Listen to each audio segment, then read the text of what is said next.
Hello everyone, welcome to the Generation 6 Pokemon review. How's everyone today? Lovely to see you guys. Like there's a croakiness in my throat right now, right? Okay, we're settling in. Settling in for the smallest generation of Pokemon today, which is kind of a big part of the narrative with this generation. We'll get into it. But we'll be taking our time. I think this will inevitably be the shortest of these Pokemon review streams, at least for the primary generations. Means we can really settle in with these ones. Doing well, how are you? I'm doing great. Thank you for asking. You're pumped. I love this gen despite it being incredibly short. Yes, a sentiment I have seen shared by many.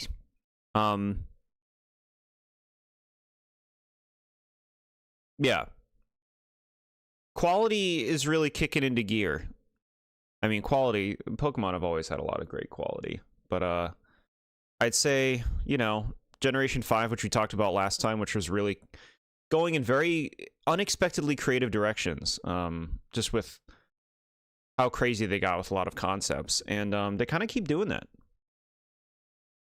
The one gen with Mons I have no ill will with is the shortest gen. Makes sense, right? Smaller sample size. This gen is on the lower end of your list. For me as well. For me as well. I think it is inevitable with the generation being so small. Let's see. Okay, good.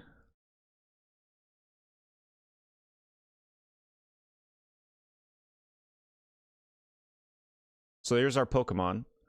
We're going to see them on this little screen now. Perhaps we're not using our space to the best of our ability here. So I have prepared a nice selection of visual variety on each Pokemon. You can see them in different forms and places, and maybe even have some of these cards yourself if you're a collector. But we can go even further than that. We need some 3D models and movement to our screen, right? Liven this place up a bit. Liven it up.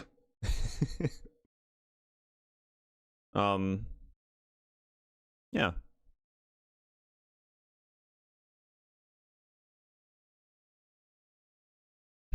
We can give it a minute. We can make sure that, you know,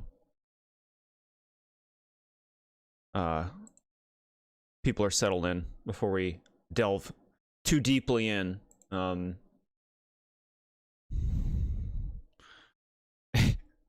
No. I don't know how you can dislike this happy little face. Look at him. He's a sweetie. Cutie mole, yes. I like cutie mole. Let's get started, shall we, chat? And of course, as always, we start with the starters of the generations. We're looking at our 6th generation of starters now. Dang. Chespin, the grass starter of this generation. Now, if you know me, you know I like critters.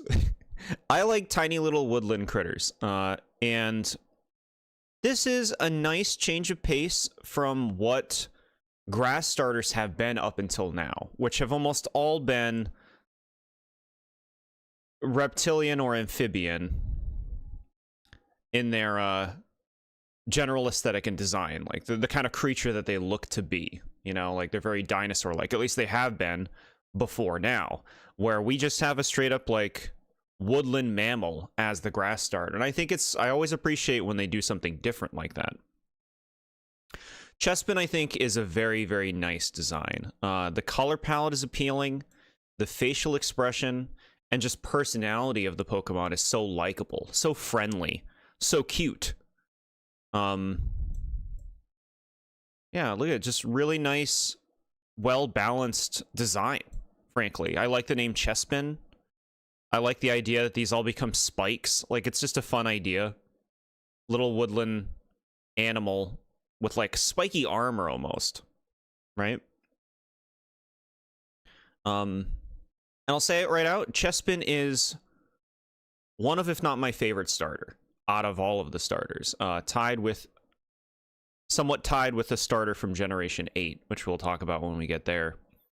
I just love his energy so much. It speaks so much to my energy, I guess I would say, to how I feel I express myself and choose to approach others.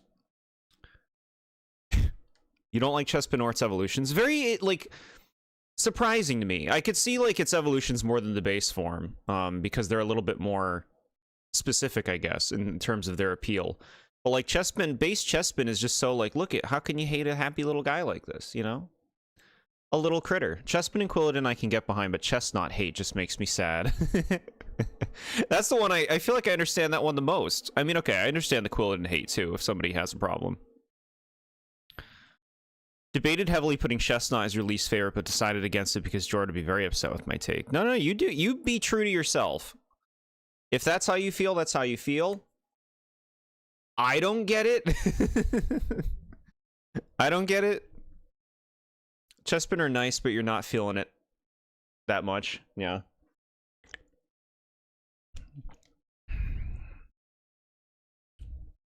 Chespin is not very appealing to me, and I'll say this now. This started a short trend of underwhelming grass starters, in your opinion. What I appreciate about the grass starters from this point forward is, like I said, the first 5 generations, they're all very, like, you know, reptilian in their vibe. And from here on, we get different stuff. We don't get that. We get mammals. We get a bird. We get a monkey. It's like, I appreciate how much they start mixing up the grass starter and what it is. So, I love Chespin. Maybe my favorite starter of all of them. Probably my favorite starter. Just because of the sweet energy. I love grass starters. Looks like he's wearing a stupid hat. It's supposed to be like armor. See, it gets spiky. So that's actually gonna, you know, come into play as we see Chespin's progression. Let me bring this and this. I'm just making sure everything's placed in a way. Good and good. Okay.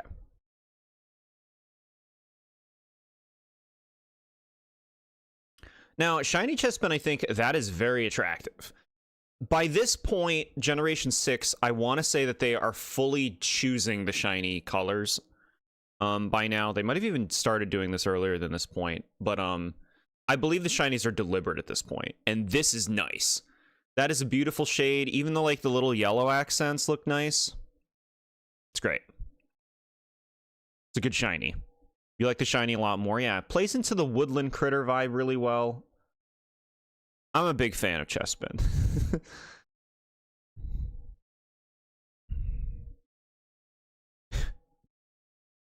Okay. Now, Chespin evolves in kind of a controversial way. I remember when this was first shown, Quilladin. People were like, this is a make it or break it kind of progression for the Pokemon. I guess I'd say, for some people. It still keeps the happy, friendly guy vibe. The hat thing that we were talking about, the armor, has now become basically full body armor. And it's rounded out. It's more of like a ball now. A ball with limbs. I can understand, like, preferring this less and like not loving the direction that this line is going in. Like, it's becoming a bulky warrior, whereas you might have wanted it to go more in like a Duat direction of like an agile warrior. With that said, I think Quilladin is a likable guy. Like, look at his happy little face. He's still sweet. I still think this is a well-balanced design. It's very varied. Like, this is just very different. For the grass starters. This guy's a goober. Quilladin has grown on you so much. You like the football. Is that what it's a football to you? Quilladin is awful. It's so ugly. So mean. Look at his happy face. Why is he ugly? I like this little pattern on his tummy. I love this little, like, salmon color here. It just blends with the rest of the palette well. I do see many views see it as an unappealing middle design. Looks like it's wearing a big parka. Yeah. I get it if you don't like this thing. I feel like I did not care for Quilladin a lot more when I first saw it, but it has grown on me a lot, and I do like this Pokemon. Used to hate this when I was younger. My younger self is stupid. Yeah, I guess that's just a progression a lot of people go through with this thing. With some Pokemon. It's just a leaf. It's just a leaf. Leaves have leaves. But yeah, just cute. Going in a direction. Like, they clearly have a concept for this Pokemon, and I'm here for it. I'm totally here for it. Also, I like the name Quilladin. One of the few Pokemon that begin with the letter Q. Most of them are in Gen 2. Although I guess Gen 9 added 3 more. Nice shiny. Like, it keeps that, that kind of color palette that really works for a woodland critter. Looks great. That's beauty.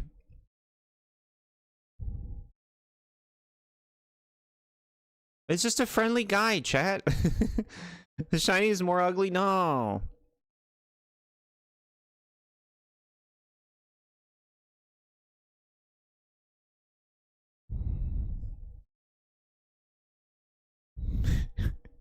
The yellow's a little weird on it. Pops. It has a yellow nose like there's pus coming out of it. Is that what... I thought it's called snot. Is it called pus?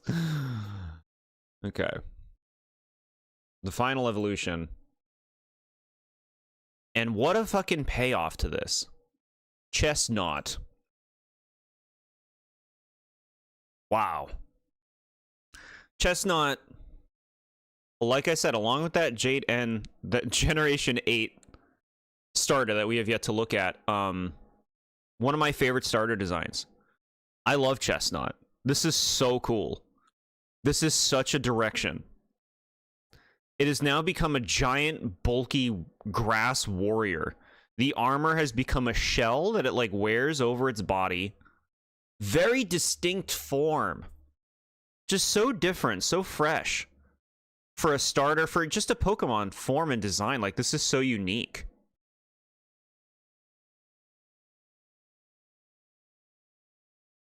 This is how chat looks at their middle school days. Why so mean? You love Chestnut, absolute trooper. Really deserved a Mega. Yeah, maybe someday. The Glyptodon is ready to throw down. Not familiar with the Glyptodon. Trash Bowser knockoff. I don't see any Bowser going on here. Bowser wishes he was this creative. Chestnut has definitely grown on me when having one on a playthrough. It's so cool and its typing is beautiful. That's another thing that's really worth talking about Gen 6's starters. They find this is another like Gen 4 situation where they made the starter typings all interesting. They're all dual types and they're all unique. Like, none of these are overused dual types in this generation. Grass fighting, like the best grass fighting type that you could have. Spiky shell, sure. Just a really big bruiser. And like I said, just stands out so much for the grass starters. The only other grass starter that stands on 2 legs is Sceptile. Which is clearly a lizard. This is just so different, and I really appreciate it for that. Just nice balance, nice palette. It's also important to state that this is, I think, the turning point where starters are officially characters. Gen 5 was getting close, but like I feel like Gen 6 has been an even bigger step towards the starters basically lean more into a specific kind of character personality type because they want them to be mascots of the generation. They want them to be huge in merchandise and media and the show, all that stuff. That creates a situation where starters, I think, are more divisive. You either love them or hate them more from this generation onward because they're so specialized. They either speak to you or they don't speak to you. Whereas in the past, they were more so like just kind of vague animals, vague big animals that you could kind of see or put any sort of personality on top of. But here going forward, they're a lot more deliberate. At least that's how I see it. Probably your favorite grass starter. I like seeing the appreciation for Chestnut. This guy just looks so, I don't know, mid. That's fair. Hey, not everything's gonna work for everybody. I love the vine arms. I think that's really creative. This is when starters got their junk together. Basically, they started having like a secondary thing. Outside of just being the animal, now they're also this thing. And in this case, a lot of people say that Chestnut is a knight. A knight, a warrior, something like that. A battle tank. And from, like I said, from this generation onward, a lot of them have that like attached persona to them, which I understand if you're not a fan of it. It makes it more, like I said, you either love it or hate it in a lot of cases. For you, definitely F tier in terms of grass starters. My least favorite of the lot. Wow. Yeah, this is my favorite starter along with that Gen 8 one. So I can't be there with you.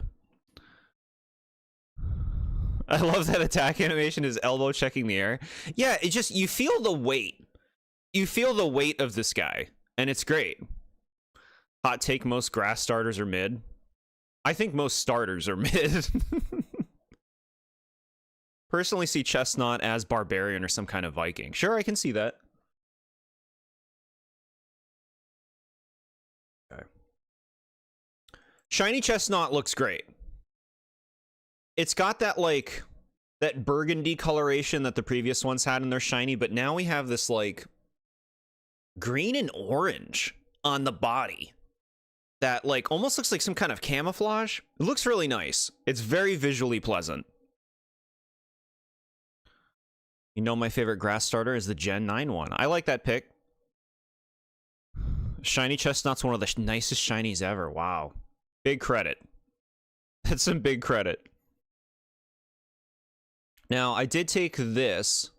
I wanted you all to see. This is a Chestnut signature move called Spiky Shield, where it creates a shield of spikes. I wanted to show you this so you can see how Chestnut combines its arms and kind of stretches the vines, the grass on its arms, to create a shield.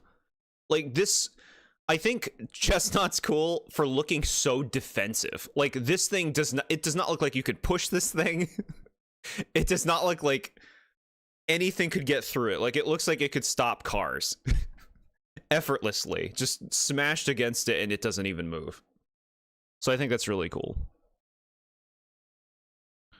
They just keep on making Chestnut cooler. Yeah. Probably would have been Venusaur or Sceptile had they not given me the cutest little thing in Gen 9. That's sweet. All right. The fire starter. Fennekin. We're continuing the kind of like change in concept for a starter of a type. Like fire starters, this is a very different kind of vibe for a fire starter. Some might say even like a bit feminine looking with Fennekin. And I really dig how it's different. It's nice to have something new for a starter of a certain type. Decidedly quadrupedal, cutesy, and very mammalian. The car tries to run it over, and the moment the car hits it, the car turns over, does backflips on the road, and explodes. Yeah. Little cutie, a step up in Gen 6 starters here. A fire starter with fur is funny because realistically it would catch itself on fire and die immediately. Fireproof fur. Fennekin is a sweetie. Its head might be a little too big, you think? It's a Firefox. It's definitely a cutie. Yeah, you know, we have Vulpix and Ninetales in Generation 1. So we've had a Firefox for a long time. But this is a very different take on a Firefox, I think. I can see not loving this ear hair thing, right? It's a distinct feature. They try to do this with Pokemon. They got to have like something that stands out for them, that sets them apart from the rest. I kind of hear you on the head being pretty big. I think Fennekin's very cute. This is a very simple design, but like it's clean. It's just solid. It's a solid little starter. And a nice way to vary up the fire types.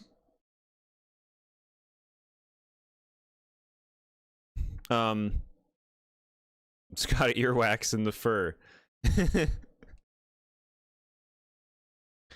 Shiny Fennekin is a popular one. It's gray. It's gray. Like, it looks cool. It looks great.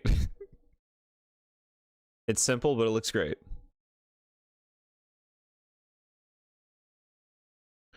Now, as far as middle evolutions go, middle stages, whatever you want to call them, Braixen is a pretty big standout. And not a lot of middle stages, especially for the starters, really kind of manage to be a standout on the level of something like Braixen. It's standing. We're done with the quadrupedal. It didn't last long. We're not surprised.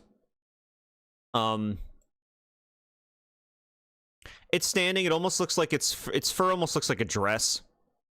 A little bit sassier. The ear hair has grown out, and now it keeps a stick in its tail, which almost looks like a witch's broom or something like that, which it uses as a weapon, which is very cool. The Scowl is a playable Pokemon in Pokken. Yeah, kind of a proof of the standout quality of this thing. A lot nicer than Fennekin. Yeah, it's going in a good direction. Take out that stick. There it is, chat. You can see it takes out a flaming stick from its tail. It's cool. Like I said, very different for fire starters at this point. Who, like, you know, all of the other fire starters before now are trying to be so, like, typical idea of, like, cool, I'm gonna wreck you, right? The fire starters are like that before now. Now we're finally getting something with some grace to it. Nice palette. Nice expression. Nice shiny. Look at this. Instead of gray, it's now becoming purplish. Attractive. Really playing up like almost like a Halloween-y vibe with this thing. This is an error.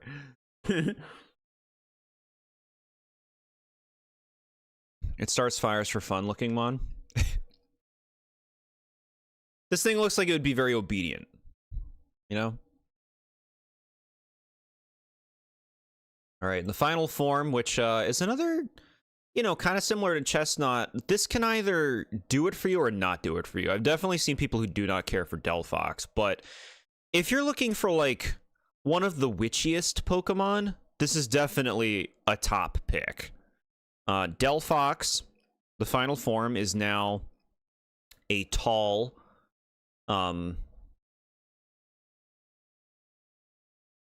witch fox, essentially. Their fur almost looks like a giant cloak of sorts. The ear hair has gone wild, and this is something that a lot of people don't necessarily love. With that said, there's still like a grace, there's still a wisdom to this thing that I don't feel like you see with a lot of Pokemon in general, not even just starters. And the stick still exists. This thing is... Do you take your stick out in your animations? I guess not. It has a stick kept in its, like, arm sleeves that it will take out and use like a fire wand. You can even see it in some of this artwork. But that's just a really fun concept. So that's kind of the character that this one has. This one's like a witch. A magician. Quite like Delphox, quite nice. Yeah, it's nice. Delphox has grown on me a lot over the years. I think this generation is really solid for starter design. Like, one of the best. A wonderful mon to have on a team. Yeah, and it's another very surprisingly uncommon type combination of Fire Psychic. This final form to you feels like a downgrade. It feels like they could have done more. The Mega does it more to me. Yeah, I hear you on that. I totally get it if this thing feels lacking. I like it. But I definitely didn't, like, at first I was pretty split on this one. Like almost all Pokemon, it looks better in 2D art than 3D, but still great. Like almost all, wow, okay.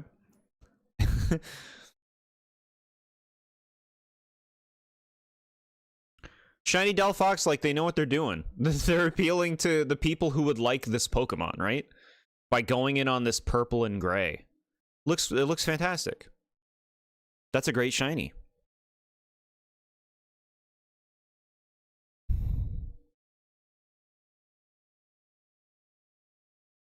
Water starter.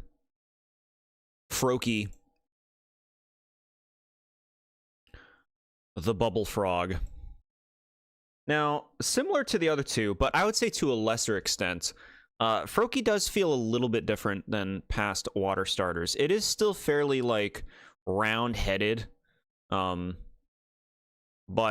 different enough in its general form. And of course, the direction that it ends up going in. Since most water starters become very bulky in their final evolution, this one's not going to do that.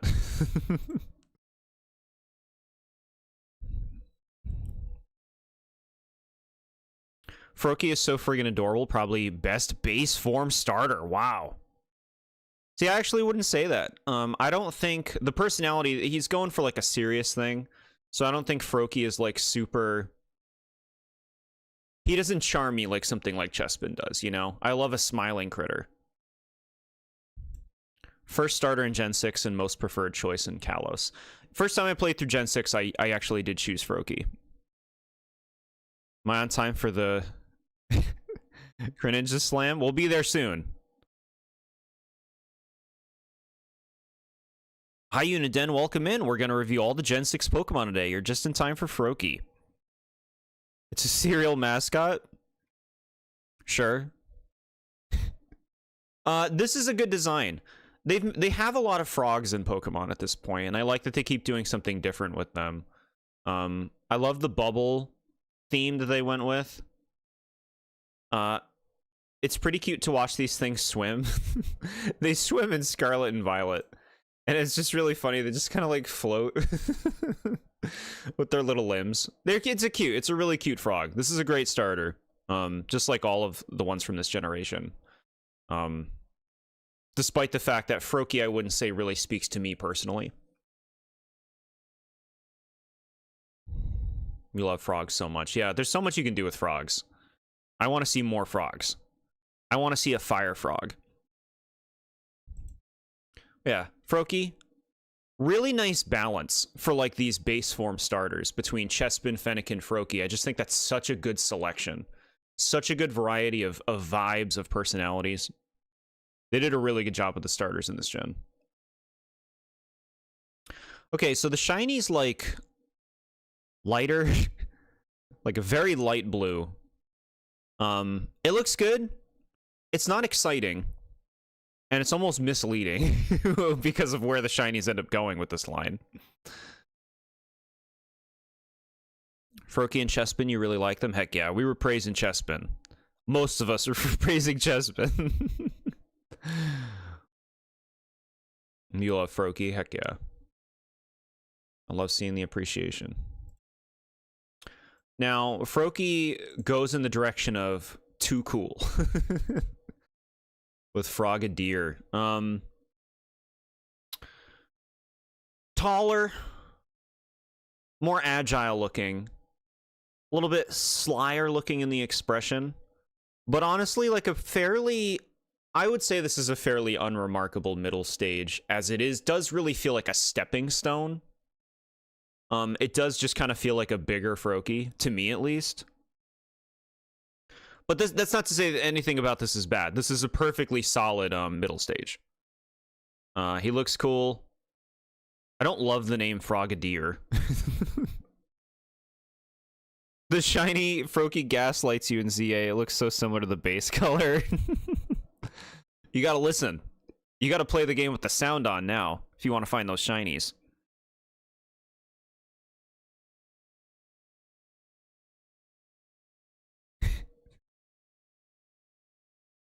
You lost me a bit with Frogadier, but you still quite like this. Yeah. Just like, I'd say kind of unremarkable, not in a bad way, but just not really much stands out about Frogadier. The only thing I don't like about Chespin is the way you have to find him. Need his shiny, but it's so annoying. Oh yeah, because he pops out of the ground. Frogadier is a dorky name.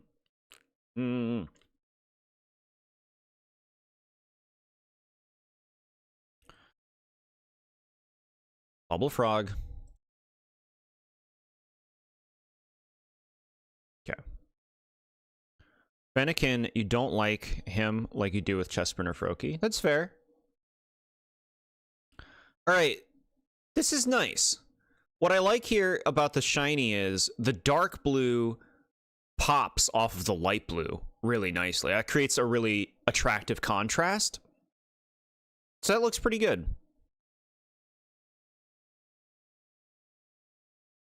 That looks pretty good.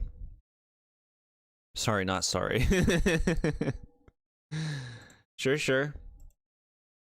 Own it up. Okay. I guess we're moving on to this next one. Now the reason I say that. All right, here it is. This is the star of Generation 6. And we need to talk about Generation 6 now that we've made it here. Generation 6 is the smallest generation of Pokemon, of completely new Pokemon. There are only 72 Pokemon in this generation. It's the first time there was less than 100 Pokemon in a new generation, and by a considerable amount. Generation 7 or 6 being so small, my biggest kind of narrative for this generation is this generation does not have stars. This is the star of Generation 6. There are a few others that are popular. I'm not going to pretend there aren't some other popular ones. But like when you're thinking of the marketing, the biggest Pokemon stars, not much is coming from Gen 6. Greninja has taken so much of the attention of this generation. And for a lot of reasons, heavily focused on in the anime, playable in Super Smash Brothers, and it's a ninja frog. Like, just naturally, being what it is, it's going to garner a lot of attention. It's going to garner a lot of popularity. This is a great design. And that's kind of what I mean. It's like, Gen 6, Greninja kind of took it over. He took it over. Industry plant Pokemon. My guy, my favorite frog. There are other frogs. There are other frogs you like more, but still, what a guy. That changed fast. My opinion on Greninja soured because of the anime, yeah. If he's a star, then why did I find a figure of him at a dollar store? Fraud. Greninja uses mucus shurikens, and so it's not the star, but it's cool, so deal with it. Greninja's really good. Like, they did a really good job, and I like how different he is from the previous water starters. Like I said, being something agile. This thing is so designed to be cool, but it's a really good design. A tongue scarf. Look at the head shape. Just like the sharpness, the distinct form to this Pokemon. The stance even really well expressed in Smash when you see it move around. It's funny when Greninja stands. Greninja stands a lot in Legend ZA. And it's pretty goofy. Also another typing that really wasn't very common at the time, Water Dark. Really interesting and fun. Greninja. One of the biggest stars of Pokemon at this point, honestly. Some years back, I want to say it was like 5 years ago, Pokemon had a thing, a Google thing, where it was vote for the favorite Pokemon. Everyone could vote on it, but the winner was Greninja of all of the Pokemon, but it was a faulty poll because of how it was designed. You could only vote for one Pokemon from each generation. You would think Charizard, Mewtwo, or Gengar would be hitting top tiers, right? But they had to face each other. They're against each other. Who is Greninja facing? Yes, some people might want to pick Aegislash. Some people might want to pick a few other Gen 6 Pokemon. My point is, Greninja won because it had the least competition, because it was restricted to its own generation. Charizard had to fight Mewtwo. You can't do that. You can't do it like that. That just compromises your whole poll. Shiny Mega looks so good in ZA. Very cool. I hate how elevated its head is when the shuriken isn't wrapped around its neck, but you still like this mon. Only thing you miss is the white bubbles it had on the previous two evolutions. It's true. It kind of like loses the bubble thing, huh? Like it has those like bubblish designs on its body, but otherwise the bubbles are gone. It gave up. Which is kind of a shame. Why have a bubble theme and then get rid of it in the final one?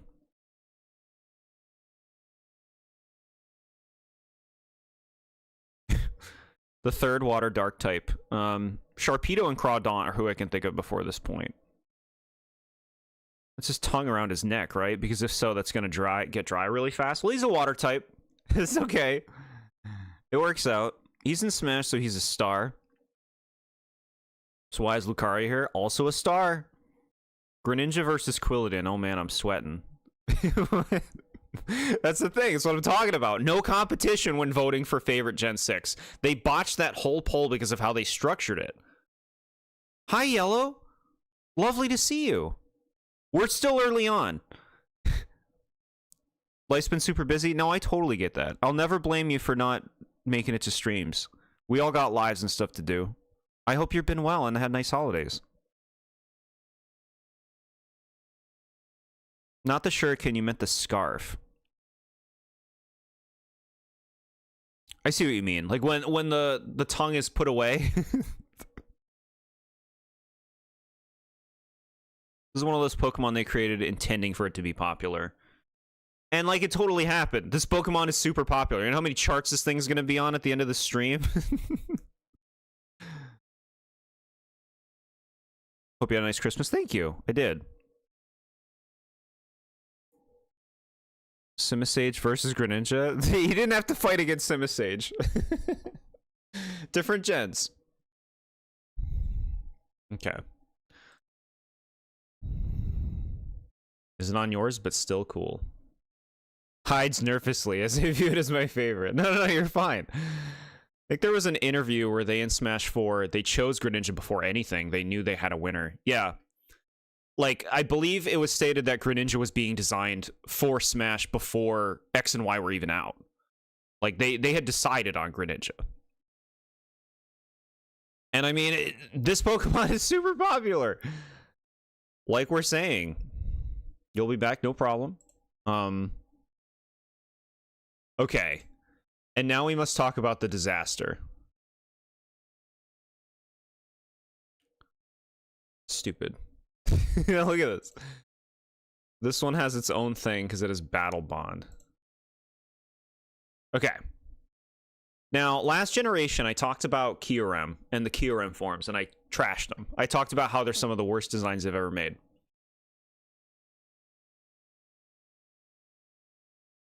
This might be the most unappealing design they have ever made in Pokemon. And I am including all Megas, all Gigantamax forms, everything. This might be the worst thing they've made for me. Out of everything. Ash Greninja. Look, I haven't watched the XY anime, okay? So I don't have any kind of context for this thing. What I can say is, don't mix the anime with the games.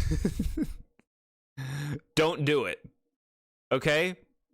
The anime is of really poor quality, and I'm not saying the games are of major quality in terms of storytelling and character. keep them separate, okay? The anime has tons of shit that doesn't make sense. Do not mix that with the games, please. And certainly do not mix the lame-ass Ash Ketchum with a cool Pokemon like Greninja and putting Ash's fucking furry sideburns on this thing. Don't do that. I don't want to see this in my game. And it kind of seems like they've thrown this in the trash. The Ash anime has ended, to everybody's relief. And this thing has not been seen since its original inception. I think we're done. I think we're moving past. It doesn't make sense to keep this thing as a thing anymore. We're good. It has a mega now. We don't need to pretend this thing matters. Better than Patrat? How could you say this? No, Chestnut's great. Yellow, we were celebrating Chestnut before.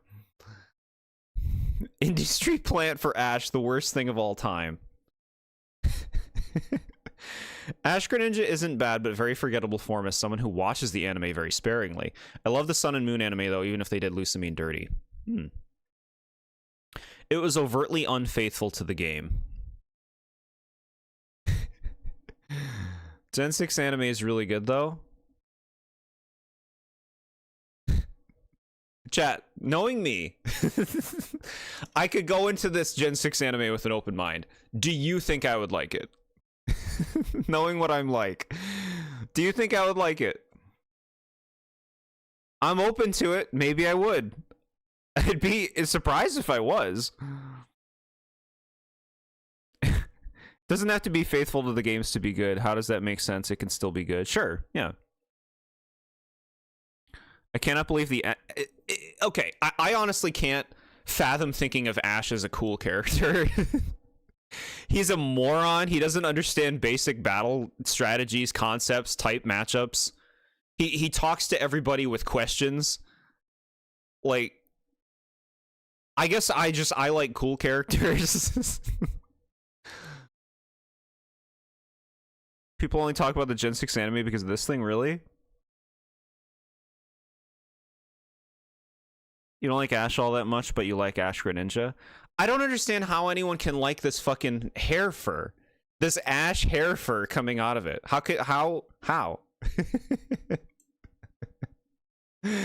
No, because you hate fun. Okay. Maybe I don't think you would. Just because Kirby right back at you isn't faithful to the games doesn't mean it sucks. It's still good. That's another thing. Good luck getting me to watch it. Do we talk about Shiny Greninja? No, not yet. Ash is cooler than Red. Red is not a character. From my perspective, Red is not a character. But still cooler than Ash. Chat, Ash gets his pants pulled down. He's like irredeemable at that point. He can never be cool again.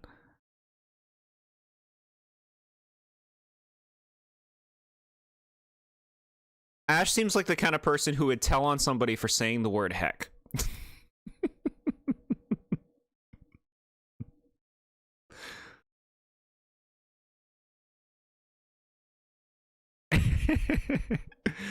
Hey, I'm Ash Ketchum from Pallet Town. His fucking rasp. Okay, look, besides the Ash factor, it's got like this big water shuriken, but this thing doesn't look cool. Look at this. Does this look sharp? This thing looks like I could eat with it. It doesn't even look like something that would hurt you.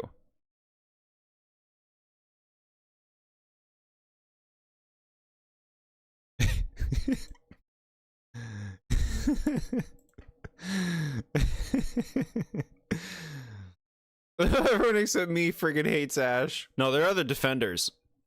It looks like that because it's made of water? Make it look sharp. Make it look cool. Make it have like extra designs on it or something, like spokes or something. It's like, look at this thing.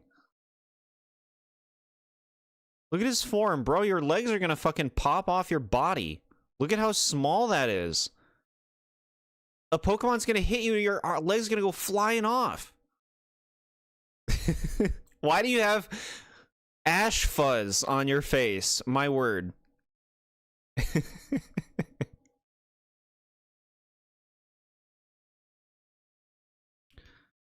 You played X first, you didn't care all about the Y legendary first, but you'll elaborate more on it later.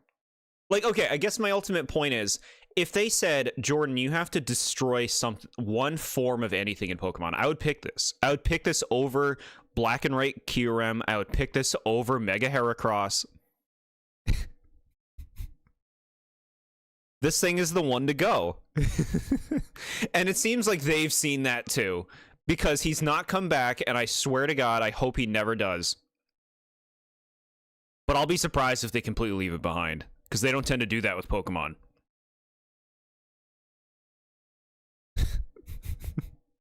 It eats pasta using that thing.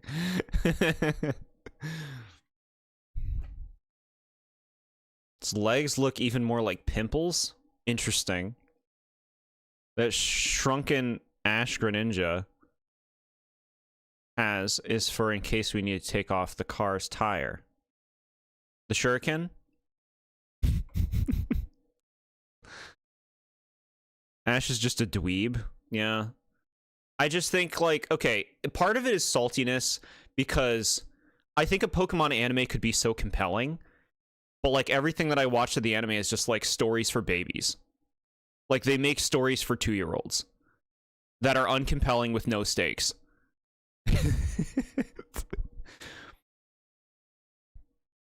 Do the Yoshi voice from DIC's Super Mario World? What is DIC?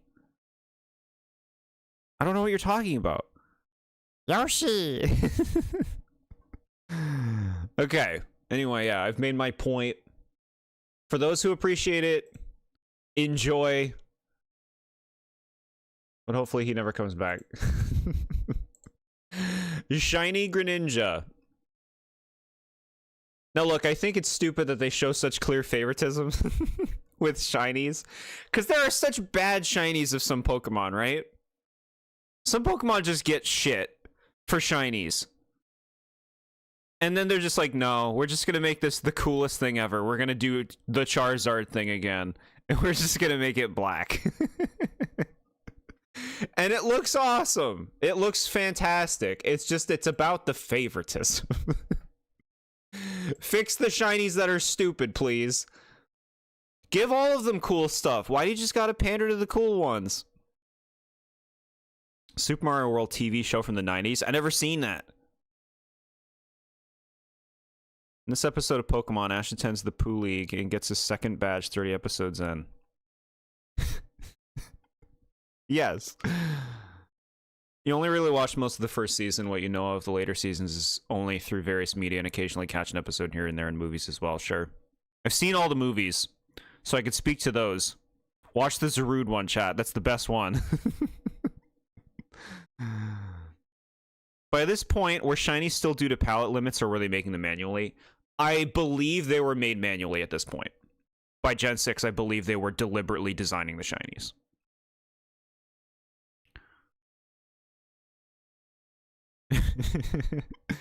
They drowned it in ink. It's cool. The first gen where all the shinies and base starters are good. Yeah.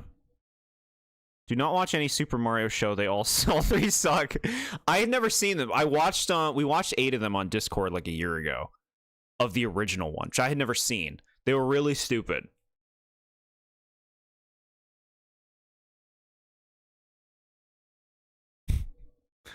Jord probably likes the first Pokemon movie the most because Ash dies.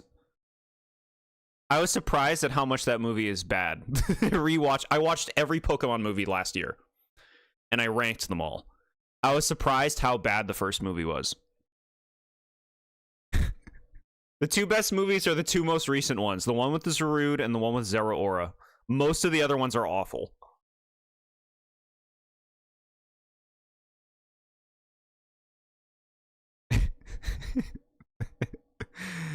Rise of Darkrai is your favorite Pokemon movie. Made me emotional. It's a very good movie. I think it's really sweet. If a movie resonates with you, I think that's sweet. They butchered Mewtwo from the Japanese version. It's true. I've seen the differences. You rank them all during a Donkey Kong 64 stream. Yeah, I got that tier list. Okay. Greninja, you've had your time. God damn it. Okay. The shiny Ash Greninja looks cooler than the regular Ash Greninja. That black looks great.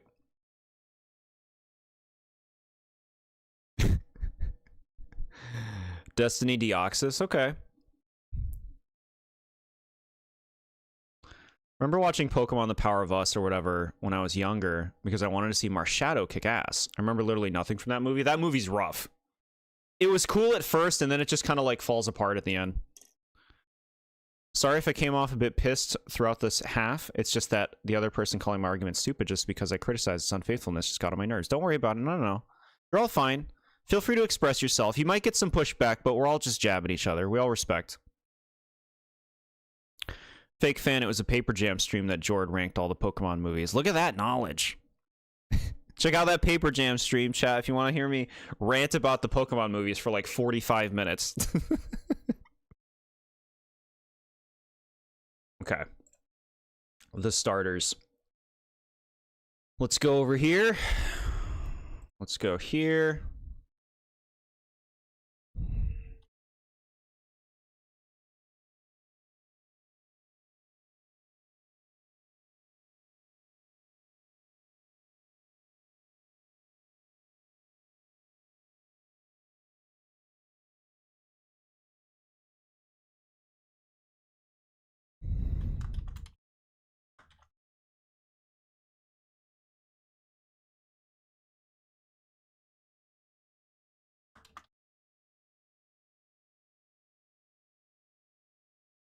Okay, chat, there it is. Express yourselves. Who is your Gen 6 starter? Mine is Chespin, of course. One of my favorite starters of them all. Maybe my top. The starters in this gen suck except Greninja? Alright, so I was actually going to talk about the starters overall in this gen. I think this is a very strong selection of starters. I think all three are appealing in their base forms and in their final forms. They have interesting type combinations. They have good variety in terms of their overall like personalities and shapes. Really nice balance. I think it's one of the strongest starter selections they've ever made in Pokemon, frankly.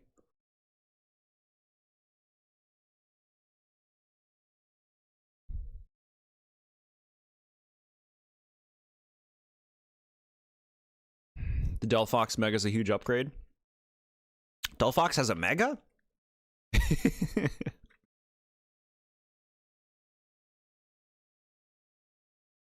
Chespin and Froakie, you're kind of hesitating.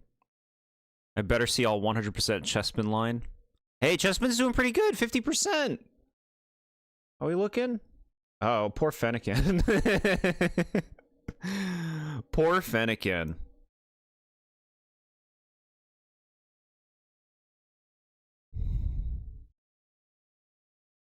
Sorry, I just lost focus. Yeah, no problem. Yeah, basically, you're picking your starter. It's you're thinking of all three of them. You know. As far as middle stages go, Braixen and Frogadier are pretty good. Quilladin's sweet. He's a happy little guy.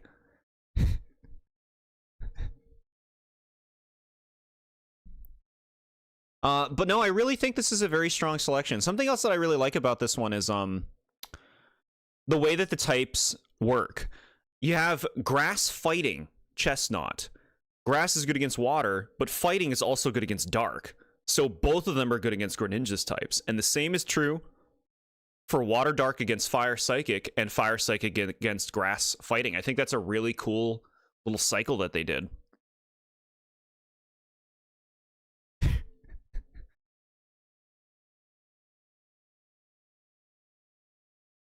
Quilladin is ugly. He's a sweetie. He's a sweet little critter.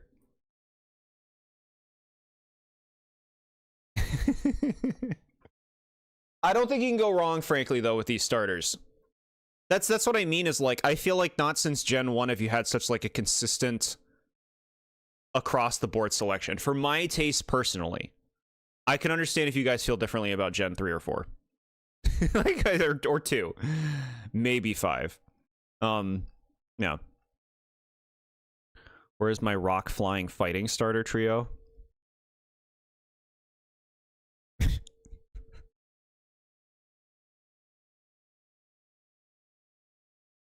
Best trio of starters. I love all these guys similarly to Gen 2 and 8.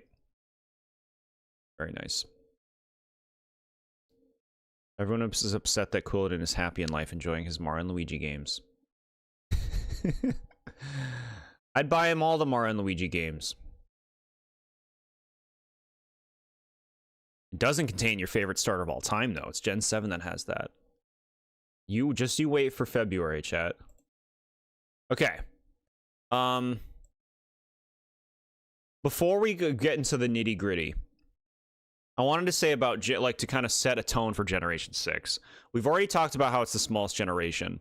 We've already talked about how it has very few standout Pokemon, very few, like, mascots, right, for this generation that are, like, known names. I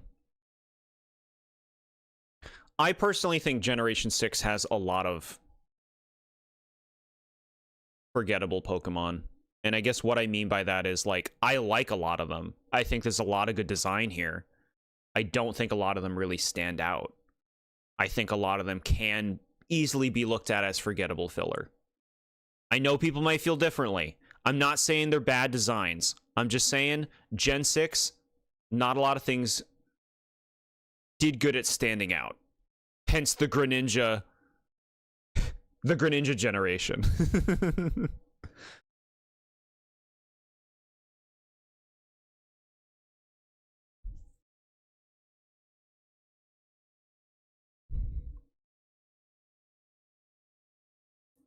Who's calling this a gross bunny? How could you? It's adorable. It's a tiny bunny, chat. Why do you hate tiny, cute things? Look at this artwork. Look at the artwork. Voted Chessman, but yeah, you gotta go. No worries, fan of Yoshi. We've been going for a while.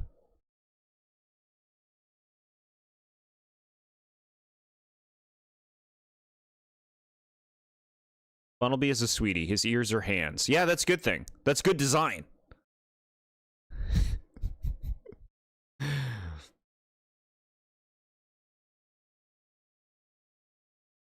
Okay.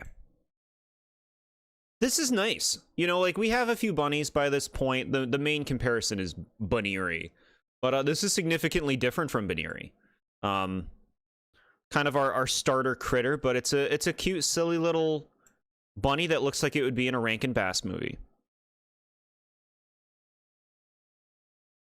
Now, the idea here is it's about digging, so its ears are like hands that it digs with. That's clever design. Cute little face. It's good to have a bunny with a different vibe, you know? He's just a downgrade from Zigzagoon, the best early rodent. We'll get to the best early rodent in Gen 8. You want to talk about cute bunnies? We can't wait until Gen 8.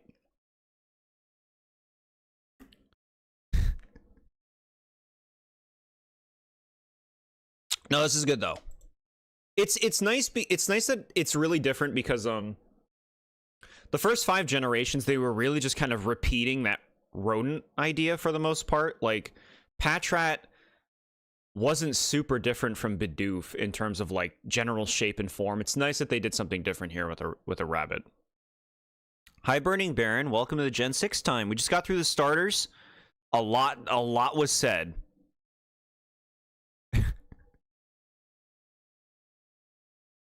Zoomeril's your favorite bunny Pokemon. Cute.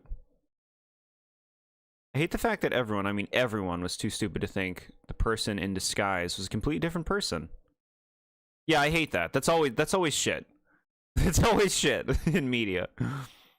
They gotta make it believable.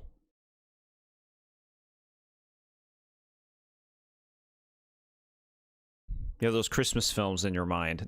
This thing is a Rankin Bass bunny. Shiny Bunnelby's great. This is a beauty. They just kind of, like, made it gray, and they gave it, like, these noticeable red eyes. That looks wonderful.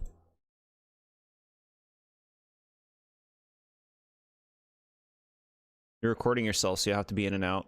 No worries. Hey, I understand. Do what you gotta do. Hopefully you don't miss your favorites of this region. Or your least favorite. Yeah, we gotta hear those hot takes.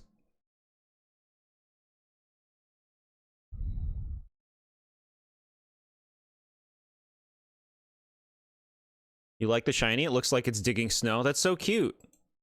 I like that headcanon. Okay. Now, if you want to talk about the opposite of Greninja, Pokemon that are largely disliked, Diggersby is probably one of the least popular Pokemon that I see from people. And I think it's easy to see why. I didn't like this thing much when I first saw it. It's... I don't even know how you'd describe it. It's not a style for everybody. With that said, I actually don't dislike Diggersby today. It's just a silly little muddy rabbit, you know? He digs with his ears, which is kind of cool. I think going in on the ears thing is a smart thing to lean in on.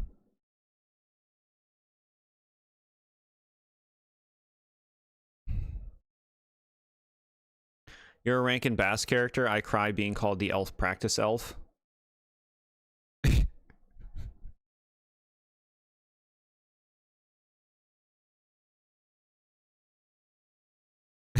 What?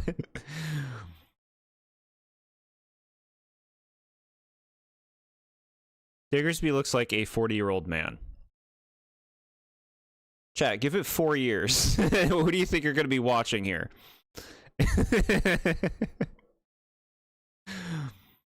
Am I almost here, chat? Is this what I'm going to look like? Do I just need the beard?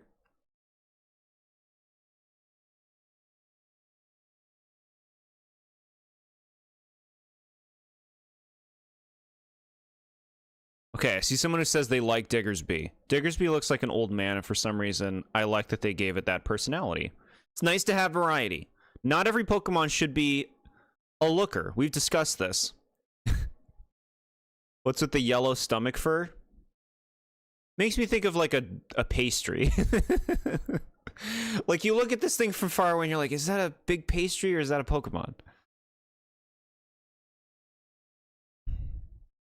No, dislike Diggersby, basically the Wario of rabbits. No idea why, but the only name I got for it is Grunkle Bunny. I like Grunkle Bunny. That's nice. Would people like this Pokemon more if it was called Grunkle Bunny? I think so. I think it would actually be quite popular.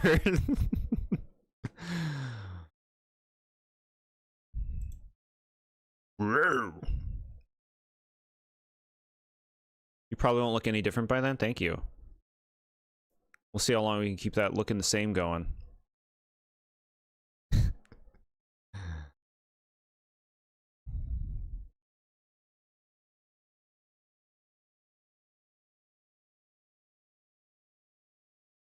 Don't call Diggersby the Wario of bunnies. So, look, I think Diggersby is a little overhated. I get not digging the design, but I don't know. I think it's like a clever way to design a bunny, going in on the ears being digging hands. This is a normal ground type. Now, something that we've talked about with previous generations is their slow kind of entertaining of normal being paired with things besides flying.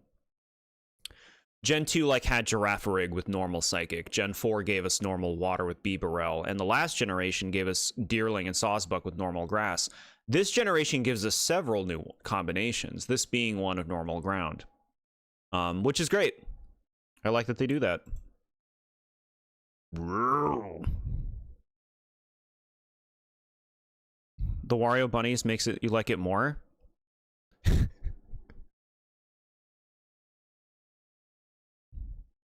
Normal ground's a pretty good type offensively. Yeah. Maybe Haps. Shiny looks good. It goes for the same thing as the other one where it's just gray. Yeah. Solid. Not exciting, but solid.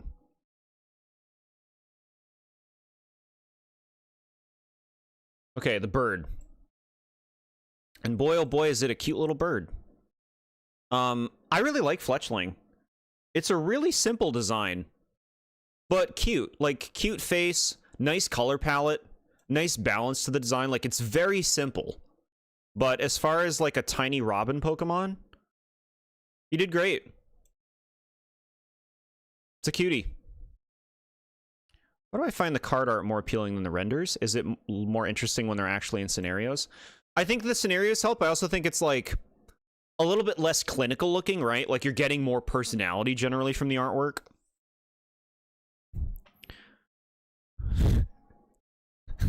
I kind of see the big Chungus, honestly. He looks like a bird you want as a pet. Yeah, this looks like such a sweet bird. I think this is one of the most appealing of the starter birds they've made. Shall return later. No problem. We'll be going for a while. I hate this mon. I have 4 shinies of this thing. We all do.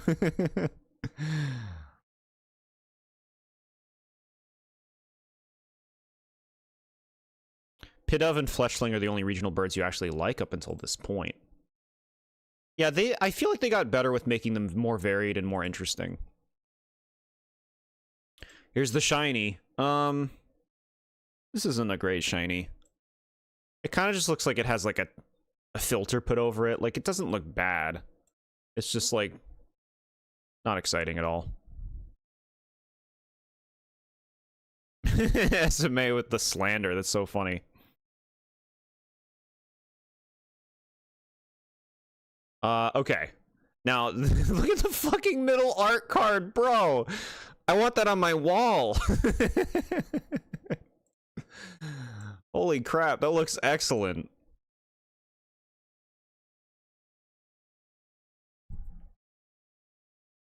He swam in pee. No, chat. Pidgey's generic and boring. Spearow 2. Hoot Hoot is interesting. I like Hoot Hoot and Tailo.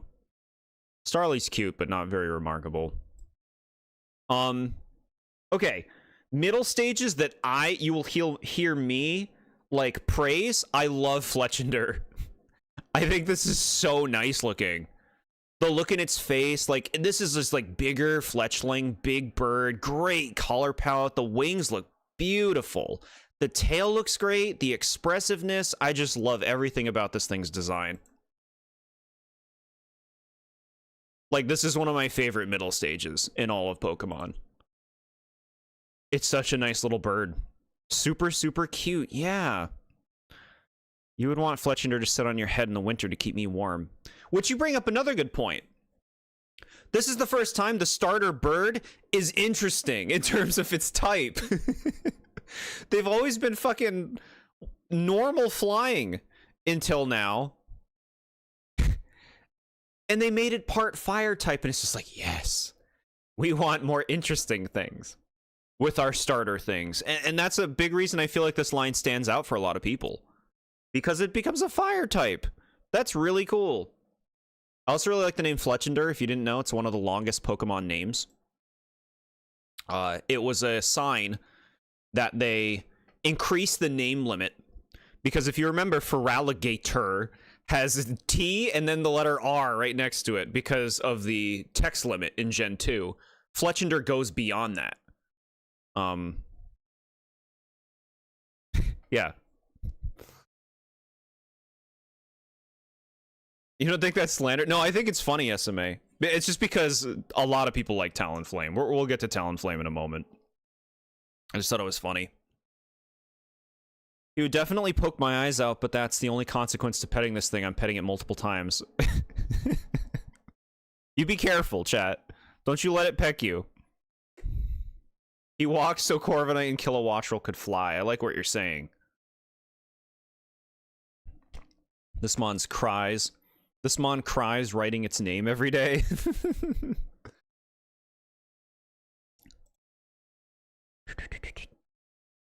Yeah, Fletchender rocks. Shiny Fletchender, you know, same thing as basic Fletchling. It's just like, kind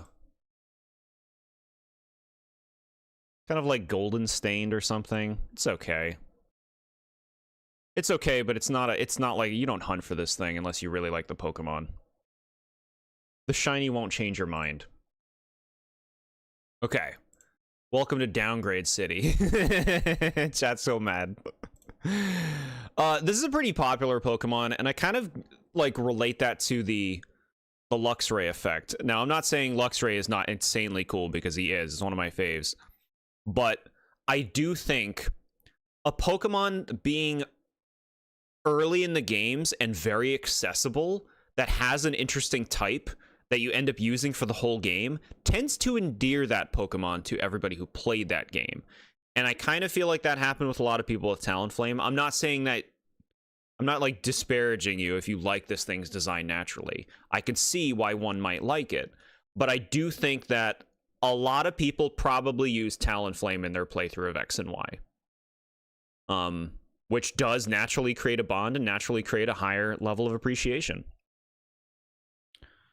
Now, what doesn't work for me? The idea of a phoenix is cool. A firebird is cool. The pattern on the wings looks awesome.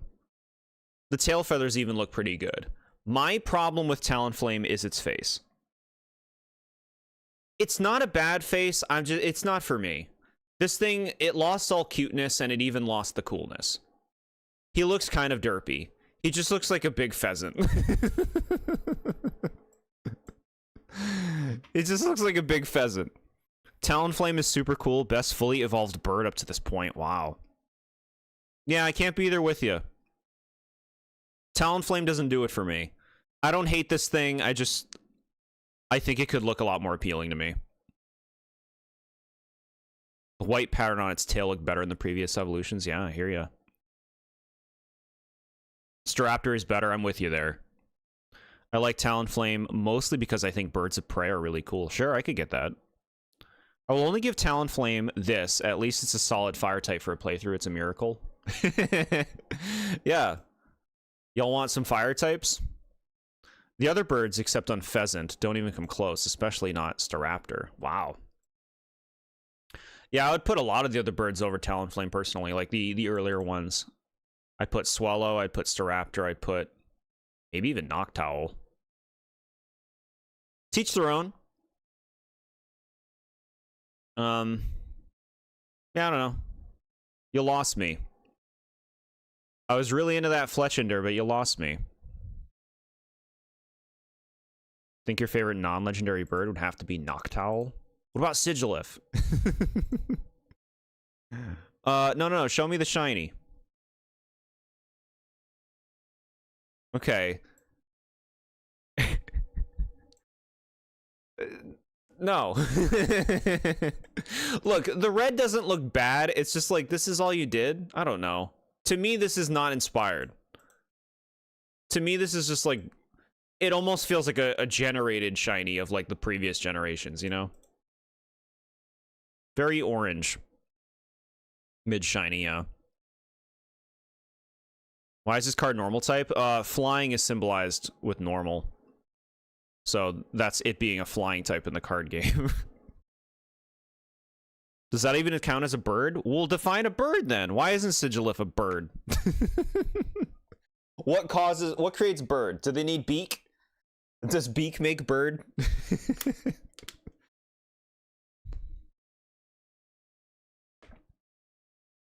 I like buffalo sauce bird. You're making me like it more. Yeah, buffalo sauce Talonflame. Order up. All right, the bug.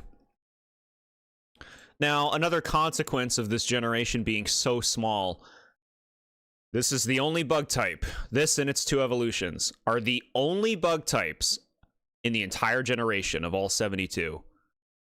And they become bug flying in the end. So they really weren't mixing up the status quo with bugs. Bug fans ate it in this generation after they were feasting in Gen 5, and then Gen 6 like, I got nothing left for you. Wait until Gen 7 when we feed you again.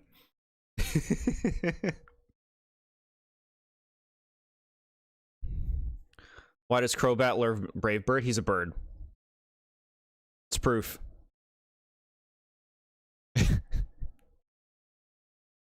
Scatterbug looks like a, I don't know, little critter. He's cute. Yeah, like this is a pretty bland design too, to be honest. Like, we have several little worm bugs already at this point.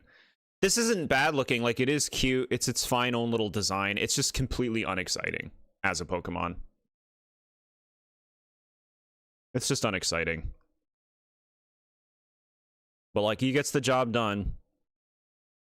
Boy, did Gen 7 feed us with bugs. I love their buggies. Hell yeah. Preach it. Preach. Did Fennekin get any votes? No, bro. It's tough competition. It's tough competition. It's understandable.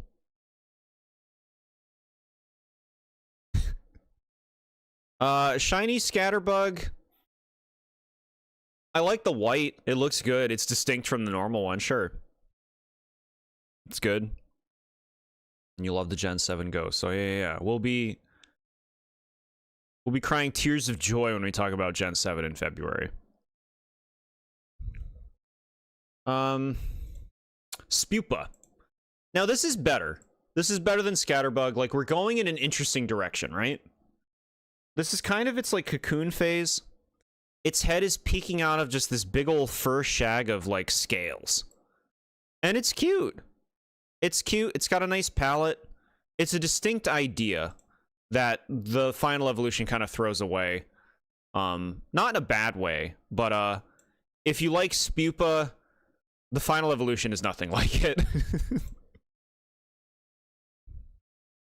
You prefer when early bugs aren't just little worms, like how we got Spider and Ladybug in Gen 2 and Centipede in Gen 5. I do like that, yeah. I hear you on that. Why is Spupa in Smash Bros? Because fun. I think Spupa's a great little middle evolution and design, you know? Spupa's cute, yeah.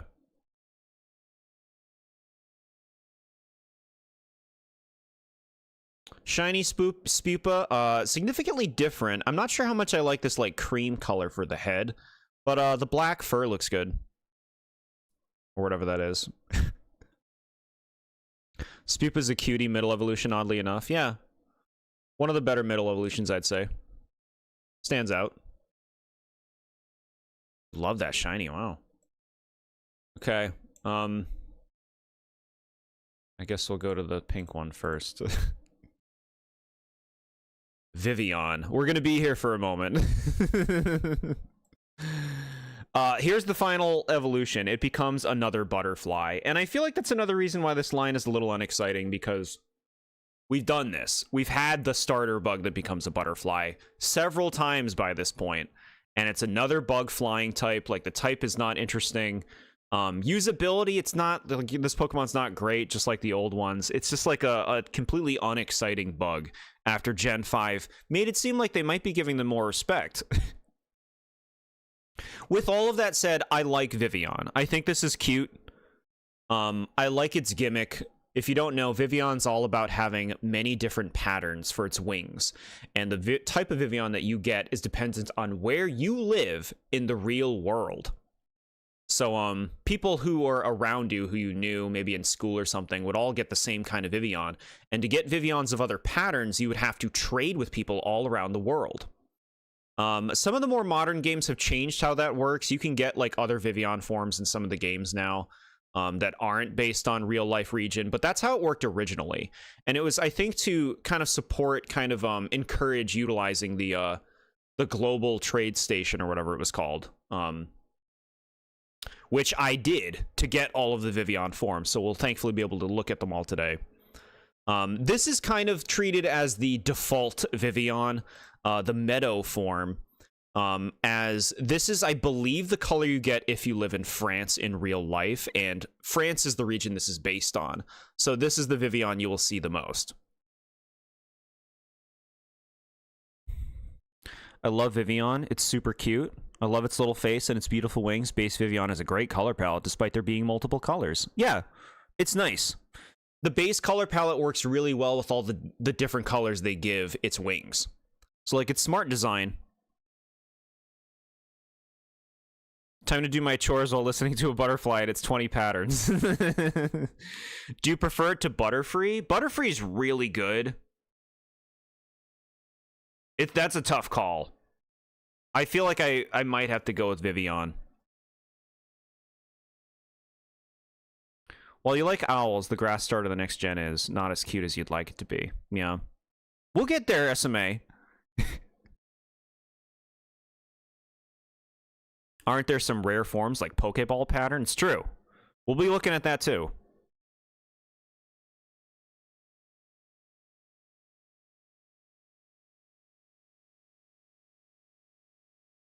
Isn't it Vivian? Like how Papillon is pronounced? Or am I crazy? Am I not saying Vivian right? I'm just gonna say Vivian.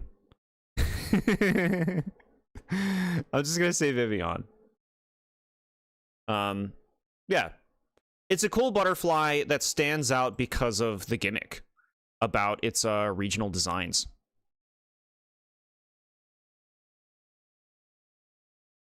If you're curious, this is Pokemon 666. Oh god, what order is this in? Okay. Polar. Polar form looks beautiful. The regular pink one looks great. Polar form is the one that I get, where I live, in New England of the United States. This is the Vivian we get. Looks wonderful.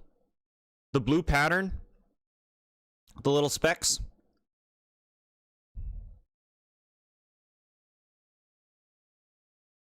You love that one? Should def be the default. It is really nice. The Polar. Tundra. So this must be for like a wintry kind of region, right? Somewhere up north. This looks cute. I like colors that pop more. Like, this totally works for like a snowy environment, but I do prefer a pop. Kind of disappointed the previous two evolutions looked unique, while this looks like a generic butterfly. Yeah, no, I'm with you on that. That's what I said about like Spupa. It's like it's almost disappointing it becomes something so different, because it really seems like it could have gone in a very interesting direction. And this is our only bug of the gen. I'm from the Midwest. I don't even remember which is mine. Don't worry. I got you covered. Just give it time. Continental pattern. Yeah. I love the little red here with the yellow and stuff. That looks nice. It's attractive. Garden. Garden is very pretty. Just a green one. Beautiful.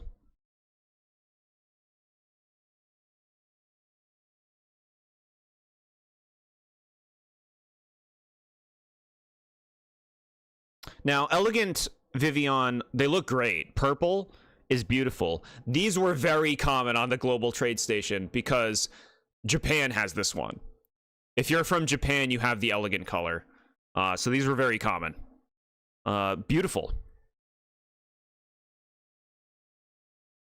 Why the doxing Pokemon? Why? Icy Snow. Do I gotta go back to the...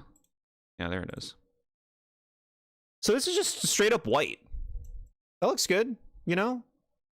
Like, I prefer, I think, more color on my Vivian, but still looks great. It's serving its purpose. Modern. I like how much this pops, right? The red, the blue, and even that little bit of yellow. Colorful. Looks like paper mache. Marine. If you like blue, this is just like pure ocean blueness. That looks good to me. Archipelago is one of the rarest Vivians. This is a very specific part of the world, I believe. I like it. The green, the red, and the brown. It's nice. Most of these look great. High Plains might actually be one of my least favorite. I see what they're going for. Good variety, which I can compliment it for. This Pokemon can be an excellent trivia question. Name all the Vivian forms, for sure. For sure. Sandstorm. This one looks like it would camouflage in like a desert or something. Aside from Fancy Garden, Regular, and Pokeball patterns, I don't care for most Vivian forms. They aren't bad, just eh. River. I feel like River was one of the harder ones to get, too. Yeah, this looks good. Like, it looks like it would fit in a river environment. Camouflage. Not fancy, you meant elegant. Got it. Okay, Monsoon, I think, is pretty dang nice. That, like, white, gray, black, and blue. That's really pretty. I like the ideas, chat. I think I haven't thought of these things. Savannah looks good. Yellow and blue. I like it. We're getting funky. Your list went through quite a few changes last week while you were going over the decks, getting things ready for Christmas. Cool, cool. Glad you got it all fine-tuned. Sun's one of my faves. This looks great. It's like red and yellow and like very much like a sun. Quick ball colors. You think most of these are actually really nice? Yeah, that's where I'm at. Ocean is one of the rarest ones to get too. This one took a while of trading on the GTS. And I love it. I think this looks great. Look at that. A horizon above the ocean. That's nice. Jungle. Yeah. I like it. Looks good. Understated.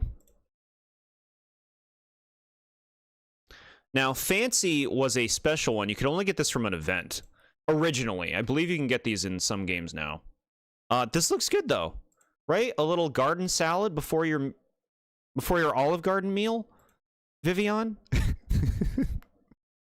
For trivia questions, do more Rhythm Heaven ones. You should do it because I like free points. No one else can answer them.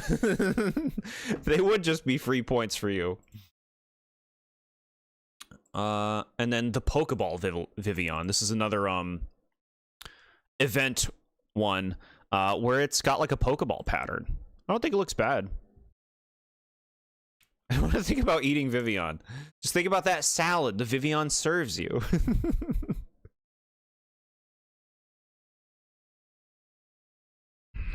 Fancy's the most common form in Scarlet and Violet. You see. This one's your favorite? Cool. Eating almost any Pokemon? I don't want to eat Pokemon unless it's like something they're giving me. Like if an alchemy is handing me a pile of cream. Joked about having a Xenoblade trivia specifically for me because it would be the only way for me to have a chance to win. Not true. Been proven. Shiny Vivian, as you can see here, chat, just like a Spupa and Scatterbug kind of changes its color. Like swaps it. So it's white now, which really pops. I don't think that looks too bad. They don't eat Magikarp. That's from a fake news source. So here are the shinies. See, look at that white paired with the colors. It almost makes some of the look at that. It really blends in with the icy snow one, huh? Yeah.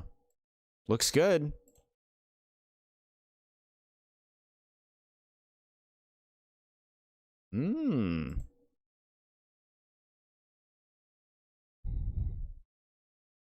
We're not going to go in detail on all the shinies. I don't even have all of them. I don't have any of them.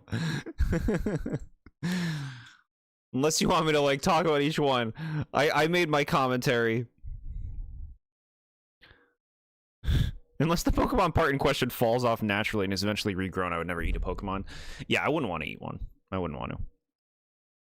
Protect alchemy with my life. So cute. I was real scared thinking every made a shiny for every form that changed the colors. That'd be pretty sick. That'd be so cool. People would really want to collect all the shiny versions if they were all totally different colored patterns. Attribute that to the amount of Xenoblade questions that came up. Were there really a lot? All right, chat. So look, I can't put these on a poll, but I do want to hear from you, chat. Which is your favorite Vivian form? Number one favorite. If I had to pick, I think I'm going Monsoon. I think Monsoon looks beautiful. It's beautiful.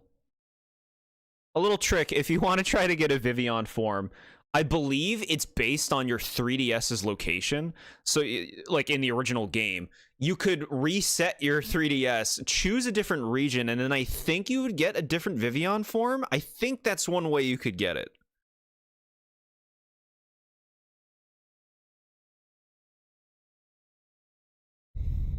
At least 5, I think. Especially a bad review that I got immediately because it sounded very familiar. The stupid pie quest, yeah. Pokeball's your fave. That's an interesting pick. The red really pops. And like the color palette of that works with the base form really well. Polar is the runner-up. That's the one I get. Marine is your favorite. That's a nice pick. Yeah, that's a comfortable blue. It wouldn't take too long since you catch Vivian so early, yeah. If you are someone like me who knows nothing about Xenoblade aside from Monado Boy, it sure do feel like a lot of Xenoblade questions. It always feels that way when you don't know don't know a series, right? Whenever it comes up, it's like, hey, this again? Time to reset my 3DS 20 times to get all Vivians. 18 times, but yeah. You gotta go Savannah. Interesting pick. The quick ball palette. I'm really feeling it. Yeah, I honestly think you can't go wrong with most of them. Like, there's only a few of them that I'm like a little bit less enthusiastic about for color palettes. Fancy and regular Meadow are your favorites. Cool. Fancy coming back. Ironically, both are the most well-known, yeah.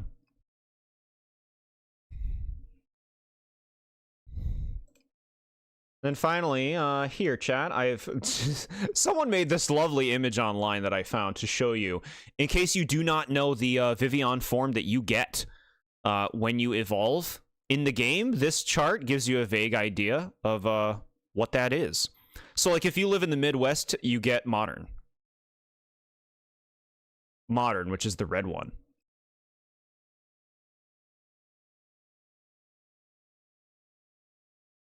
Because every time a Xenoblade question happens, it happens all at once. We get no breather. The Xenoblade question marathon. So, like, looking at this chart, you can see why some of them are pretty rare. Like I was saying, Archipelago. Like, look, that's a very specific part of the world. Ocean as well. Like, do you live in Hawaii? Can you get me an ocean one?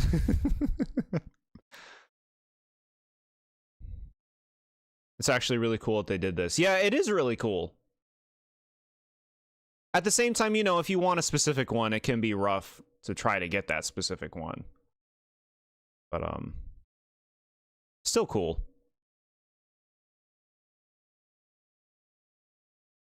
But yeah, I remember when I was trading on the GTS, the ones you'd see the most would be Polar, Modern, High Plains, Elegant, and Continental. You'd see a lot of those too. A lot of the other ones were rarer. Like, look at Garden. It's like here and down here. Archipelago, man. Momentary return. Welcome back, Burning Baron. Burning Baron, do you have a favorite Vivian form?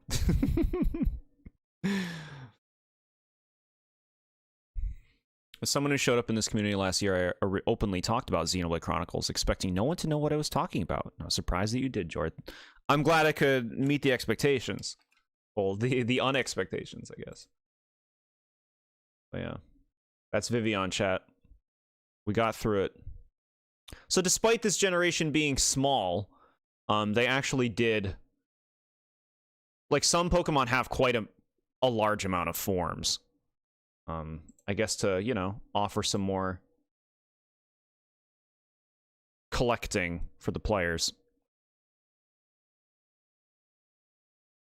Little Nyan. Sweet Nyan.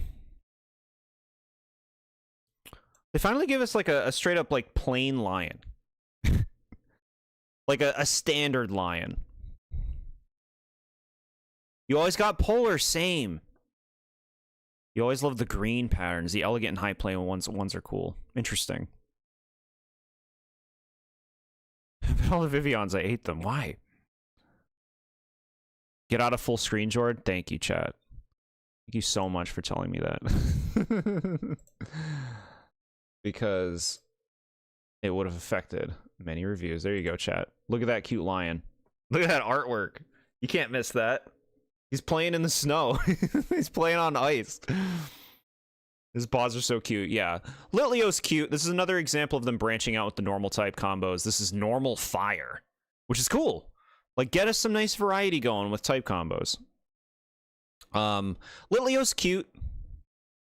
I would say, like, kind of unremarkable. I feel like I'm going to be saying that a lot today. It is just kind of like a small cartoon lion. Like, it's attractive. It's cute. Nice form and shapes. Clear friendliness in the face. It's just not very exciting. Like, this thing looks like it could be a lion on Dora the Explorer. Every time that happens, you say small Jord. Which is good. I might not always put it together what you mean, though. Simba. It's certainly a lion cub. Kind of too generic for its own good. Yeah, I hear you on that. It still baffles me thematically how something can be both normal and also something else. It's just so normal looking, you know?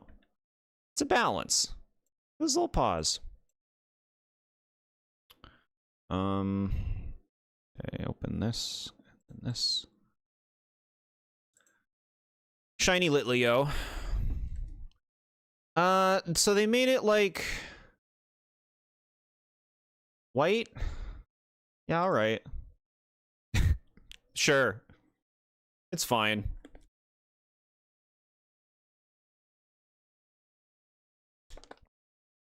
You guys like it? Okay. Yeah, it's fine. Now, gender differences being a thing of the past in this generation, what I mean by that is minor gender differences. They are now major gender differences, and Pyroar is the first one we're looking at today. This is male Pyroar, a big old lion. Now,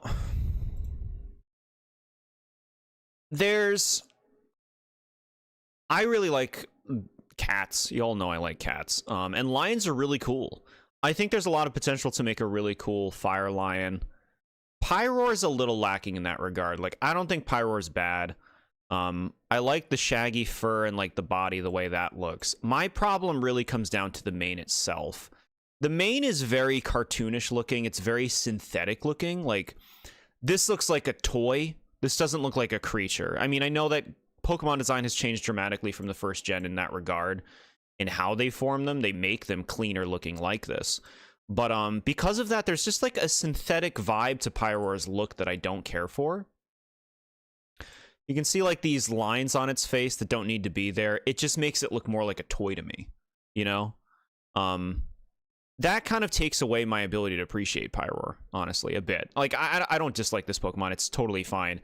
I just think I could like it so much more if it had, I guess, a different design philosophy to elements like that. Yeah, like what you're saying about its mane looking too static. I'm with you on that. It looks plastic, exactly. Wild Zone 17's Magnum Bullet. This thing fucking kills me when I go in Wild Zone 17. You like Pyroar, male and female. You think male is better than female, both, but both rock, yeah. Lysander made this his whole identity. And then his ace is Gyarados. Like, what?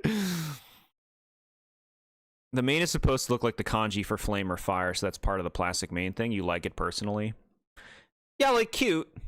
That's cute.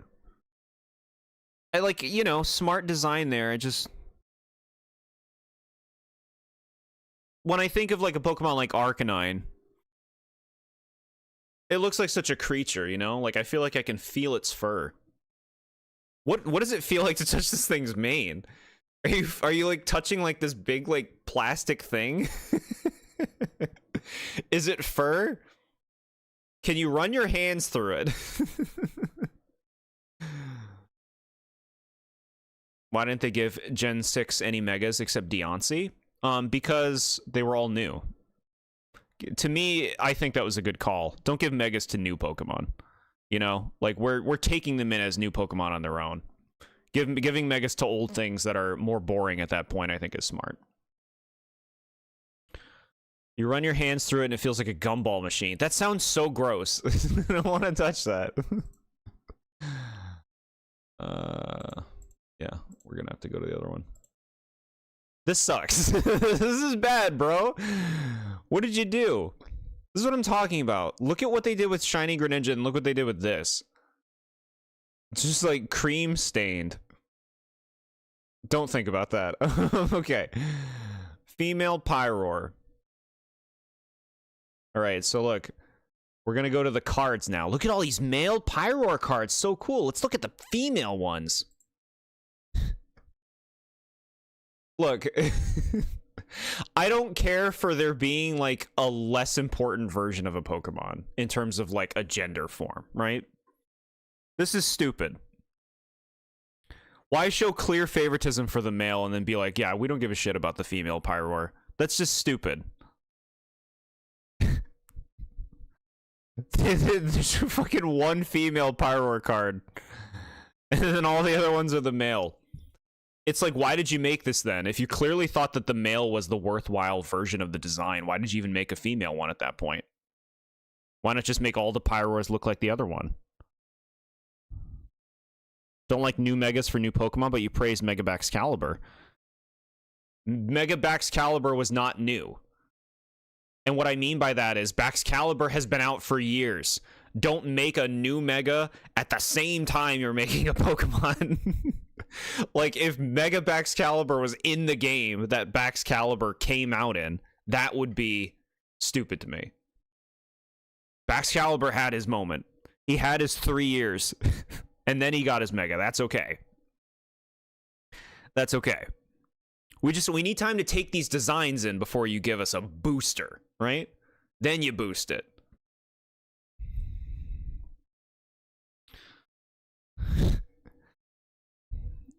I think because they started marketing Mega Evolutions as Beyond Evolution, so making old Mons get a temporary new evolution is exciting than a new Mon with a new Mega. For sure. It also keeps the numbers down, which I think they had to start thinking about by this generation, before they completely decided to stop putting all the Pokemon in every game when Gen 8 came around. Its hair looks like a fruit roll-up. Interesting. It's Unfezant all over again. Yeah. Yeah. The whiplash from male to female card is pretty funny and unexpected. It's just like, why did you make it if you're intending to show it disrespect? Is like the question. I think female Pyroar is nice. I think it's cool that they made like a, you know, a male and female lion look very different in real life, and I think that it's cool that they emulated that in their lion Pokemon, but it's just like, you know, show them equal respect. Even the Mega, which we're not talking about today, it's just like, we don't care about the female one. Like, what are you doing? I like this, though. This looks great. Yeah, I like it. I like being able to see more of like this. I like this natural fur more than like the plastic of the normal one. So like, in some ways, this is a little more appealing. In some ways, not in all ways. He had his moment where he tripped on stage 5 times over, and that's why Baxcalibur looks the way it does. Whoa. They made it because sexual dimorphism exists, is what I would say if they cared about the female. It's a wonder they even made it, honestly, yeah. Genuinely didn't think they'd care enough to even going to treat it that way. Yeah. Gotta make good time so I can tune into my notable picks. Heck yeah. Another bad shiny. Cream stained.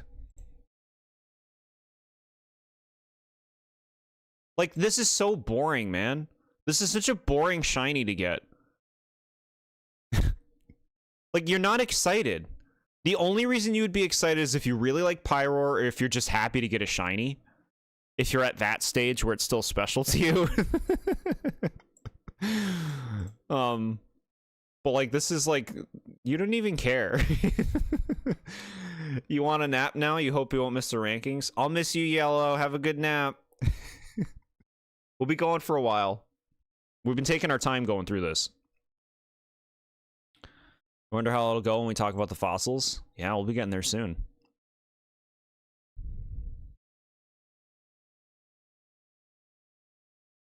You like the shiny for both. They look nice. Okay. Slightly tinted shinies were never my thing. Yeah, I'm with you on that. You love the red eyes. At least they changed the eyes completely. Ooh. Ooh, ooh, ooh. Fairy type exists. What do? We need to make some fairy Pokemon. I know.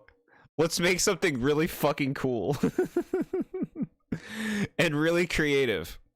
I love this. This makes me so happy. I was so excited when they showed this.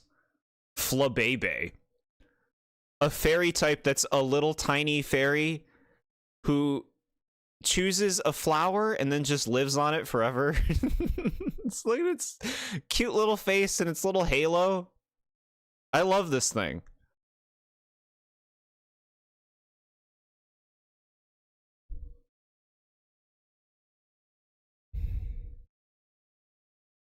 I may have to stick around for this one. Yeah.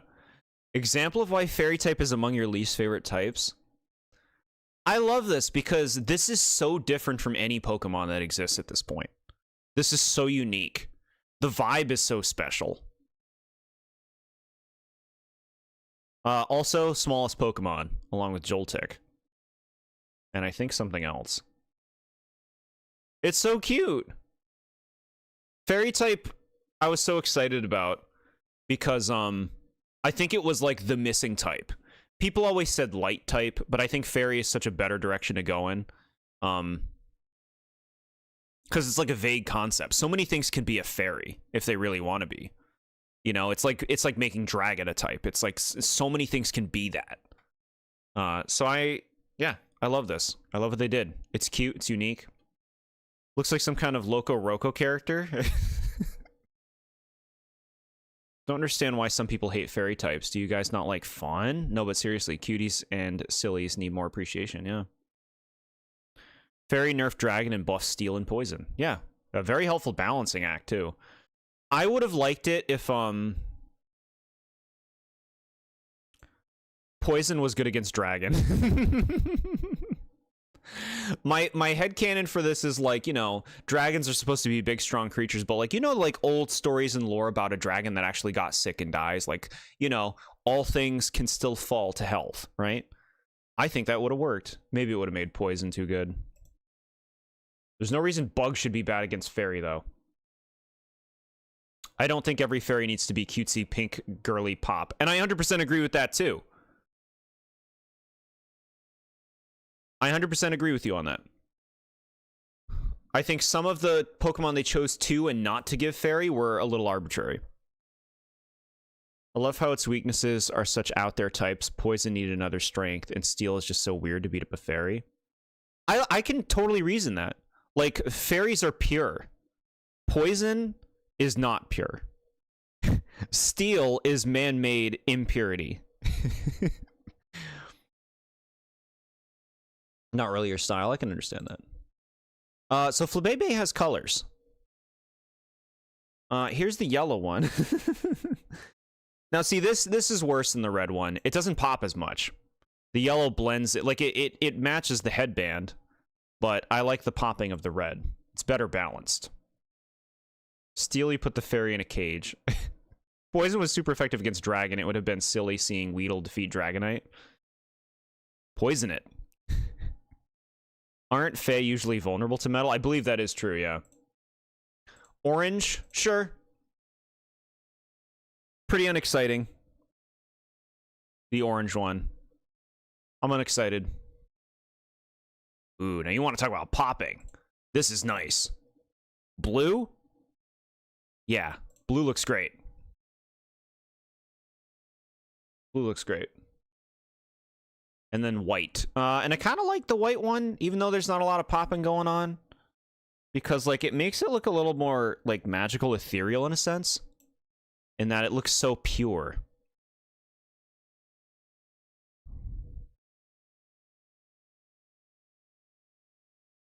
So the shiny, now you might you might be able to see this. The shiny is the body changed. Like the eye colors changed to blue, and the body becomes like purple. You can kind of see it.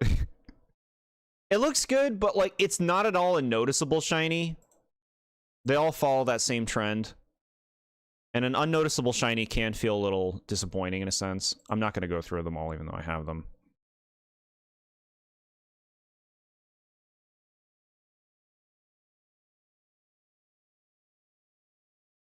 Not every fairy has to be cutesy, but there's nothing wrong with fairies that are cute. Yeah, exactly. Just give us some variety. The shiny is cute, but it reeks at the same time. Whoa. Caught a shiny Flabébé. I was so confused. Like, what's the difference? Yeah. Here's a little example of, I don't know what this show is. Some garbage. Here's an example of the size of Flabébé compared to a person. It's a very tiny little creature. But very cute. Floette, its evolution. And this is a nice progression. Oh, this is a gendered Pokemon, I should say. What I mean by that is, like, this is a forced gender Pokemon where they're all female. I think shit like that's really stupid. There's no reason for this Pokemon to be all female. It doesn't make any sense. I hate that they do this a lot from this generation onward, which is just like, oh, well, cutesy and pink and feminine. Female. Like, it's just, to me, it's rigid thinking.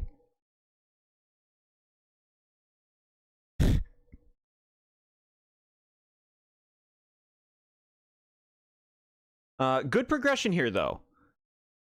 The Pokemon has gotten bigger. Instead of living on its flower, it's now holding its flower, like a weapon of some sort.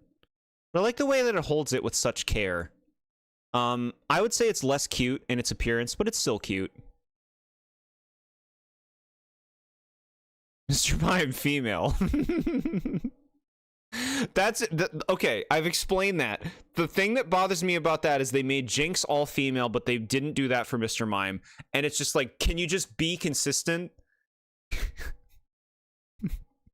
Can you just be consistent in your own rules? You're not consistent. It drives me crazy. Personally, like all male or female Pokemon characters, rises them a bit. Explain it. Explain why this Pokemon is all female. Why? Because only females can like flowers? Like, what's the reasoning?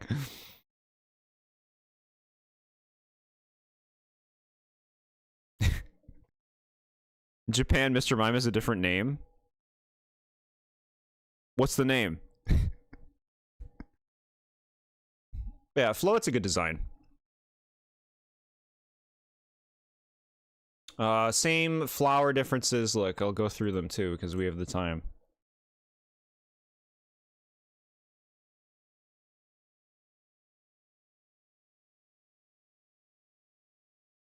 It's like Barrier or something. Go Barrier. I named him Barry. Orange looks kind of good. Ooh, the blue one. We're all excited. You ready? The blue Floette. Ah, that pops. Barrier, my favorite Pokemon. Right next to Boober. White Floette. Yeah, again, it has that, like, purity theme. So the white one looks good, too. Now, I do not... Okay. I am leaving everything that was created in Legends ZA for a stream after we're done Gen 9. But those are all going to be megas, and so there's this really awkward thing where we have to talk about this thing, and it doesn't fit anywhere else. It doesn't fit talking about megas, so we have to talk about Eternal Floette now. I don't have a 3D model, because it's not in home yet. This is cool. I love this color palette. The blue and the white, and, the black and red flower, I think that looks really good. This unique flower looks really cool. An eternal form is a cool thing. Glover's your favorite Pokemon. Oh, you think Floette's cuter than Flabébé? Okay. Floette Eternal Flower existed in the code of Gen 6. It's true. And they made it a reality. It has never been distributed. You can get it now. In Legends ZA, it's all yours. You're making a joke, I think. You like how Eternal Floette is its own character thing? Very cute gal. I generally don't like it when Pokemon are like an individual. Like, I like it when Pokemon, like, there are many of them. Like, where did this flower come from? Why do you have this? This eternal flower? Why don't you evolve? We don't explain any of that. Why? Explain it. Didn't it die along with AZ? No. Spoilers. No, it didn't. This looks cool, but to me it does feel a little gimmicky. Like, to me it doesn't feel fully evolved because Floor just exists. I don't think this thing has a shiny. No, I got an image of the shiny.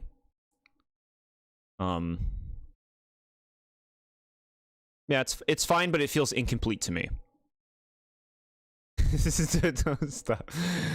I haven't finished ZA yet.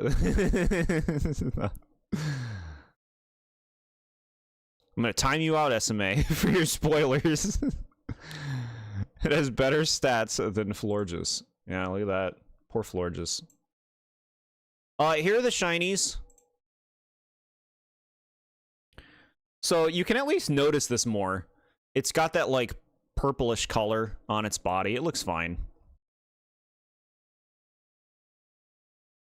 They had this thing in a signature move for the longest time and it was never given out. No, you're right. It's true. It's called Light of Ruin. And they finally gave that stuff out with Legend ZA.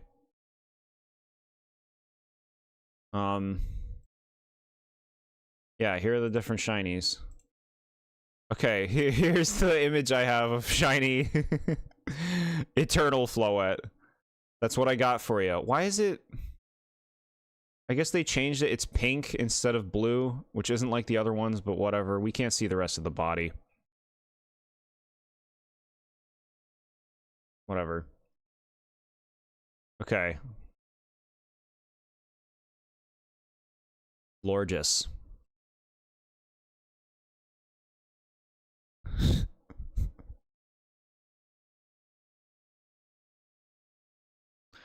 This is great.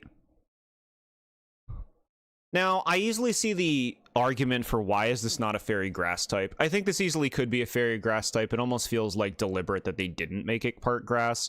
My guess would be because fairies knew they wanted to have some, like, more pure fairy types so that people would get used to the type of fairy and, like, playing around it. That's why I think this is not grass type. Because the grass is pretty integrated to this thing's form. Florges is a downgrade? Wow. I think this is a pure upgrade over Floette. I do kind of like thinking of this as a big wad of gum, and people stuck their gum on it, and there's all these different gums that are stuck around its head. It's just like, you know, elegant, graceful fairy, which is cool. Yeah.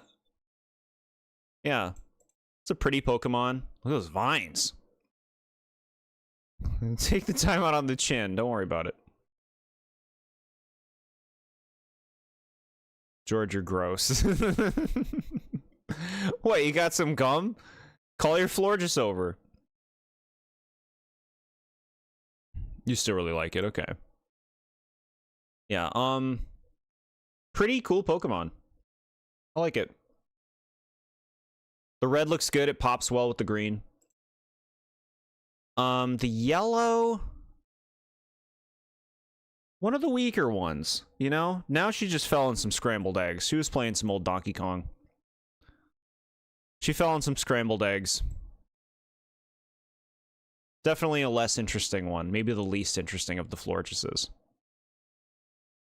Florges is pretty cool. Motherly thing that will rip you to shreds if you touch its flowers, yeah. This thing, like, takes care of gardens, which I think is really cute lore. Ooh, the orange pops. Yeah. The orange redemption here, that orange pops nicely, and I like that they have these little purple things in it, the little SpongeBob flowers. I like that those are there. So this one was eating a bunch of Cheetos. It got so excited about the Cheetos that it just put the bag right on its head.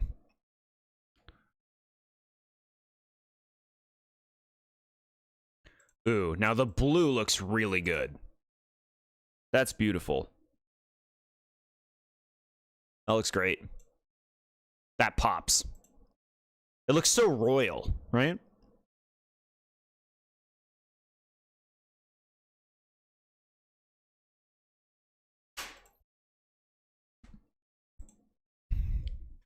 And then white Florges, which is actually the Florges that I used when I played online in Gen 6. I had a white one. These things are special defensive beasts. They'll take any special hit you want. These things are so hard to kill with everything that they have. Very attractive. You have to ruin things with your descriptions. What do you mean? This one had a bag of smart food popcorn.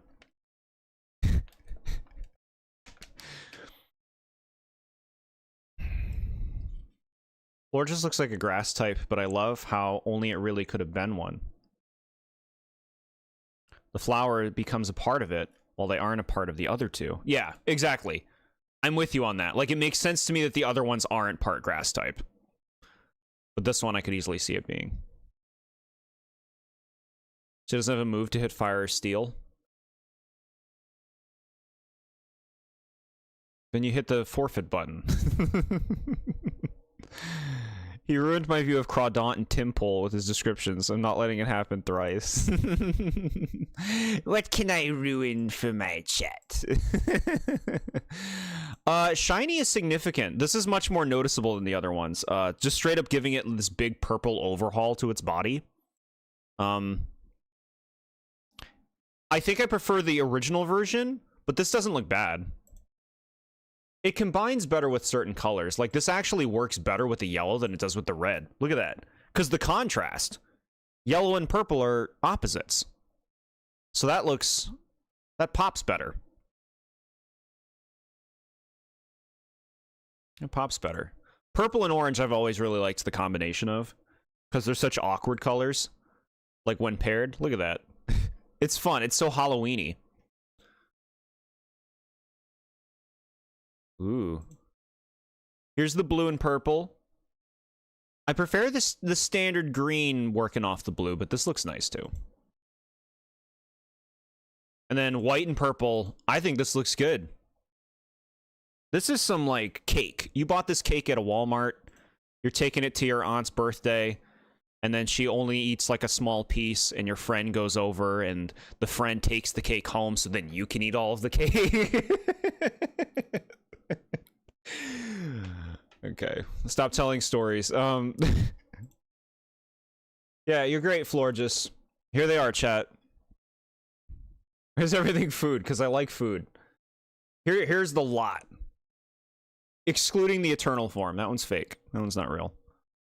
That's just AZ's fever dream. It's so specific, Jord. Yeah.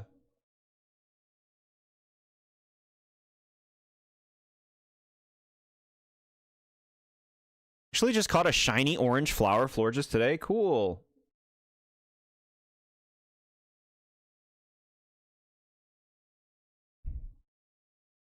Yeah.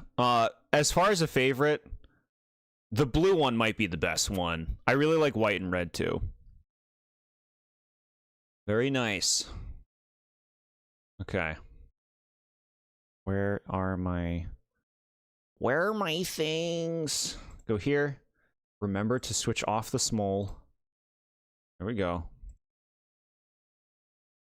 All right, cute tiny goat.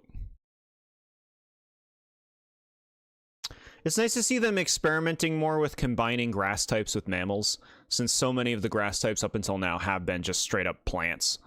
This is a cutie. This is a cutie. Skiddo's great. What a pleasant little guy. Like, look at him. Not a whole lot of personality in this image, but you can see more of it in the cards. It's just nice. Like, the horns look nice, the color palette's attractive, the orange hooves really, like, pull it all together.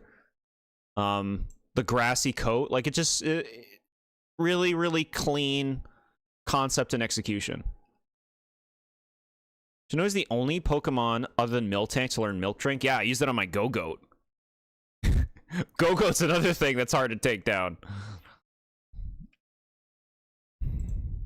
A hug for you, and a hug for you too. It's really cute to ride these things in the original X and Y. They're, like, really fast. It's like they have a lot of energy. I'm happy to see the appreciation for Skiddo.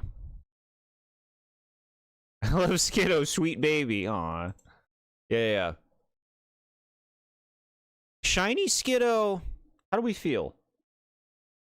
It's creamed. It's got kind of like this ugly booger color for its like neck ruff. I guess that's where it's wiping them. And then pink salmon feet and golden horns. I like that it's considerably different. I do think it could look better.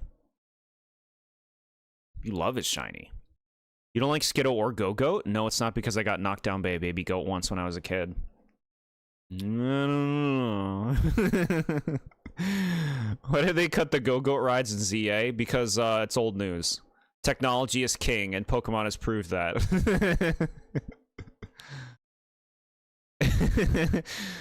Thank you, chat, for appreciating my humor. Pure grass type. I feel like we're getting into that, like, you know, those Pokemon of this generation that are just kind of like filling out the roster, you know. They don't make headlines. They're not making waves. Here's its evolution. It's just a pure grass type. It's a bigger goat. With that said, I think Go-Goat's actually maybe a little overly ignored. This is attractive. Beautiful horns, nice look in the face. Balance of colors. And this thing looks like a bruiser. He's rocking that, like, strength of, like, a mountain goat, right? A mountain goat will kill you in an instant.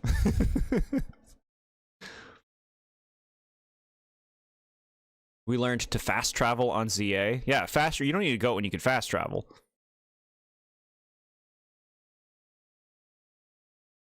Go-Goat could have been grass ground. Could have been. I don't think it's necessary. I think it's fine to just have, like, a pure grass type. That said, I do think they get a little pure grass type happy from this point forward. From Gen 5 forward. From Gen 4 forward. Go-Goat's also a sweetie. You love this. Skiddo is better, but Go-Goat is very, very nice. Somehow still very cute. Yeah. Just looks like a reliable, friendly goat, you know? You can ride this thing. This thing is bigger than it might appear. I like it. This one grew on me, though. Like, I didn't think this thing was anything special when I first saw it. Even grass normal. Yeah, I could see grass normal. That's fine. You got your deerling and sawsbuck. Variety. And all that. The shiny's pretty crazy. Like, it goes by a similar concept as the other one. Like, the bigger horns being all golden and, like, the gold around its eyes and stuff kind of, like, pulls it together a bit more. It's still a little messy, but I kind of like it. It's weird. It's oddly slow and bulky with its stats. Yeah, it's honestly quite good. Like, it's pretty hard to kill a Go-Goat. Between Milk Drink and Horn Leech. And Bulk Up. You love the shiny as well. Wow. This is a dumb question, but what's the difference between horns and antlers? I don't know. Antlers molt. Do horns molt? I don't know.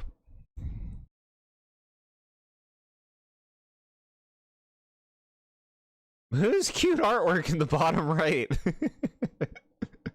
That's adorable.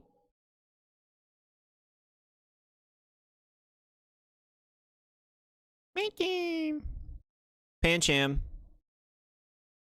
A cute panda bear. This is them being like, okay, let's make a real panda, right? We had Spinda, but Spinda didn't have, like, the standard panda colors. Now they're like, let's do a panda. Here it is. Fighting type panda. And he's cute. Nice, like, little happy face. He's ready to go. I love the leaf in the mouth. That's a nice detail.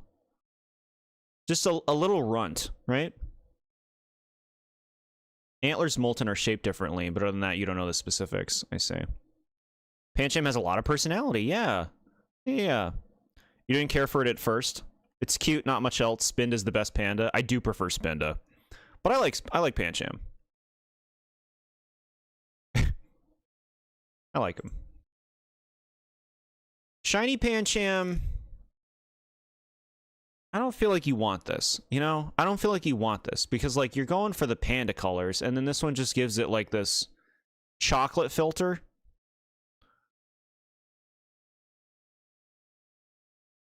The chocolate filter is, Unexciting.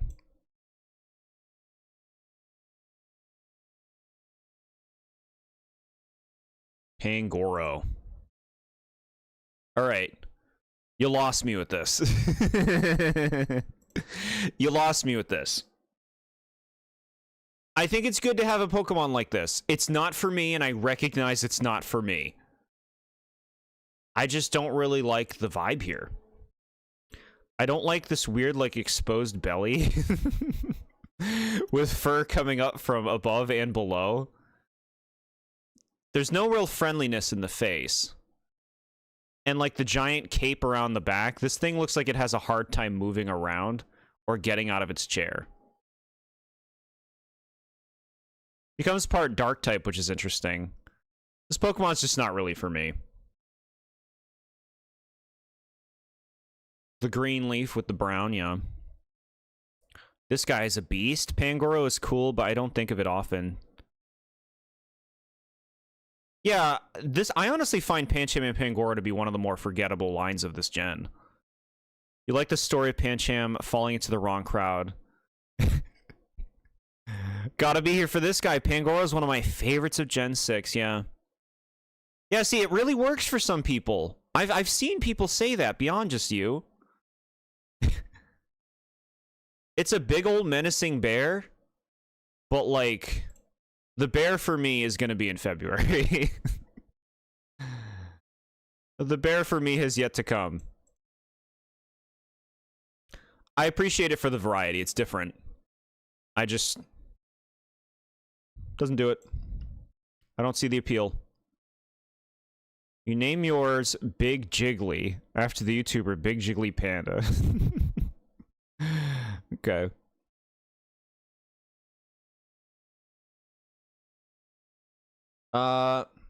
Shiny looks better than the baby shiny.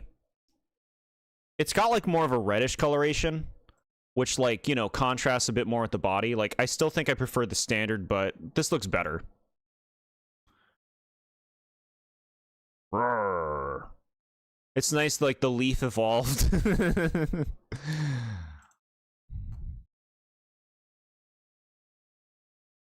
Yeah, like, perfectly fine Pokemon line. Not a standout for me. Ooh. Ooh, baby. I might like Furfur too much. The reason I say too much is because it is just a dog, right? I really like Furfur, though. Furfur's sweet. Look at its face. Look at its shag. Oh, you found a shiny Pangoro recently in ZA. Very cool. Poodles are gross, but Furfur is cute. I think poodles can be cute. I love the shagginess of this, right? Look at that shag. That looks good. One of the best dog Pokemon. Definitely one of my faves. Yeah. Furfur's cool. There's honestly not much to say about it. It has a whole gimmick that we're going to talk about now. Trimming Furfur. We trim Furfur, and Furfur gets various new looks. They're basically forms. Now, this is one of the worst. This looks stupid as shit. Heart tail, heart here, this, like, old lady do.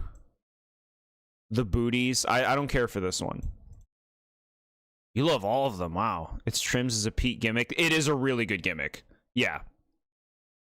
Surprisingly full of moodiness and expression. Yeah. Well put. You love the trim idea, but hate how it wears off so easily. How you have to, like, get it trimmed again? That's so stupid. That's how it's designed. Yeah, heart trim is one of the weakest ones. Just not appealing to me. Star trim is better. The blue looks nice. The star looks good. The head shape's a little doofy at certain angles, but it's one of the better ones. Well, it's better than the first one. Diamond trim is fancy. I like the color. I like the diamond. I like the way that the fur is like up here and then down here. Well said. Yeah. Kind of cool.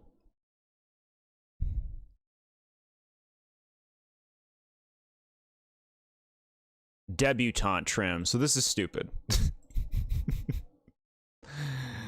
It has a hat now. It has a hat, and the fur is now a hat, and it's got a bow.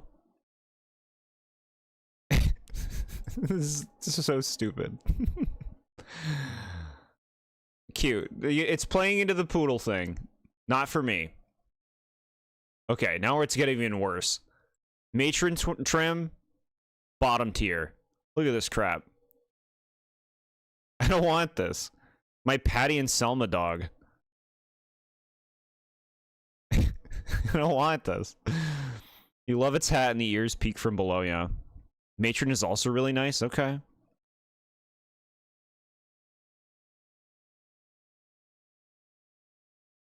Ooh, woof.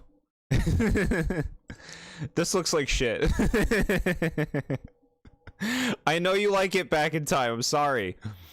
But, like, it has a top hat, it's got a tie, and then it's got this fucking, like, empty toilet paper roll on the back.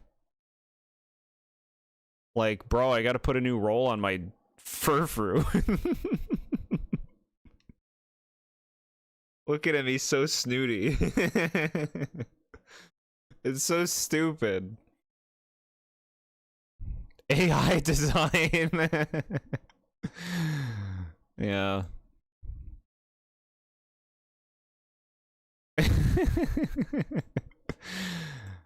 Yeah. Okay. Here's my pick, chat. If I'm trimming my fur-frou, I'm going Lorraine. This is a beauty. Look at this. These danglies. Those look nice. I mean, okay, this is a little and then this is kind of weird too. It looks dopey from the front, but no, this is still my pick. A nice comfortable light blue. And I just love these hanglers.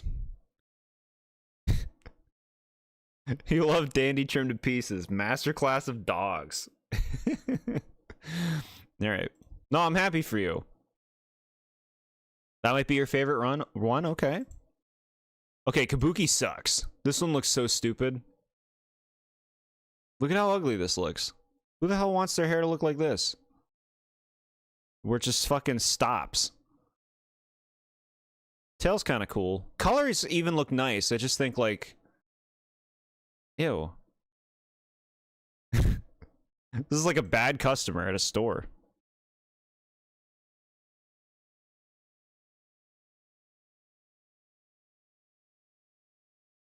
Now, before Lorraine, before I grew on Lorraine, Pharaoh was my #1 pick for the trims. I think Pharaoh looks great. Nice colors. I like this. I like these stripes. Commanding. This is a fun one.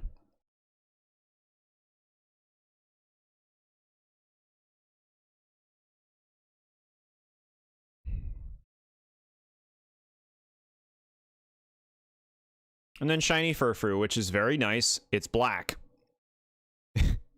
They just swapped the colors and it pops. And it's really fun because this whole fur gimmick utilizes this new shiny color. Lorraine is what it's called? It's Lorraine. Pharaoh is nice but forgettable. Wow. Pharaoh and Lorraine are my picks. Here are the other shinies. This kind of looks better in this color. Yeah, I kind of like the white body on these pops. That looks nice. Like, this looks good even though this is stupid. Stupid, but the colors, you know, look pretty good. The black and the green looks nice here. As stupid as this thing is. Ooh, baby, that looks good. How the black changes into the light blue. Yeah, that's nice. Ugly. Not bad. Not bad. All right, chat. So, not going to make a poll, but what is your favorite furfru form? And that includes the normal one. My thing is, I gotta go with the natural one above all of the trims. And it's because of that wild scruff. Like, you see how it's coming off of its, like, legs, its tail, its head, and everything? I love how shaggy it is. But if I have to go with the form, I'm picking Lorraine and then Pharaoh.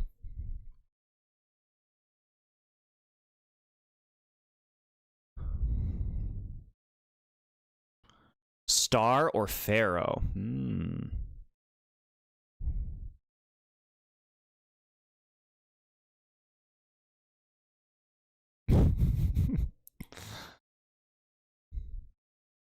Heck yeah. The chat, they couldn't wait giving all these things a bunch of forms in this generation. Right, where is... I'm disoriented. Alright, we'll click this. Time for cutie. Oh, look at this, chat. I denied you these cards. Hold on. Look at these cards. They got some form furfru cards. Now we're going to the cutie.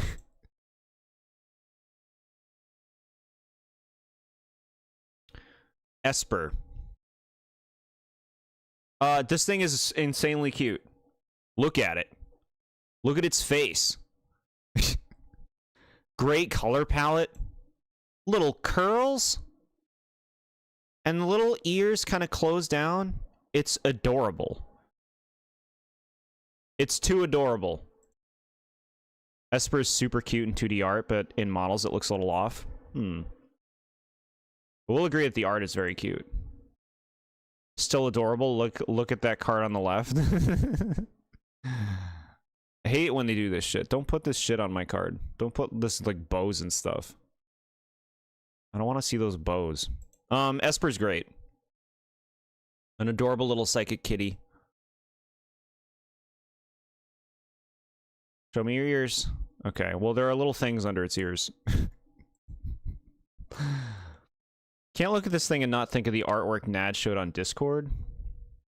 Not sure which one you're talking about. Looks like it's seen stuff. Yeah. Really fitting for just, like, kind of an eerie but adorable kitty. Shiny, you know, it's not super different, but, like, pink is pink. If you want a pink one, it's cute. The new eye color looks nice. I guess it's the old one combined with the pink looks good.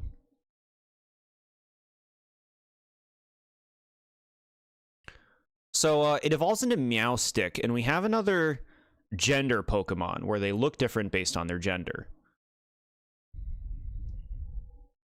The male's up first, and this is gorgeous. I love this color palette. The stripes, the little face. This is such a nice progression for Esper.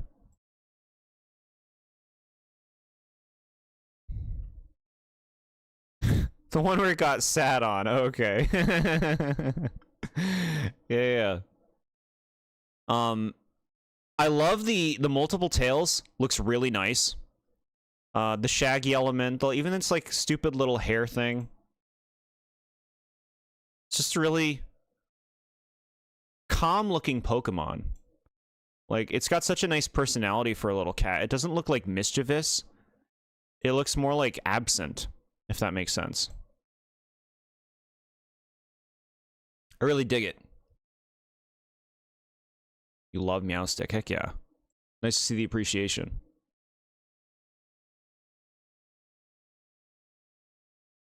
Came so freaking close to making my list. Guess you don't love it enough. Shiny Meowstick.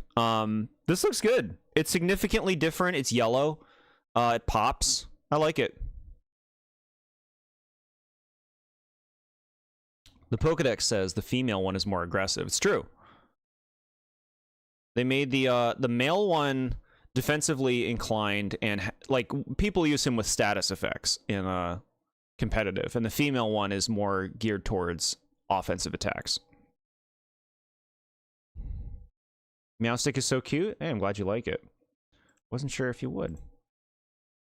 And here, look, the female one also gets cards, not an afterthought. They're treating them more equally, although I didn't see an EX version of the male. Eh? Let's get some equality going on, don't you think? I love the female one, too. Nowhere near as much as I like the male one.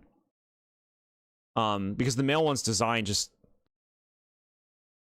speaks to me more, you know? This is still very attractive. Nice color palette. These eyes are, the color's a little strange in how it plays off the rest of the palette. But I like the way she stands. I like the double tails. I like the overall palette. And she's got like a little hat.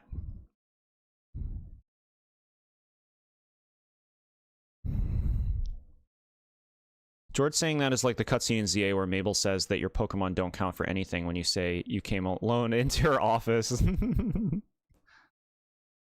Female Meowstic is way nicer. Wow, both are nice, but female Meowstic used to be in my top 10 for so long. Wow. They're cats. They're the most adorable thing in the world. I like what I'm hearing. The white with the blue and the yellow, come on, man. And it's curls? Oh my god, it's curls. Yeah, they're both great. I think they did a great job with both Meowsticks. This is a really fun way to do, like, gender forms in that they both feel like equals. They both feel like they have their own appealing designs and niches. Really good.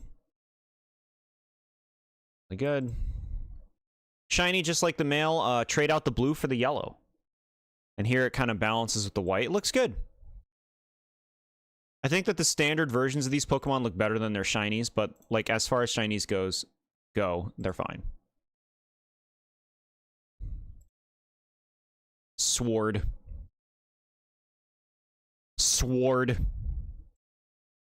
Now, their obsession with combining ghost types with objects is really in full force at this point, and we'll see it more going forward. A sword Pokemon's a really cool idea. A ghost sword. And I like a lot about how they chose to execute this. Hi, James. You're in time for the sword. Meowstic looks incredibly apathetic, which is something I love. Like, you try petting it, and when you do, it's like, what are you doing? Sure. So, a possessed sword that carries this little cover with its, like, wispy ghost cloth. And it slashes. And when it's not in battle, it puts the cover back on its body, which you can see in its primary art, which almost kind of gives it a face. It's like it has multiple eyes and a little smile. It's a very interesting design. The kind of design that they can make now that they've gone to 3D models, like 3D forms and stuff. You can go with more intricate concepts. You can do more intricate things now. Whereas, like, this translated in red and blue would make no sense to people. They had to think smaller back then because of the limitations. But, yeah, Honedge is great. A ghost sword's really cool, and I really like how they balanced it. Like, it's just the right balance between realistic-looking sword and goofy cartoon Pokemon.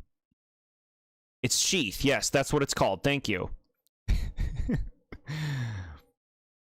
I don't like how the Sheath looks. It's very busy. You love how this looks without it, though. Interesting. I like both. It's also cool that they made a ghost steel type. Like, that's cool. Ooh, now that's a shiny. Look at that. Red and, like, a purplish kind of color? Kind of mixed in? That looks really nice. The best line in Gen 6. Certainly not for me, but definitely a standout of Gen 6. Like, this is a very popular line from this generation. It's really cool looking, very nice shiny. The Plate of Champions. It makes me think of the meat of champions from Pikmin 2. So random, bro. All right. It evolves. How do you evolve a sword? You make it another sword. Doublade. I love the name Doublade, and just like Fletchinder, this is one of my favorite middle evolutions in Pokemon. I think this is so elegant looking. Two swords, the way that they position with their double sheaths in the back, and they're like grasping cloths, essentially. One of them, you can see, is holding the sheaths that they stay in. I just think the idea of two floating, cutting swords is so cool. It's so elegant, and they did such a great job of executing it. Look at that. Doublade. It's really frail, but really strong.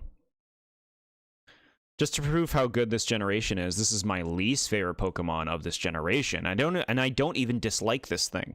Wow. I hold no ill will against it whatsoever. Okay. No one's voted for poor Fennekin, and Froakie is getting beaten by Chespin. What does the world come to? Chespin appreciators rise up. You love this thing? Yeah. Doublade's great. It's really good. Shiny Doublade, bro. Yes. That looks sweet. This, like, purple into the gold? Not sure about this, like, salmon color with the rest of it, but no, that looks nice. That's a beauty.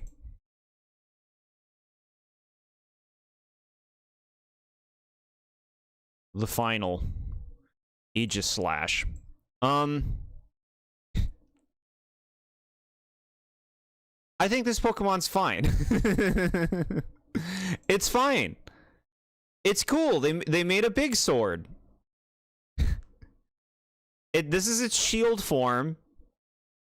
It has a shield in this form that it puts in front of it to block attacks, and you can see the sword is back here, folding its arms with its one lone eye. Some really nice, like, symmetrical design here. Looks like a big, powerful sword. Very special.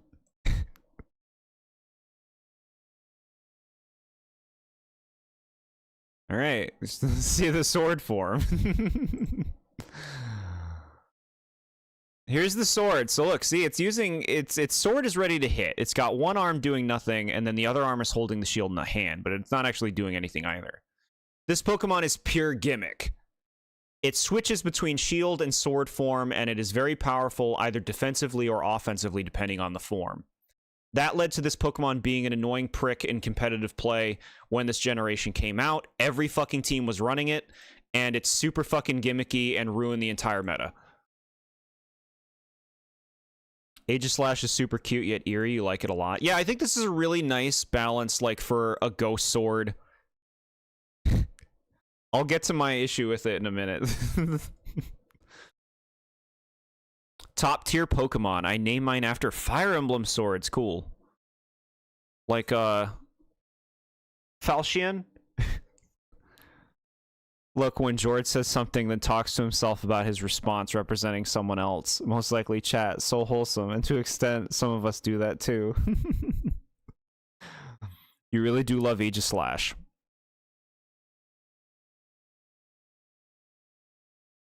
Oh, love when Jord says something, then talks to himself about his response representing someone else. So wholesome, and to an extent, some of us do that too. Yeah. I like that comment.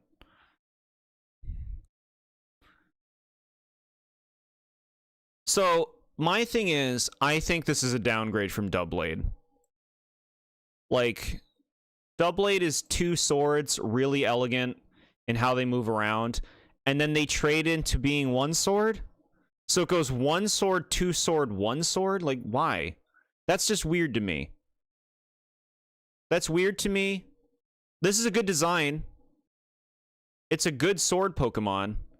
I do not like how much if its identity is its gimmick in the actual games in terms of how it plays. it makes this thing either garbage, useless, or broken and annoying. Basically, this Pokemon is too good when it's good, or it's useless like it is in Legends ZA. That's my thing. I think this Pokemon is too connected to its gimmick, and it kind of affects my appreciation of it. I do think it's a cool design, though. But I do miss the 2 swords. You've been naming Aegislash after Mithra because now that you've played the game, grown attached to her, I find it a fitting name for the sword. Okay. Still very cool. I'm very happy that they made this. I'm very happy that they made it. Am I supposed to hold this thing? How? Its hilt is like big. Are you supposed to use it as a sword? It's 116 pounds, bro. You're not holding this. Okay. It's cool. It's a sword Pokemon. No, there's the blade form. And here is the shiny version now. This is another, like, favoritism shiny. They made it black, gold, and red. They know what they did. They know what they did. Let's see the full sword form. Yeah, look at that. That looks great. This looks awesome.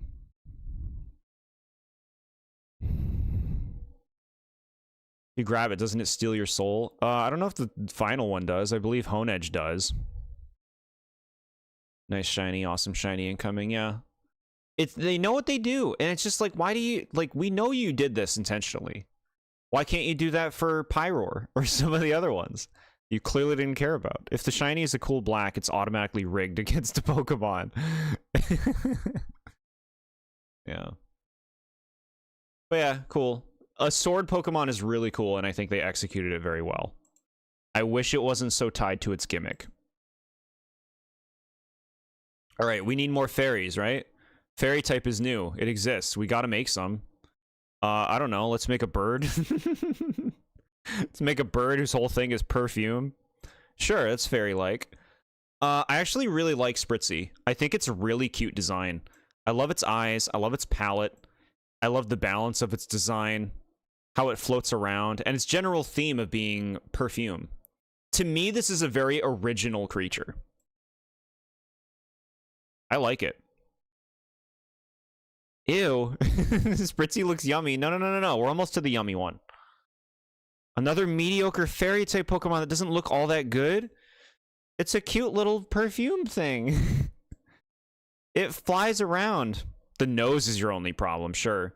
I've seen a lot of fake evolutions of Spritzy over the years. A lot of people take it in a Plague Doctor direction. I think there's a lot of potential there for this thing. But I really appreciate it as just an original creature. And I think it's cute. I can understand if it's not for you. Shiny Spritzy looks wonderful. Look at that. Change the pink out for this purple. That beautiful, like, shining yellow eye. That looks wonderful.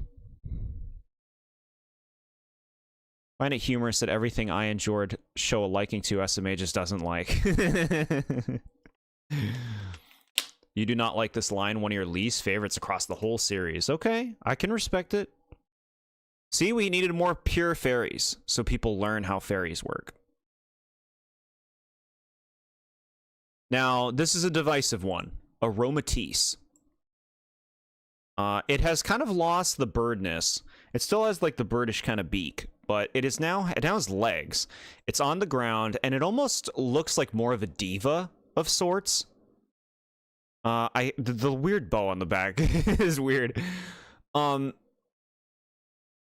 What I like about this is the same thing that I like about Spritzy, which is this is a very original creature. So many Pokemon today are, it's a sword, it's a goat, it's a cat. This is not cleanly defined as anything. It is its own original creature, and I really appreciate that about it. This thing is also all about fragrance. Sultry. Luring you in with its leg. I like the face, though. Like, I like the eyes. And this, like, thing coming off the eyes. I guess those are the lashes. Powerful. Powerful face. Very puffy, very different. I appreciate this Pokemon for how different it is.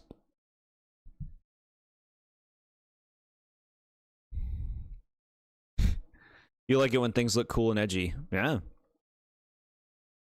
This is in contention for least favorite Gen 6 Pokemon for you. Wow.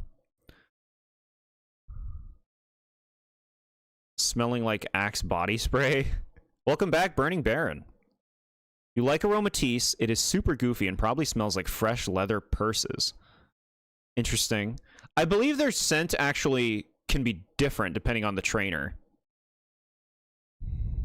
Your girlfriend really likes these Pokemon, huh? Yeah, like, it's not for me. I think there's a lot of potential here. You could give Aromatisse an evolution. You could give it a form. Untapped potential. Here's the shiny. Not as good as the Spritzy, but still looks good. I like the big purple puff. I like the golden eyes. This, like, kind of regular reddish color here is just kind of fine. It's fine. Now, if you don't like Spritzy, you can get the other game and get Swirlix. The Cotton Candy Pokemon, who you might see looks pretty different from his artwork as he does in his 3D model. This is what Swirlix looks like when he is standing. You can see its tail, you can see its feet. Now, it can kind of pull in its tail, or pull in its feet, and it then kind of floats around because it's very light, like cotton candy, and that's how you see it in its formal artwork at the top. Poison regional variant that's based off of terrible odors. I like that idea. You love Swirlix. What a cutie. Swirlix isn't made of cotton candy, but its shaved fur tastes like it. Yes. It has sweet cotton candy fur. But it is cute. I like it when they make weirdos like this. Like, again, this isn't really an animal. This is just its own unique creature. And they had to get more fairy types out. So it's like, I don't know, sweets. That's a cute little weirdo. You can nibble on its fur, I believe. The shiny one, you know, they're going something, since it's like a sweet thing. This just looks like it's like cinnamony or something toasted even. Toasted. It looks fine.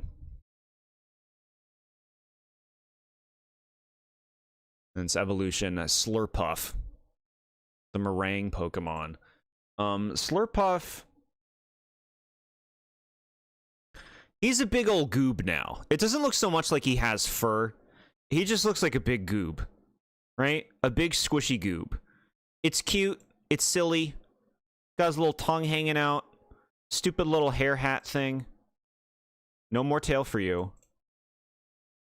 It's just like charming in its weirdness, right?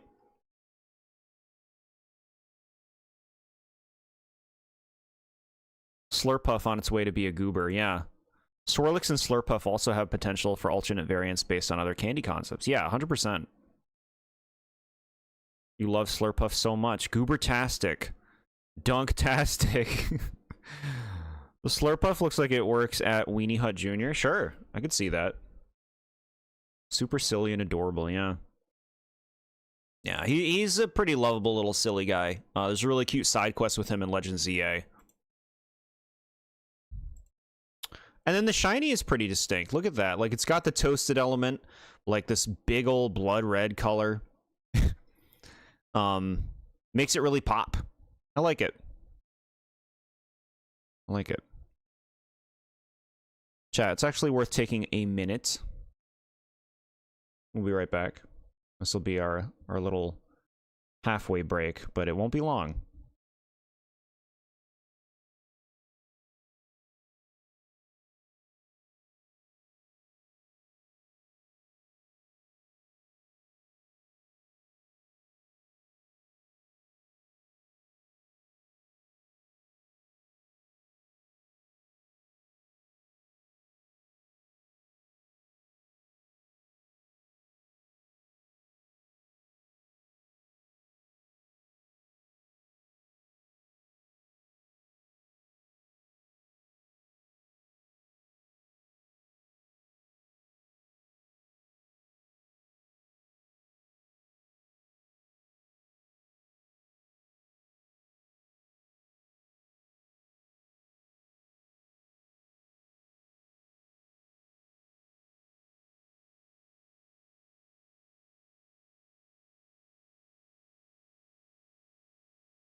Look at that. I told you it wouldn't be long.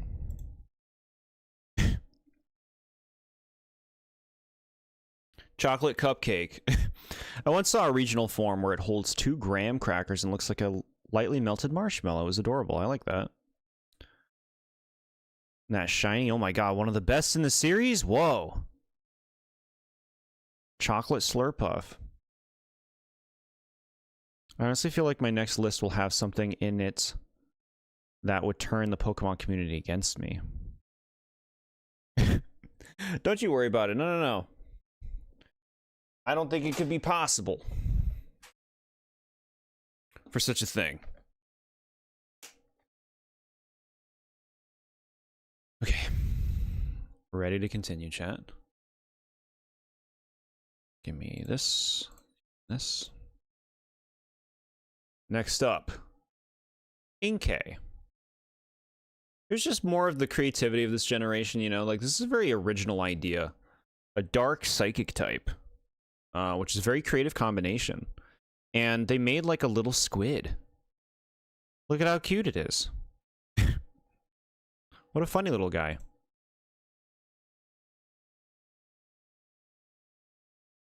It's nice when they do something different with a kind of Pokemon. Like, you see a Pokemon like this, you assume water type, right? Because squid equals water. I always like it when they do something unexpected with an animal and its type.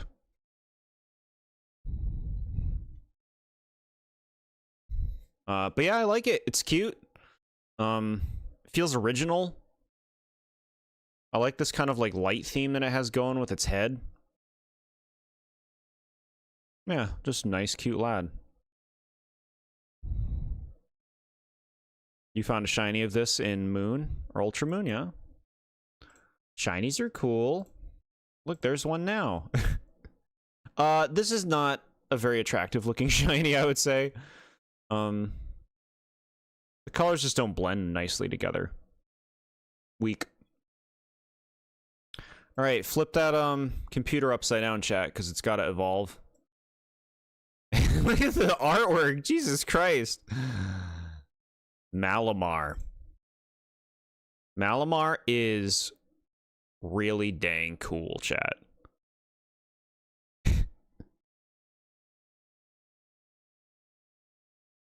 Whoopee cushion Inkay. Now there aren't a lot of Pokemon that look malevolent, that look evil. I think Malamar is one of the most evil looking Pokemon in the entire series. If you want something that looks sinister, this is a top consideration. And it's a really cool what happened here. The Inkay flipped upside down. What was previously the head has essentially become the body, and the tentacles are now like hair. It's really cool. This is your least favorite Pokemon of all time. The looks are only half of its evil. Yeah. Yeah. Your phone is flipped. Good job, chat. I think Malamar is super cool. I mean, he's my best friend, Malamar. I like this thing a ton. Sometimes the thing just doesn't speak to you. I could totally understand not liking this thing. Maybe the expression, just the vibe. But I love how original and different this is. There's no Pokemon like this, you know, in terms of its vibe or its even general form. What a crazy weirdo. Malamar is evil for forcing us to like it.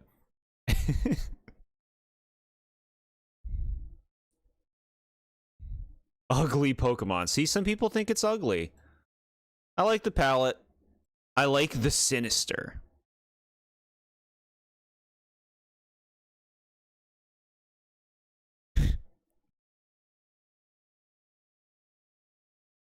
Shiny Malamar is okay.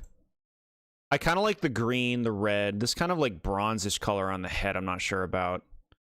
It's very alien looking in this color palette, which is nice. Kind of fits it. But, it could be better, I think. Mind control and the misconceptional use of hypnosis is my greatest fear. It is a fear I am rather hostile towards. Robbing one of their free will is nothing short of the most heinous thing one can do. And this thing weaponizes it. Yes, that is all very true. And contributes to the sinister quality of Balamar, huh? Yeah, I hear you on that. Losing your autonomy, right? We value that. We value our autonomy. Binnacle. I remember this is one of those Pokemon that, like, when they came out, everybody clowned on it and said it was ugly, right? Everybody's like, that's an ugly thing. What am I even looking at? Why did they make this? That happens with Pokemon from time to time. I like Binnacle. I actually think this thing is kind of cute. Its little smushy faces. I like that there are two of them. They just like carry around this rock. And they're stretchy. They're like hands. Barnacle hands. It's cool. Very unique. I like it when they're doing a lot of unique stuff in this generation, which is something to really appreciate.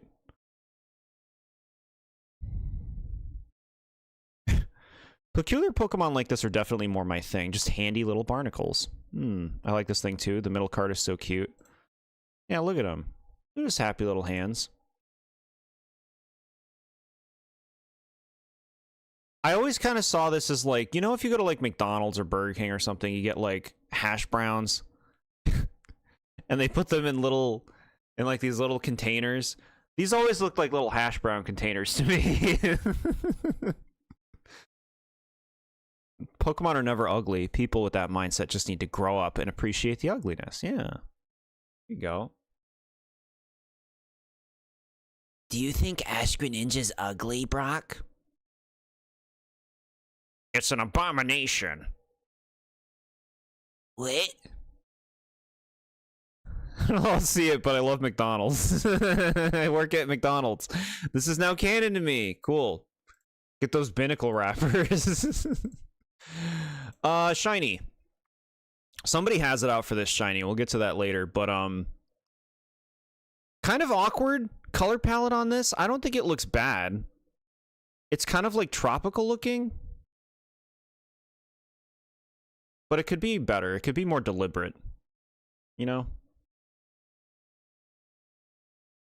I actually feel like Barbaracle was supremely underappreciated before Legend ZA. But, you know, if you played that game, this guy got a lot of attention. Being fairly available early, and like pretty much everybody catches it because it's like right in your way in the second area in the game. And if you know it has a new Mega Evolution, you're probably going to put it on your team. I've always liked Barbaracle. This is another Pokemon that got a lot of flack back in the day because of its appearance. It's just like, what the fuck am I looking at? What did you make? And I think it's really dang creative. It's like some kind of fighting guy who's made out of barnacles with eyeballs, and just this cool hand face is really cool. I just like the energy.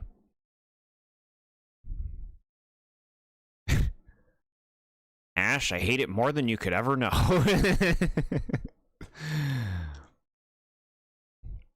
I love Barbaracle to unnatural degrees. One of the goofiest and coolest guys ever. It is super sad its Mega is ass as it is, but I'll use it on my team anyhow. Saying as a Mega since when? Someday. Next year, someday, we'll talk about that Mega. But yeah, I like this. Just like a big clambering weirdo, you know? Another, like, Pokemon that just kind of gets lost in the shuffle of Gen 6, where it's like, it doesn't really stand out. A lot of people forget it exists. You don't often see people go to bat for this thing. Yeah, I really like it. It's just really creative. There's a sweetness. Even though it looks intimidating, there's a sweetness to it. Nice palette. I like the shape of the rocks. The fact that even its hands have eyes on it. As two-dimensional as those assets are. I mean, what do you expect?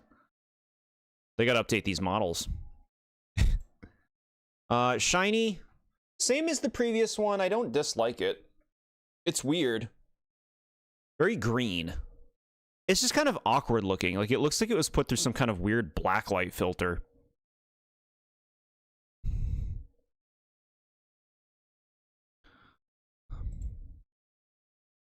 Skrulp.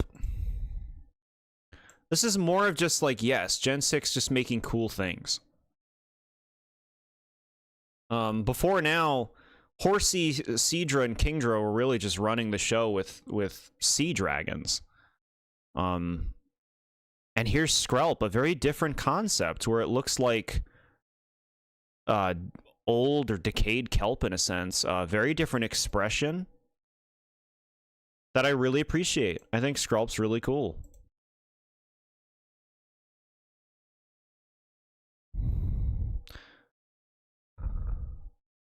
Imagine Barbaracle tries to grab salty food. Ow, my eye. Sorry, James. I'm sorry, you are my hand. Sure. Skrulp is the ugly duckling of Pokemon. You like it? Yeah, I can kind of see that. Just like it. Just seems like a sweet little creature, you know? It's nice to get another poison water type in.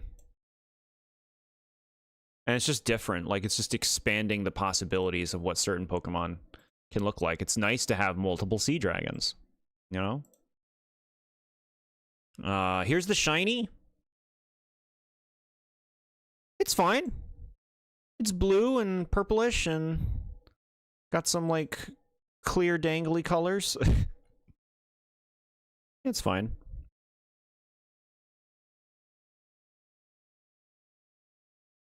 Now, its evolution is exciting.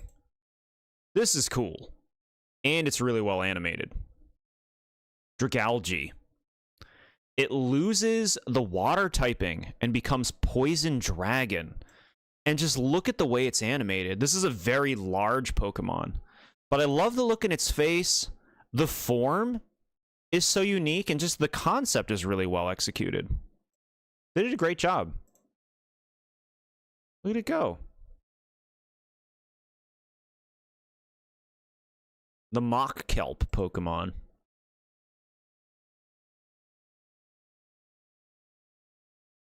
Dragalge is super cool. You love this. Yeah, so graceful. So different. You like how twisted and tangled it looks. Yeah. Sells the theme very well. Exactly. This thing would camouflage so well around kelp and seaweed and all that, you know? The shiny follows suit with the base form shiny, with a bit of green on top. I think this looks good. Yeah. Nice. Nice looking shiny.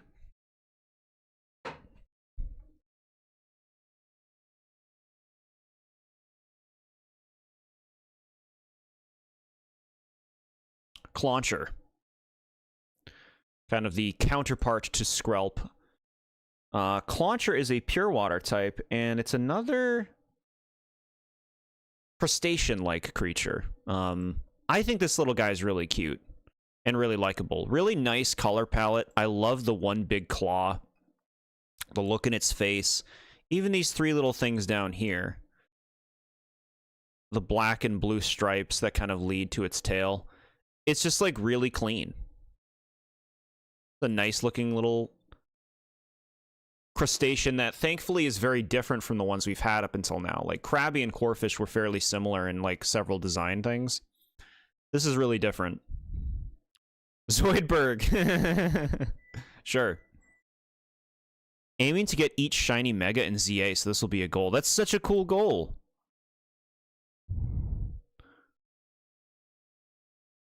Counterpart to Skrulp, never thought of it that way. It is very cute though. Well, yeah, it's because they were like version exclusives. And they both evolved once. So it was strange to me that Clawitzer did not get the same attention that Dragalge got in Legend ZA. Cute, small, angry crab, yeah. I really like him. His whole thing is he's the water gun Pokemon. He uses this arm like a gun to shoot water. Look at that hole. Distinct shiny. They go, this is another, like, clearly the person who designed this shiny was going for something. And it really pops for that. I prefer the standard blue, but this is cool.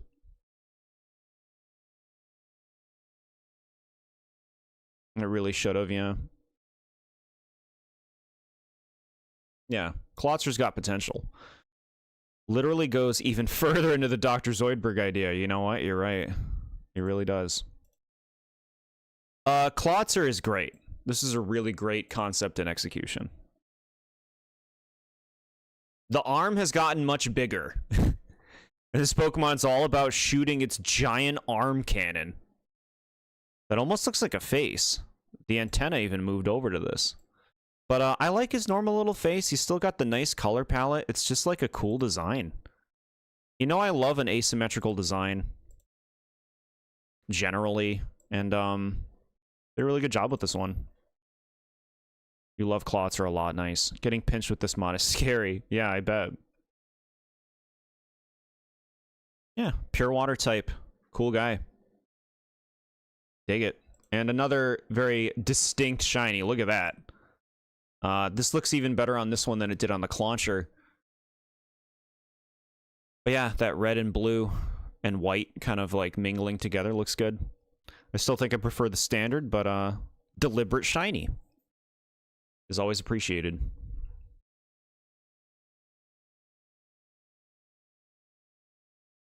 Helioptile.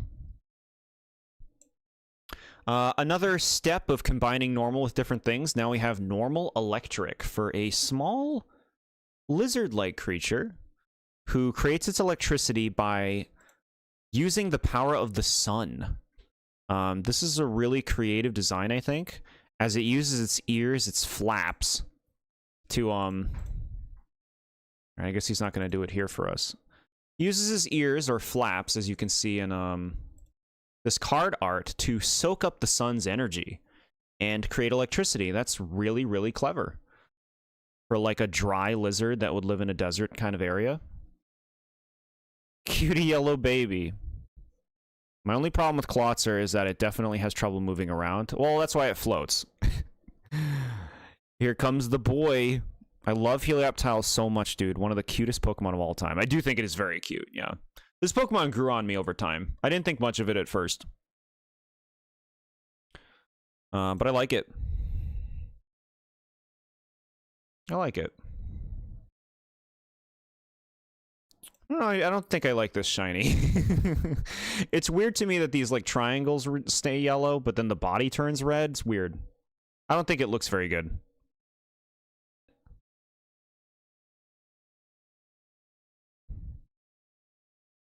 Said some terrible things before, but this. It's fine. Feel free to express yourself. Got Sunbird sad. Yeah, Sunbirds suck. Heliolisk, it's evolution.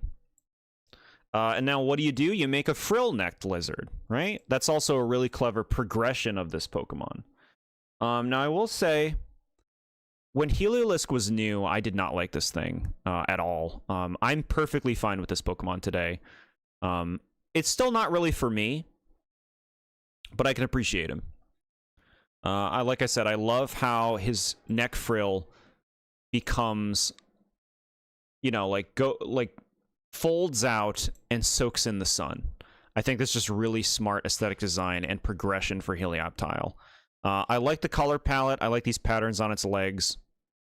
It's still kind of a silly, doofy Pokemon when you really look at its face.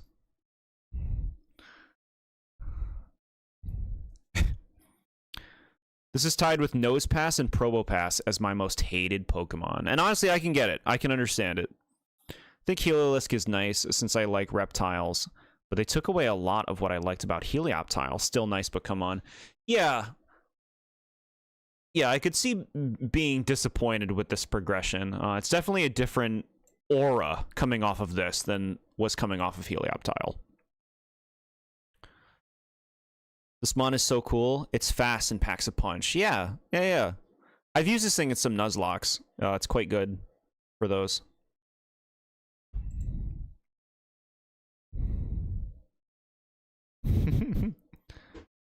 Yeah, I get it if you don't like it. I'm totally fine with it at this point. Shiny looks a little bit better than it did on Helioptile. It's still rocking the sunburn, but it doesn't look as, like, strangely placed on the body. But this could still be a lot better. This is not a great shiny. Fossil Pokemon. Bro, make some more Tyrant cards. What the hell? This Pokemon's been out for over a decade. You got 2? Don't give me this fucking, like, 1999 CG card. Make him some real art. Look at how sad he is. Okay. So, they finally just were like... I've talked about this. Every time we talk about fossils, I talk about this. They finally were just like, alright.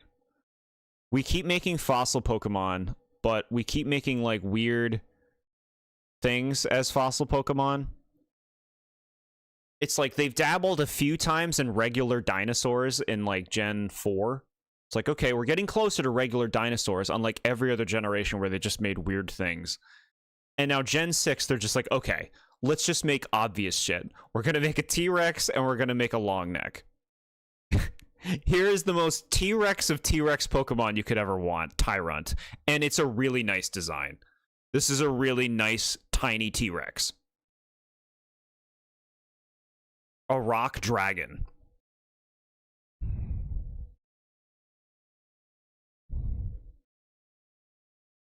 I love him.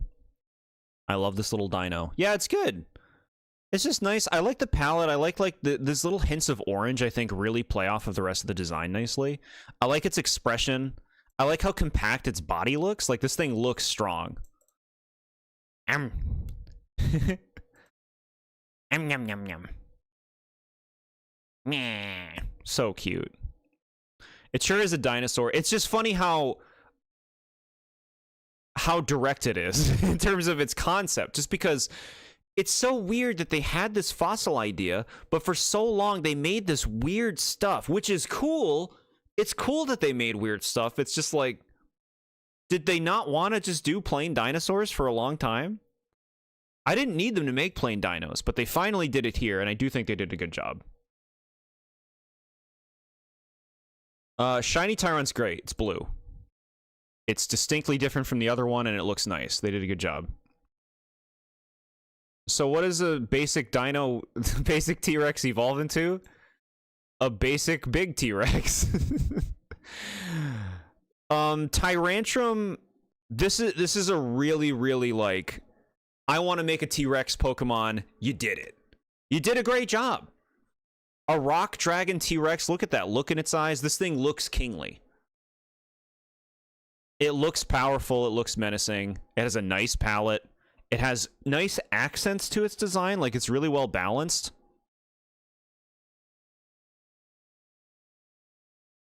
They did great, honestly. They did great. Yoshi on steroids.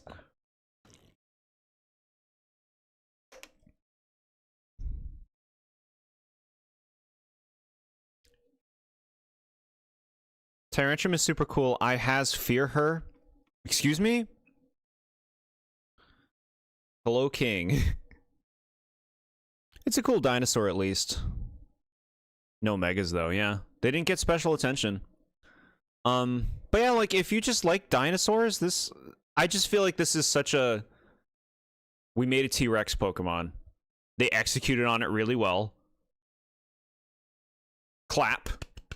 Move on. Right? Good job. The shiny is a more bolder color of blue that pops more than it did on the Tyrant. I think this looks good. It looks very much like a toy now, like that you'd see in a kid's playroom.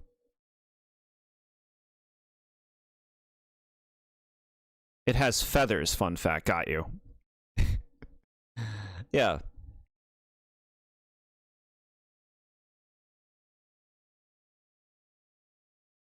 Now for the other fossil. Tiny cutie. Amora. I think this thing is really cute. And I love that they did something unique with this. Like, they went with making a long neck Pokemon, but they made it an ice type, which makes it dog shit in the game, but that's just fun. I love the gem, like crystal gem theme going on with this thing. Love its eyes, and these like feathery sails coming off of its head look really good. Just a distinct feature. Look at the way those animate. The way the colors move. This gen has a lot of cuties. It really does, yeah. Don't really like this one.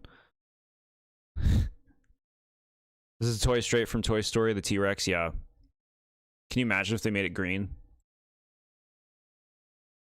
Shiny Amora I actually think is nice. It's not super different, but it really fits this Pokemon. Like, they just made it very white, which really fits the ice type. It's so pure looking.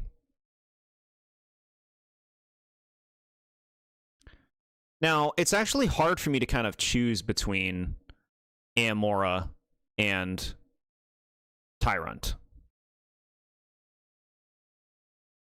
I think I lean Amora, honestly, as it leads into Aurorus, a very pretty Pokemon. Whoa. Okay. Look at it staring at me. So sad you lost this shiny. Oh, I'm sorry to hear that. That's right. You showed me that. You expressed that on the Discord, I remember. Aurorus is really cool. Look at this. Just a beautiful ice gem long neck. And look at that. That's so cool.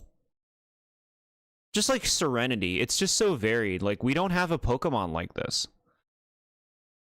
Or we didn't until this thing came out. I guess the closest would be like Meganium, but even there, it's like the energy of this Pokemon reads really differently. It's a shame it's as poor as it is, but I love that they just made like a pretty dino. Aurorus is beautiful, very, very nice Pokemon. I feel like this thing would have a French accent. Makes sense for a Kalos-mon. Yeah. Yeah, it's cool. They did a really good job capitalizing on this frill. And the shiny looks good. They did the same thing they did with the other one, where they just made it white. Which isn't a dramatic difference, but it works for what the Pokemon is. Which we appreciate. It's honestly really hard to decide between Tyrant, Tyrantrum, Amora, and Aurorus.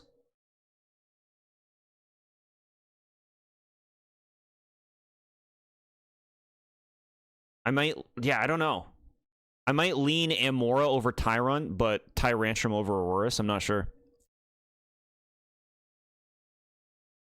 Pokemon number 700. Fairy type exists. How could we promote it further? I know. Let's make a fairy version of one of the most popular Pokemon families there are, with Sylveon, the fairy type Eevee evolution. Now, this is certainly more involved than I feel the other Eevee evolutions are. It's got a bit more going on. It looks a little more intricate. But I think this is really nice and fits right alongside the others. It captures Fairy really well. It's got a really nice color palette. I like the ribbon-like feelers. It fits right in. I think it's really good. It's a really nice design. This was for sure the let's really promote the fairy type Pokemon. So this also brings up the question of like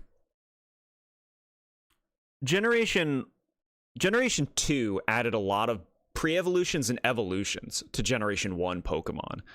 And that generation was also a lot smaller than Gen 1. Gen 2 is only 100. So it almost feels like it's like a booster generation, you know?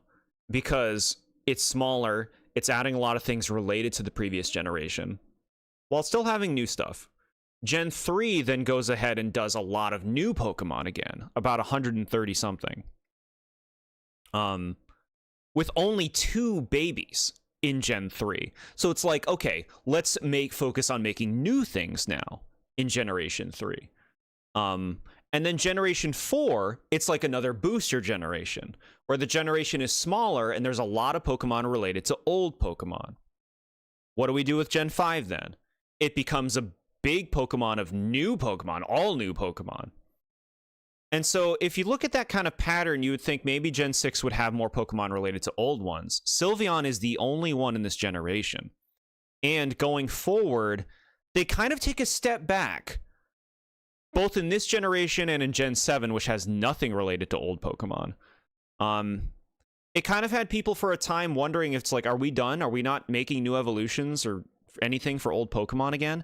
We have gotten back to that in modern times, with some weird caveats, which we'll get into when we get to that in later generations. But Sylveon kind of stands out.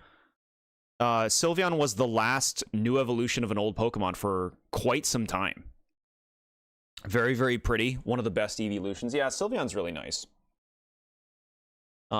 The same person designed all of the Eevee evolutions, and they really clearly know what they're doing. They clearly know what they're doing to balance the design really well, making it look related to the other ones while also having very distinct features. It's just like, they do so great. Shiny Sylveon is a slam dunk. You crushed it. You swapped the blue and the pink, and it looks gorgeous. That's a nice shiny. Prefer the shiny over the original, and you considered having it as your cutest. Very nice. Yeah, that's a fantastic shiny.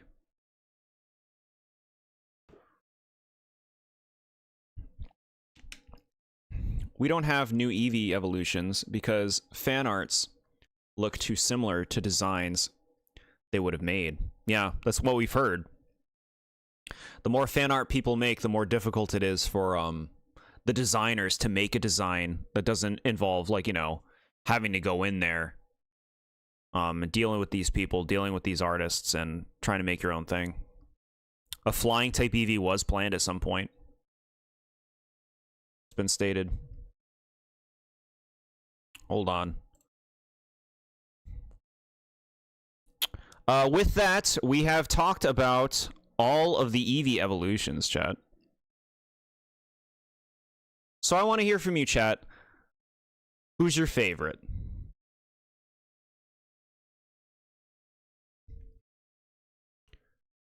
My favorite Eevee evolution, I don't feel like this is a very inspired choice, but it is Umbreon. But I really do like very many of them.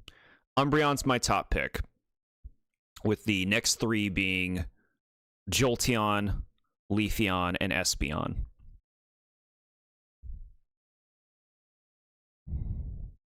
Gotta go with Jolteon. Very nice. Espeon is your favorite. Very cool. I like seeing the variety.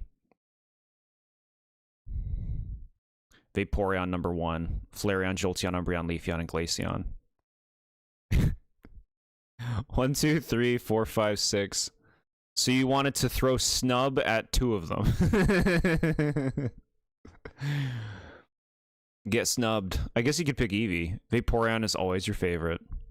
Cool. Yeah, Vaporeon's great too.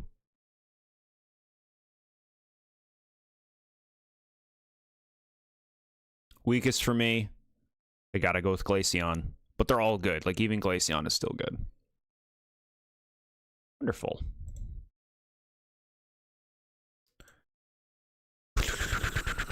That's my drum roll.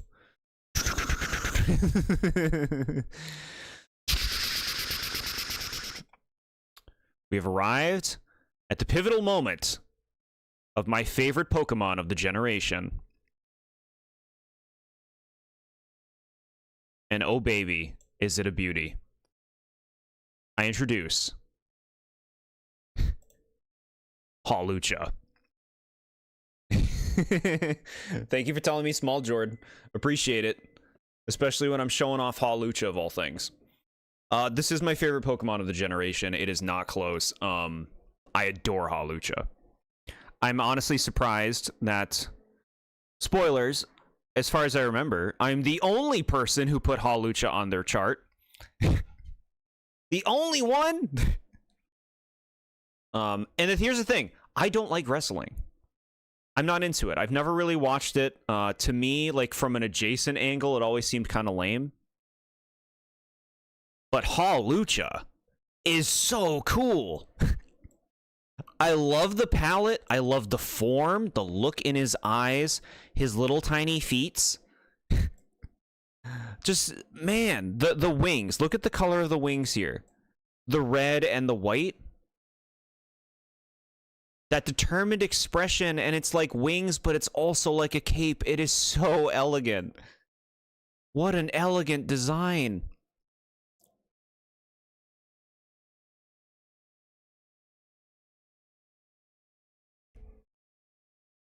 Hawlucha is pretty cool. I don't know what I'm supposed to say, though. Very cool. Goated favorite Pokemon. Favorite Gen 6. I always point out my number 1 for each gen that we go through. But honestly, Hawlucha is like probably in my top 10 overall.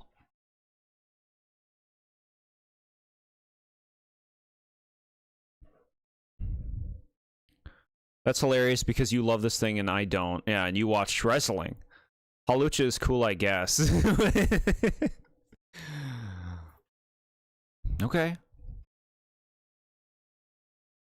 The Fierce Feathered Fighter. I like Fierce Feathered Fighter. So if you don't know, also I like pint-sized powerhouses. Like I like Scrappy Doo. To the chagrin of everyone else.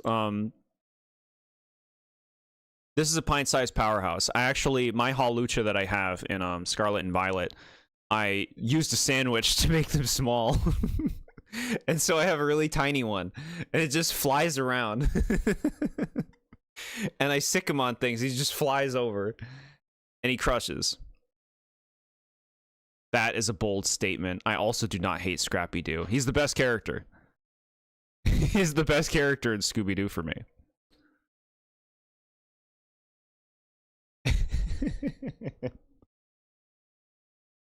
Scrappy Doo cosplaying as Hawlucha. That would work. That would work. I have like a figure of Hawlucha. He's not behind me. Maybe I don't have it anymore. I might have given that to someone. No, I gotta still have that figure. Why would I get rid of it? But yeah, I love it. The color palette. The form. The energy. Alright, I've made my point. You like pint-sized powerhouses? Why don't you like TheBoredJord? Not pint-sized. Donphan is a human fart. He's not a human, bro. He's an elephant. I won't go that far personally. You love Shaggy, Daphne, and Scooby, but you never say Scrappy is a bad character, yeah. I'd take him over all of them.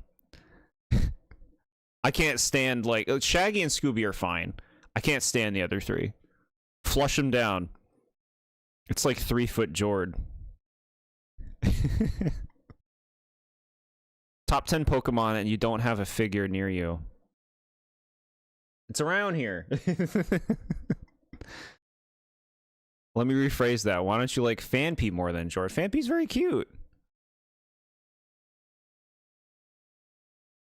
His frown adds so much to him.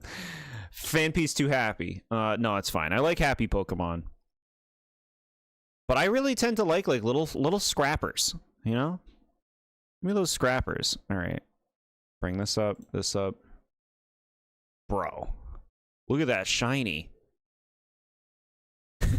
This is another, like, we wanted to make a cool shiny. They did. It's like black and purple and red. And some green on top. Like it's supposed to be like a, you know, a bad guy wrestler, right? The one you don't root for, who's supposed to be the bad guy. They cooked. And they delivered. Yeah, it's like a heroic wrestler versus a heel. Yeah. They did great. I prefer the standard to the shiny, but the shiny's fantastic. I like my little heroes. I like them. Alright. Tiny Raichu. This is just a small Raichu, okay? It's just Raichu sitting in a can, and then they let it out, and it became cute. I mean, Raichu is cute, too. Look at this stupid thing. It's so cute and stupid. I love how chubby it is. I love its antenna. Distinct antenna. It's just cute. It's part fairy type for some reason. Sure. I like it. Nye. I like Nye. Oh, Nye. It makes me think of my cat, or it makes me think, like, you know. Face versus heel dynamic, with both Hawlucha being classified as a cruiserweight luchador. You know your stuff. But yeah, I like Dedenne. They're still doing the, like, let's make a Pikachu variant every generation.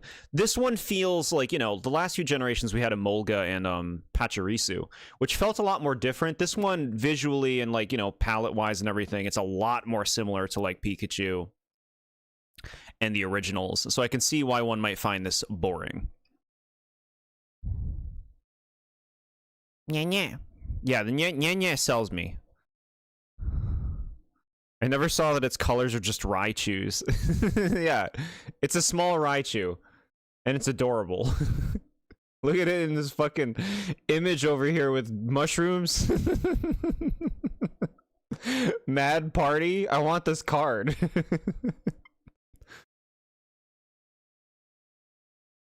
I love it. You find it annoying. Here's a little shiner. Look, it's cute. It's got a little tan. Little tan, it's all yellow. I think that's a fine little shiny. This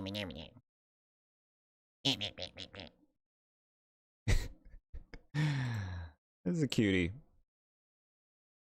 Okay. We need more fairies. I don't know. Make a gemstone. Here's Carbink. Carbink's a good design. It's nice to see a rock Pokemon that looks like softer, you know? They're also like, they're just like gross, craggly monsters a lot of the time. It's nice that they made something that was like more serene in its vibe. And I like this. It's just a gemstone Pokemon, you know? Put some whipped cream on it. It floats around. It's cute. It's a pain in the fucking ass to kill because it's so defensively inclined.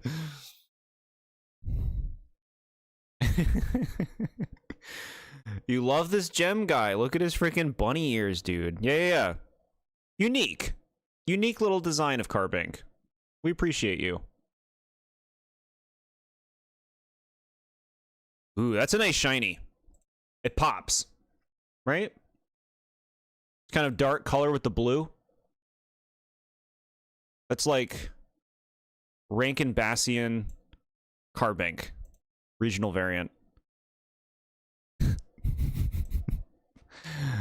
Put whipped cream on it. It's whipped cream! Look at that. Yeah, I like it. There's honestly not much to say about this Pokemon. It's cool that they made a Jewel Pokemon. It's cool that we got another rock type, or another fairy type, paired with an interesting thing. Yeah. Rankin Bass references. Let me tell you about Rankin Bass. Goomy. The pseudo-legendary has appeared. Now, what's great about this is what I talked about when we talked about Dratini is it's like, okay, the first pseudo-legendary was a really magical dragon, right? They went with something really fantastical. And then after that, all the pseudos are just, let's be cool.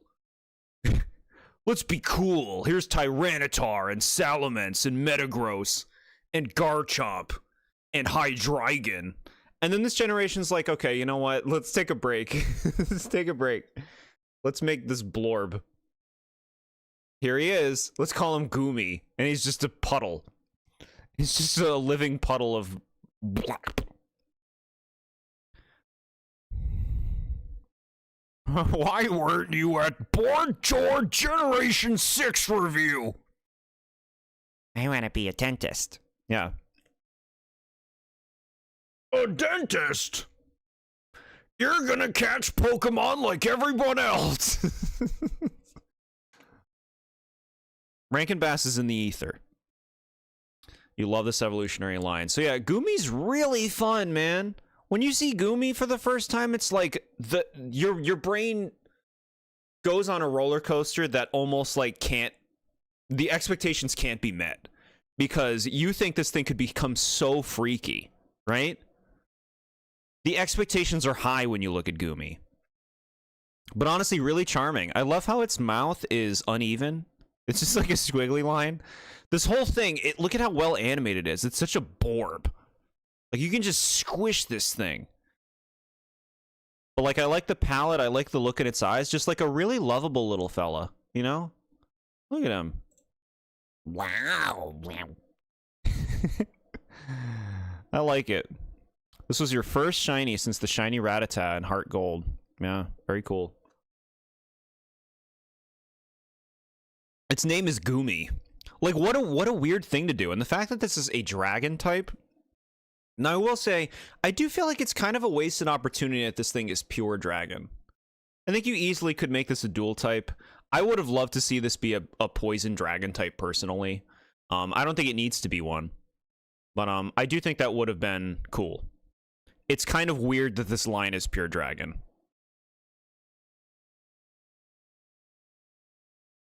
Shiny Gumi is quite nice. Deliberate colorations here. It looks good. Creamy with some perp. Sliggoo. So now it's becoming a weirdo. And the thing is, this sets up even more expectations. Because it's like, ooh, yeah, it's getting really weird. Look, it's got like a snail shell and the antennae are growing and it's got that big blorby body. Sliggoo, again, like, gives you visions of, like, what is happening? Where is this going? I dig this. It's cute, it's weird, it's unique. It's very different for Pokemon. Somehow cuter than Gumi. Interesting. I don't know where I am on that. I say found because while I did get the shiny Gibble in Black 2, I didn't find it myself. The kid did. Sure. It can't tell the difference between friend and food. Yeah. It's just, again, it gets your brain cooking. Like, this can go someplace. I just don't understand. It feels deliberate that they made this pure dragon. I mean, it clearly was. But it's like, they so easily could have made this more compelling type-wise, I think. Could have sworn this mon is a dragon ground type. Thankfully, it's not that. I would have loved to see this be a dragon poison type. But still really cool Pokemon. Sliggoo's great. Shiny Sliggoo. Same as the Gumi. It looks good. That's nice.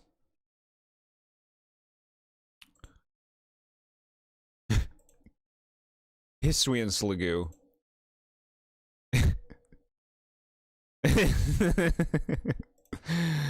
Look at it chilling. Now, Sliggoo has been graced with its own special form. It's going in on the snail thing, kind of, in a very unique way.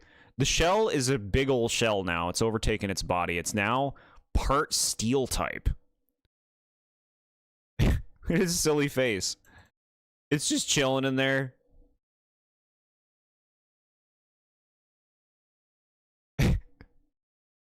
You would have loved Water Dragon? Yeah, that would have worked too. That would have worked too. I don't think this is appealing as regular Sliggoo. I mean, you don't really see much of a Pokemon here. He's just hiding out in his little hole. They move like they're wheels, which is funny. They like go on their side and move like a wheel. It's fun that they did this. I think it's fun that they did something with this evolutionary family. But I do prefer the standard Sliggoo. Hisuian Sliggoo being comfy watching this stream. I know, right? Now, can I make you shiny? No. So the shiny is bronze. Kind of ugly, honestly. Kind of an ugly shiny. All right, the final form. And here's the thing. I love Goodra. I think Goodra's great.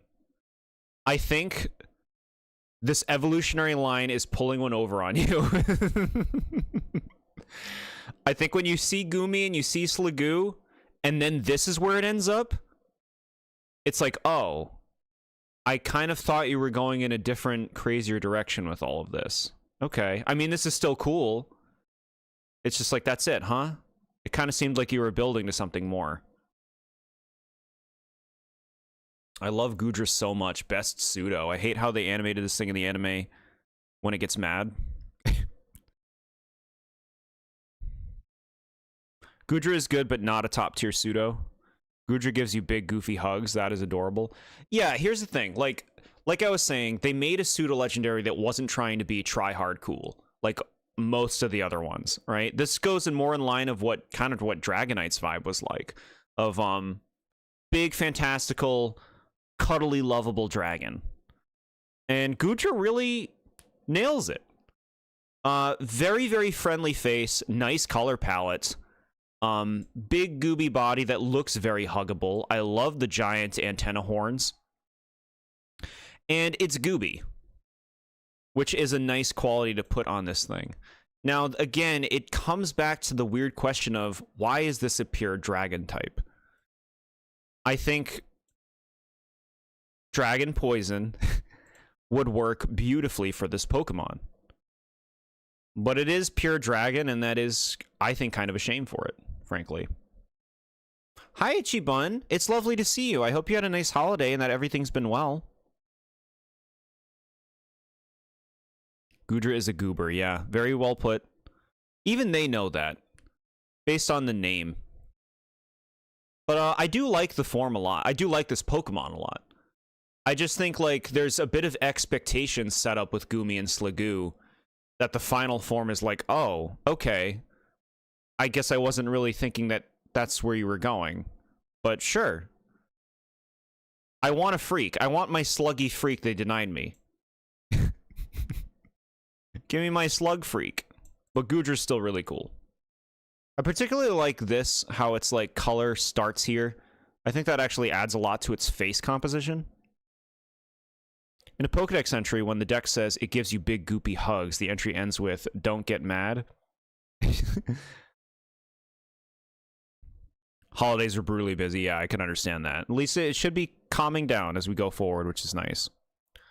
We take Goodra's slime to make those slime toys that get dirty after 3 minutes. Sure. Shiny Goodra looks nice. That's nice. See, like yellow and purple. Creamy color. Looks good. I even like how they changed the color of the slime. It's like gray now. Look at that gray slime.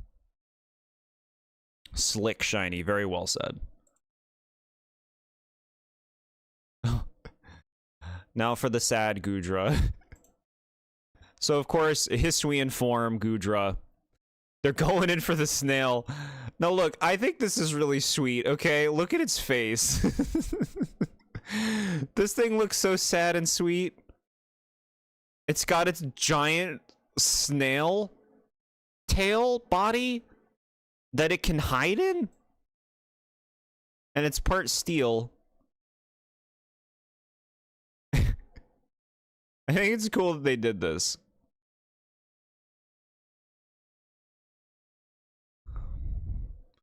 He's so easygoing, it is actually adorable. Yes, it is very cute.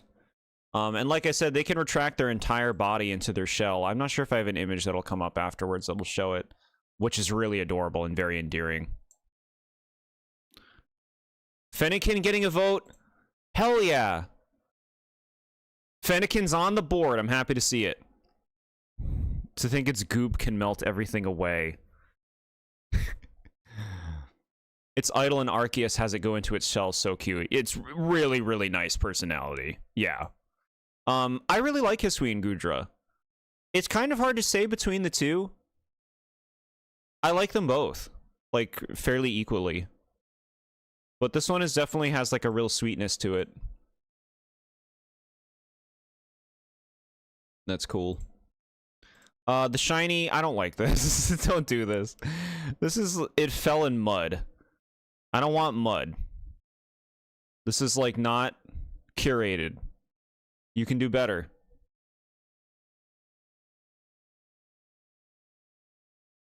There it is, chat. Hold on, I gotta make sure y'all can see this. There it is, chat. That's the Hisuian Gudra hanging out inside its shell. And it's so fucking endearing. Hell yeah, you voted for Fennekin. We're happy to see the appreciation. I like all three of the starters for this gen.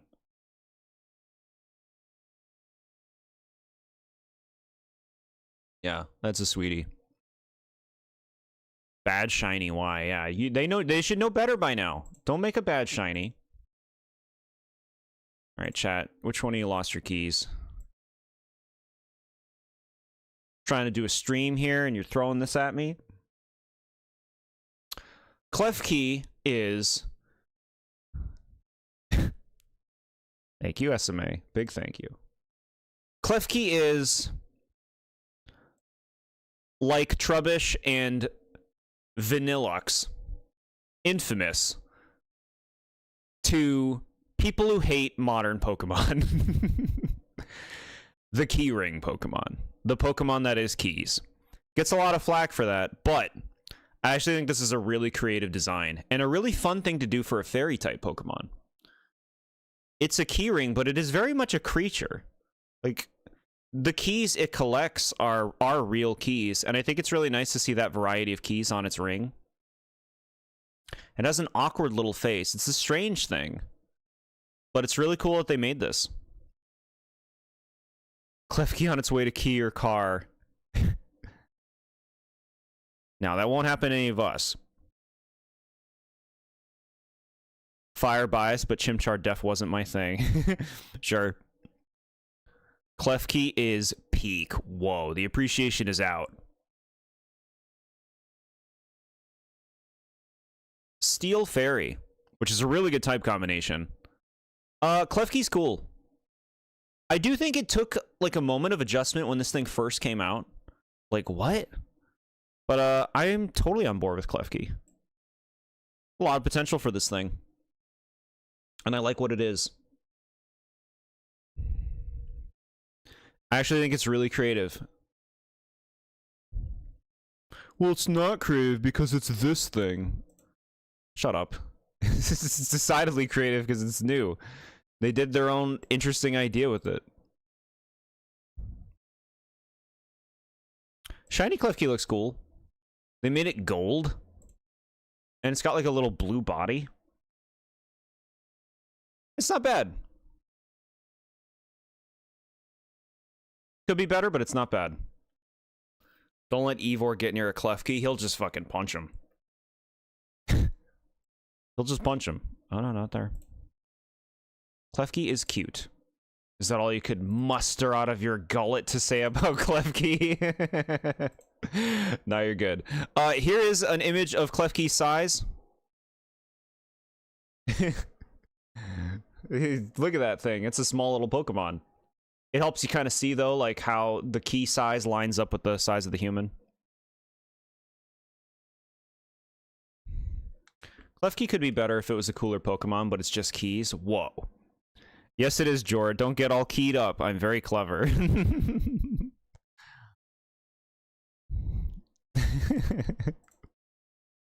Gull is just a fun word to say. I'll take any chance. Okay. Cute ghost. This is cute. So I like this because, you know, I'm always saying that they're making a lot of ghosts that are very specifically based on a thing. This is a very original ghost design. I love how they integrated a stump here. It's got a nice expression, a nice level of spookiness, but also cuteness. Like, this is really well balanced. They did great. Phantump. It's cool. And it's a grass ghost type, which is, at this time, this is new. And that's a fun combination.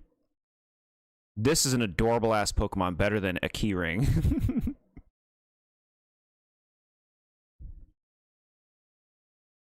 Yeah. Phantom's really good. The fact that this thing is supposed to be a child that got lost in the forest and died is like that. It's that element of creepiness that you like with a ghost type, right? Love him. Klefki slander. It'll happen sometimes. This thing's got a good cry, too. It's like, where? Just like that. I didn't play a recording, chat. That was literally me doing that voice. I know it's hard to buy. This is a great shiny. Good lord. Look at that. That's perfect for a ghost type. They made it white with these like little autumn leaves. Very good. Phantom is adorable, but it makes you sad, yeah. This should be its official cry now. It already is. But yeah, really cute little thing. A lot of potential. You're like, where's this going? What could it be? Shiny is also beautiful. Good Gen 6 has so many shinies that are too good. It's because they're paying attention now, right? Trevenant. It becomes a big old spooky tree. Now, the thing is, I actually think Trevenant could look a lot cooler. This is a fine design. I like the one eye. I like the way the bark is kind of like shaped here. I like the fact that it has like spider legs. And I even like the way that the grass is placed on its wrists. Like, this is a fine design. I guess there is so much you can do with the idea of like a ghost tree. And I can picture things that are more appealing than this to me, I guess. But Trevenant's still doing his job. Big ol' horror tree. Never forget that short video of a phantom leading a Torchic through the woods to meet its demise. Wow. Kind of lost the appeal its previous evolution was going for with its Pokedex entry. Yeah. I do like that Trevenants are friendly.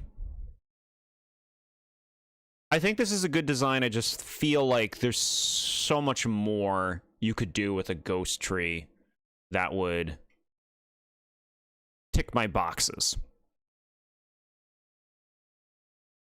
This design used to be one of my favorites. I've been incredibly desensitized to it, and I'm almost completely neutral to it nowadays. Interesting. It's still nice, but meh. Love Trevenant. It falls in comparison to a certain other Pokemon in this dex, yeah. I appreciate this thing. It's cool to have a spooky tree. I would like to see more spooky trees, you know? I think there's so much you can do with the concept. It's supposed to be friendly. It has such a mean face and atmosphere. Didn't you do the the side quest in Legend ZA where you got to bring the Trevenant to the movie crew and they protect the forest. See? It traps people who harm the forest. It just protects the forest, and it's really nice to the creatures there. This is a nice shiny. This looks great. Look at that. The white and the autumn colors together. Beautiful. The trees in the Lost Woods in Breath of the Wild. Yeah. Killer shiny. So it's not friendly to us. It will be if we're not evil.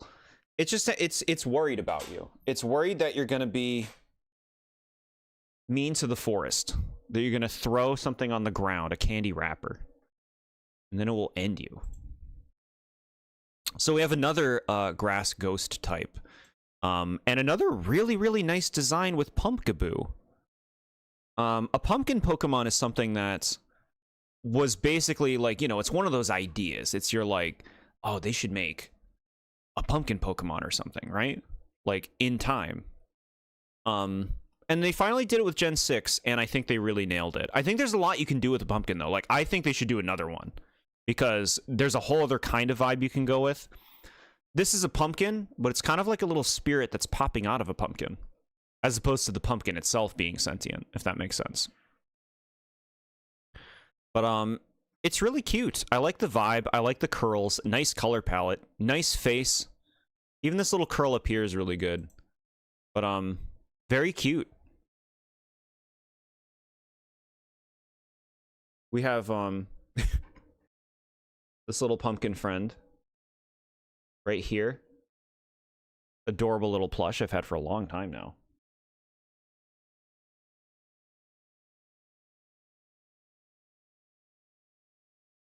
Yeah. Super cutie, really great concept, really great execution. Now, Pumpkaboo can be different sizes. This is the average one. Let me bring up a small one. Look at that. It's smaller, chat. Now, the funny thing is, this gimmick almost means nothing now, because they just have sizes for all the Pokemon at this point. So, like, who cares? They all have sizes. Here's a big one.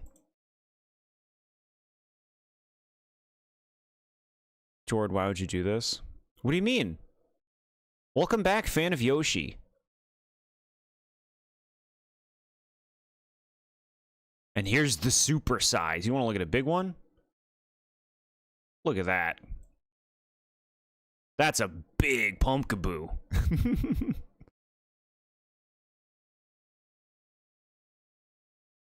Cool. Shiny Pumpkaboo is a 10 out of 10 shiny design. Sorry about earlier. No, you're super fine, fan of Yoshi. We appreciate you.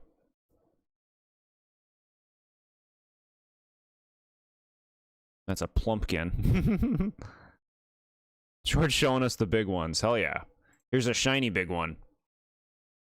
Perfect. This is actually perfect shiny. For what this Pokemon is, especially. Just the Halloween pumpkin. Purple, black, and even just the color of the lights. It's just absolutely great. There's the small shiny, the large shiny, and the super shiny. Plumpkin as in the Bug Fables enemy. I know what you're talking about. You're at your aunt's house and there's this baby up above that doesn't stop crying. I'm sorry, little baby. I hope you find peace. Plumpling, yeah. Seedling, golden seedling, acornling, plumpling. It's been a long time since I played it. I know I'm missing some. I know what I said about my dislike for Majora's Mask in indie games, and I've worried back then that I upset people with those words. Don't you worry, chat. Don't you worry. You can express disliking a thing. That's not mean or harmful, you know?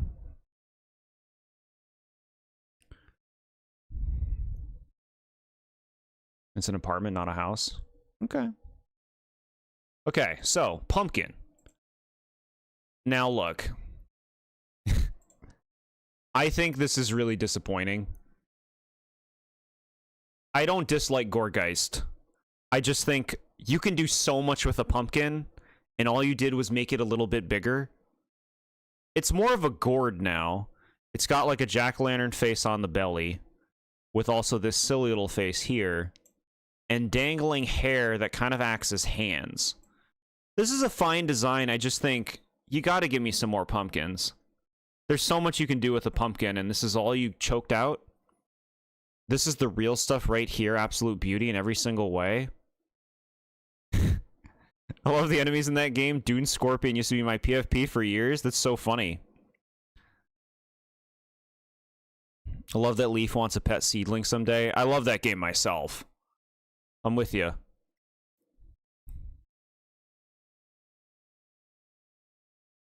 Annihilate and Gourgeist, best partners in Mega Dimensions. True, they're really good. Yeah. It is another Pokemon that looks bad in 3D models, but you absolutely adore this gal. This evolution is so odd, just a trait evolution. Why? Yeah, there's no reason for these to be trait evolutions.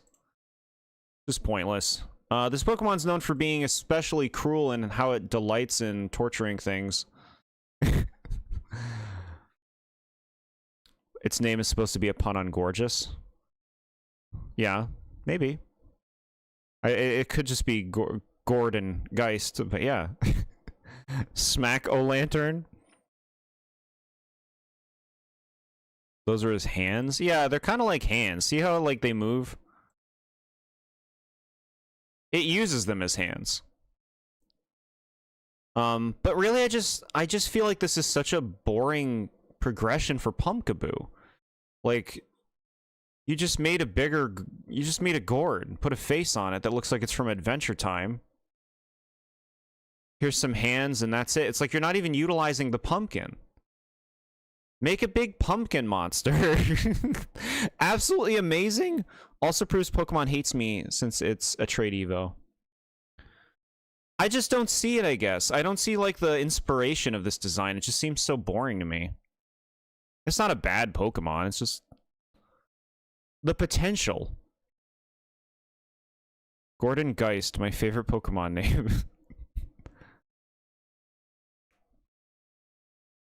It is an Adventure Time character. Doesn't it feel that way? When you give it that face? These have sizes. You want to look at some sizes? Here's the small one.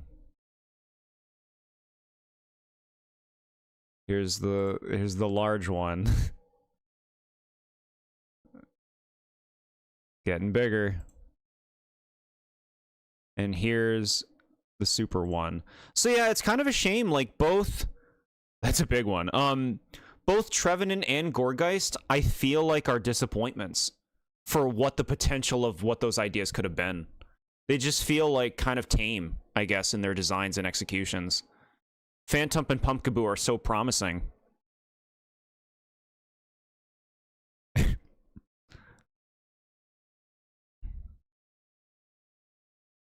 That's just me. I'm happy for you if you're really digging that Gourgeist. We got 2 different Ghost Grass executions. But don't worry, next generation they execute on it better. They're just that, interpretations. Yeah. It's part of the gen. We don't have a choice. We have to see everything this gen has to offer. There were always filler mons in this gen. They just threw them at the end of the game. Whoa. Fillermon. Nice shiny. Just like the Pumpkaboo, you nailed it. Halloween Gourgeist looks beautiful. Alright, tiny ice cutie. Y'all need your drink to get cooled up? Pop one of these in there. Bergmite. I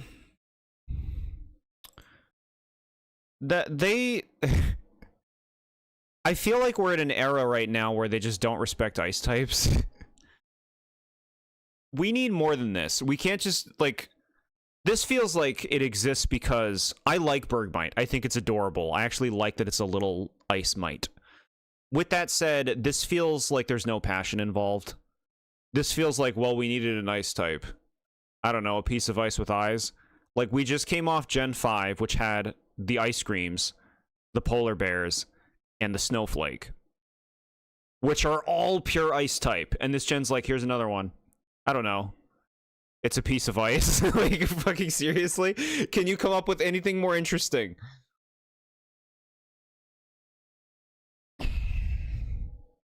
Bergmite used to be my guy. Still like him, but not as much. I think it's adorable. I do really like this Pokemon. I just feel like they don't respect ice type. They don't make, like, varied creative things anymore with it. They did get better. When we talk about Gen 8, we're going to talk about how it's like, okay, they're given ice respect. What do you mean, whoa? That's true. They were in that one forest at the 8th gym. 8th gym? You're right. the Phantom Bar. The Pumpkaboo, I think, are earlier. They stopped respecting ice types when they gave it 1 resistance. Yeah. Leave the chat, cannot continue. Take care of the baby. Please don't all caps scream into the chat.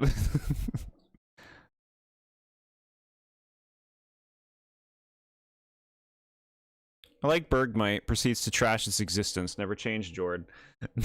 I like it. I just... This feels like it was made to hit a quota. It feels like they were like, oh, we don't have any ice types. I don't know, this. And then Gen 7, they're like, oh, we don't have any ice types. I don't know, throw it on the crab. See you later, fan of Yoshi. I hope that baby works out. Yeah, Bergmite, I like it. It's just, like, incredibly simple. Incredibly simple. The shiny caught a cold. It's all mucusy now. See? He's been swimming in lemonade, and he's got to blow his nose.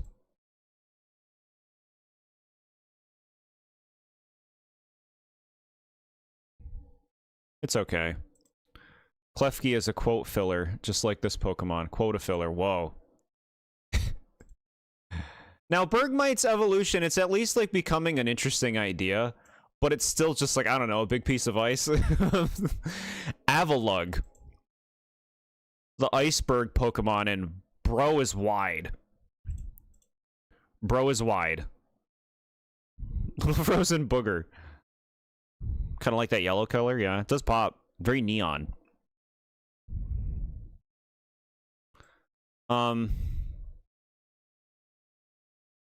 This is cool. Like, look, like, this is a cool form. I like how unique Avalugg is in terms of its shape and form. Like, this is original. It's not helping the ice type.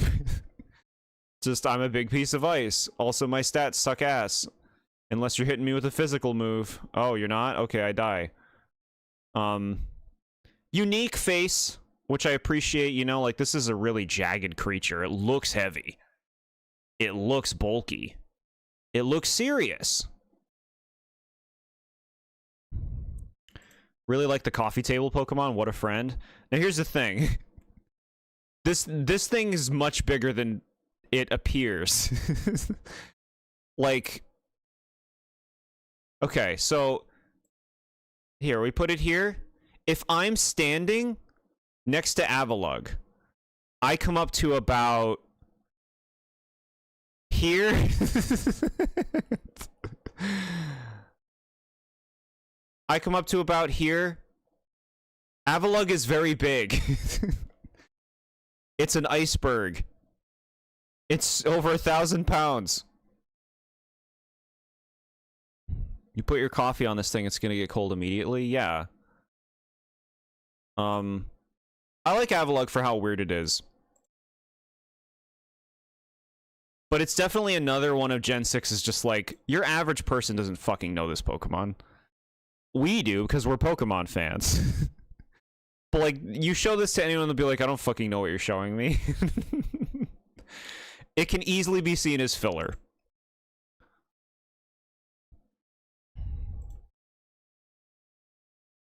Here's the shiny one. I honestly think that's kind of nice. They, like, integrated the green and yellow, like, throughout its body. That kind of looks cool.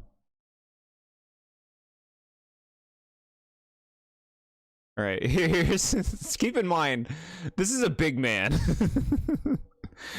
This man that's trying to pick up the Avalugg is a big man. I bring this up to show you, chat. Avalugg is big. I thought they were pocket monsters.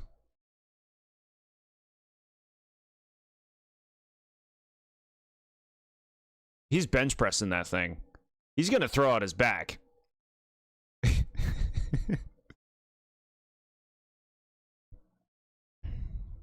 To me, it's just like I appreciate the uniqueness of Avalugg. There's just something about this Pokemon that feels very, like, uncompelling on a conceptual level. Like, it's just like, well, here's another ice type. Alright, Avalugg gets a special Avalugg that we all forgot about. This is Avalugg when the snow has been out for, like, a week, and it's gotten all muddy and dirty and gross. Because he's been plowing the roads. That's this Avalugg. This is so boring. I use this thing on my team when I played Arceus. And I do appreciate it. enough. But like, bro, this is so boring. They made its body this color. It makes it look so like gross and dirty. I kind of like the plow face, but it's just like, it's just not very different from standard Avalugg. I don't know. It's almost like, why did you bother? Filler form, yeah, filler form. Ew. Look at him from underneath. This is disgusting. YouTube's gonna shut me down. It's cool that they gave Avalugg a form. It's just like, I don't know. That's it? That's all you did? You gave me the ice cream cake version? Alright. I can't even eat this one. Look at this shiny, bro. Here, you get an orange thing now. And there's a bit of orangeness going on in your body. Like, I don't want this tacky orange color on his front face. It looks like crap. It looks bad, man. We're moving on. A cute bat. And boy, oh boy, is it a cute bat. So, you know, we had Zubat, we had Woobat. Here's another bat. And it's a cutie. And it's a dragon. So it's pretty different. This is more of like a fluffy bat. They decided to capitalize on ears, sound waves, essentially. Which is a fun direction to go in. I like the color palette. It's a likable little thing. I think it's likable. Noibat is yet again one of the cutest Pokemon out there. Wow. I wouldn't go that far. I don't even think he'd make top 100. But it is cute. So much cuties in this gen. Stop. I can't handle it.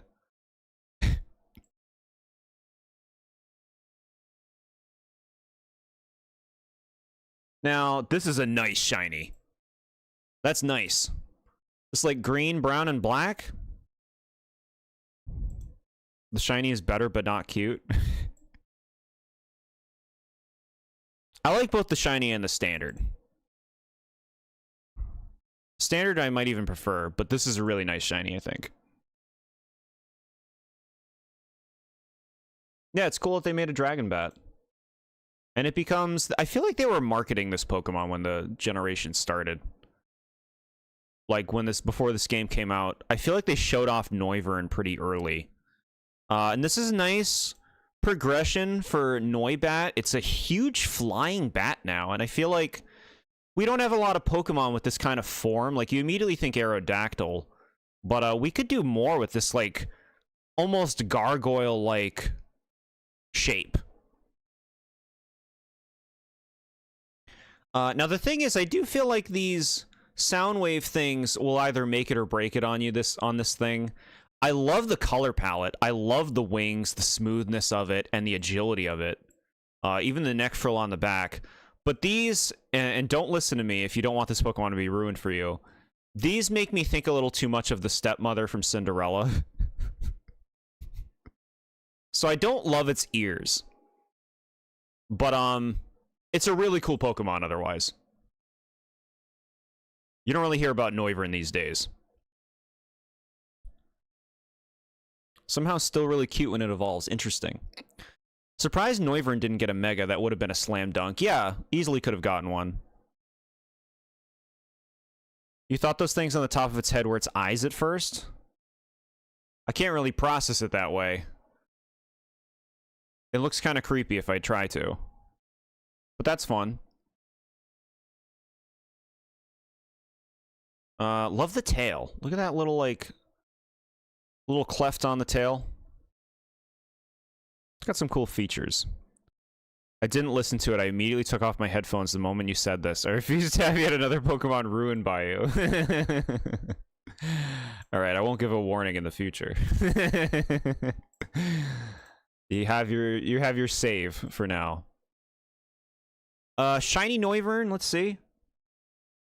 I wish this popped more. Like, I feel like there could be a nice base here, but the shading is kind of ugly. I don't think it combines well with the, like, bluish color, the green and stuff. Kind of messy. How does it make you think of the... Is it the hair? Yeah. Yeah, the hair. Exactly. It's got, like, that bonnet. That, like, you know, a matron would have from the old days. Just never noticed it actually had a face or interpreted the face to be its mouth and such. Interesting. The shiny sucks. Absolutely rips.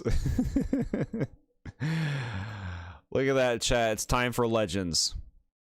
Now, the first thing I'm going to discuss about the legendaries of this generation are they toned it down. People like the legendaries of the first 2 generations, 3 generations, a lot. And while even like the generation legendaries of Gen 4 and 5, people started complaining in Gen 4 and 5 that there were too many legendaries. That it was making them feel less special. Gen 6 dramatically scales down. There are only 3 legendaries in the game, and there are 3 mythicals that you could download after the fact. With that said, I think this generation has some strong legendaries. Xerneas. Fairy type, the life Pokemon. And what a beauty. The symbol of Pokemon X. I love it. It's a deer. Deer are awesome. Beautiful form. Look at that poise. The colorations on its feet. This like whitish yellow color and the black. The blue leading up to its very dignified face that looks wise yet kind. Not to say wisdom isn't inherently unkind, but there's a kindness to this Pokemon. Huge, tremendous, beautiful horns of varying colors, but not like a typical rainbow. They picked specific colors. And it looks fantastic. Cool deer. I always imagined its legs were used like swords, yeah. Sure. I find it so funny that this is one of the few legendaries you like. Yeah, Xerneas is great. I really like it. And this one had to grow on me. I didn't care for Xerneas when I first saw it when it was in a trailer a long time ago. But no, I totally dig this thing now. It's up there for legends. The antlers look like candy, don't they? I like that. Some white chocolate? You love this thing. Hell yeah. Yeah, Xerneas is really cool. Its shtick is being about life. Giving life. Restoring things. It feels special, you know? It feels legendary. Here's its neutral form. This is it when it's, like, not battle ready or something. They don't even let me look at it. I don't really care for this coloration. I like the standard coloration of Xerneas more. It almost makes you question why this neutral mode even exists. But it's there. You completely lost me when you said white chocolate. Now you hate it. Oh, I'm sorry. I guess you don't know what good chocolate is. Just kidding. I love both the box legendaries of this gen. Yeah. This gen has nice box legends. And, like, personally, I think these are a big step up from Reshiram and Zekrom and Dialga and Palkia, which were a lot more awkward in their form. Like, Reshiram, like, stands like this, and, like, Palkia, it's like, what am I looking at? Some fucking, like, it looks like a shoe. Like, what am I even looking at with the other legendaries, right? These, they brought it back. They made them a little bit more natural looking. They don't look so synthetic.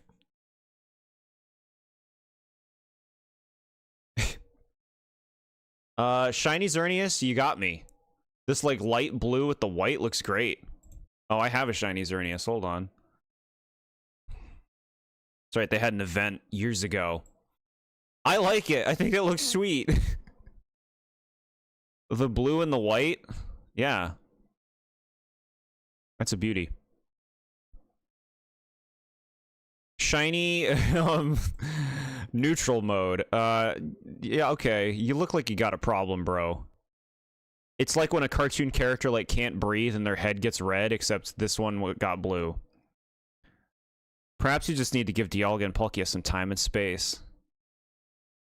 I'm gonna end the stream. Xerneas is compatriot? Does anyone say that word? The symbol of Pokemon Y, Yveltal, another Pokemon that you could say is one of the most evil in its general disposition, right? The letter Y. A fascinating, flapping, dark creature that looks cool AF. They really nailed these designs, man. The way that the black design, like, courses through its body, and just the hands, like big claws, mitts. The same thing as its tail, and even its little face. And I like the horns a lot. They did great. You like Yveltal, surprisingly. I am surprised. This is a beast design. Love how it is literally shaped like its letter. Yeah. Yeah. What a cool Pokemon.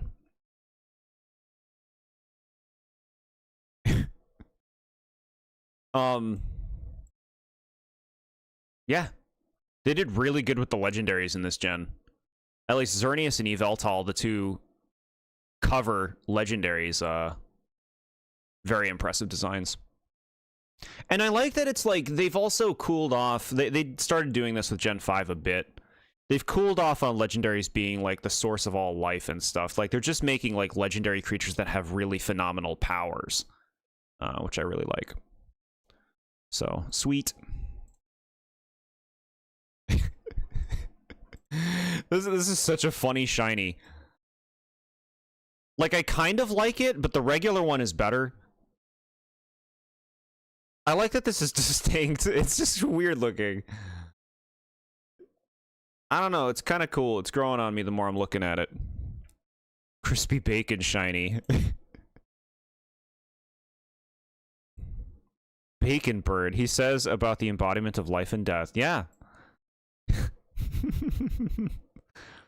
Yeah, this Pokemon's all about destruction, sucking up energy, turning ash to stone, and then he throws ash into the ocean, where Ariel finds him and thinks he's a statue. And then King Triton, I hate Ash Ketchum! How could you? One can literally give eternal life, and the other absorbs all life around it to regain its own life. It's cool. But it's still low-key. It's not Pokemon that created the world and created the ocean. It's still low-key comparatively, in my opinion. Shadow's favorite Pokemon? Sure. That's Mewtwo? They both turn him to stone. He gets turned to stone in that movie. Alright, letter Z time. Zygarde. We're starting with the good one. I know it's a big piece of gum, but this is cool. Green and black. Nice palette. I love the scales and how the scales glow. I like that it's a serpent, but it's got this, like, crownly pillars behind its head. I think it's cool. Look at that.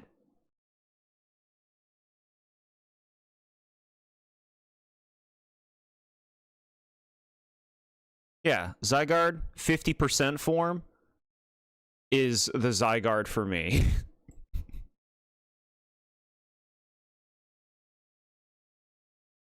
I don't know, it looks legendary, it looks special. Do you see how it's a Z? I can be a Z too. Right? This is a nice shiny. The perfect Christmas shiny, right? Decorate this for the holidays. So minty. Minty fresh Zygarde. I think it looks really good. Chat has nothing to say about Zygarde. Am I still live, chat? Am I going? Let me check real quick. There you're going. You're good.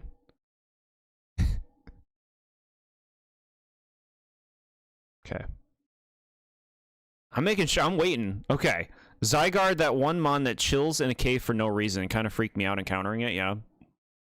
It's cool to find just like a weird Pokemon that you don't know anything about, right? Zygarde has evolved into Crest toothpaste. Good. Zygarde is cool. It's shiny, especially. Yeah. Thank you, chat. All right, this shit sucks. This sucks. 10% Zygarde and they made him some stupid dog. This is so stupid, and it makes no sense. It looks nothing like the other one. And this thing looks frail. Bro, eat something. Go to Subway. It's got a scarf. It's got a glowing butthole. Let me zoom in on it for you, chat. There you go. Stare directly into it and see God. Look, I just think this thing looks dopey, okay? It's just dopey. They gave it some stupid dog form. And, like, I'm not against dogs or anything. Dogs can be cool. I just don't like the way this one looks. And it feels random. They're trying to treat this like it's regular Zygarde. You would like it if it's a kitty? I totally would. I totally would.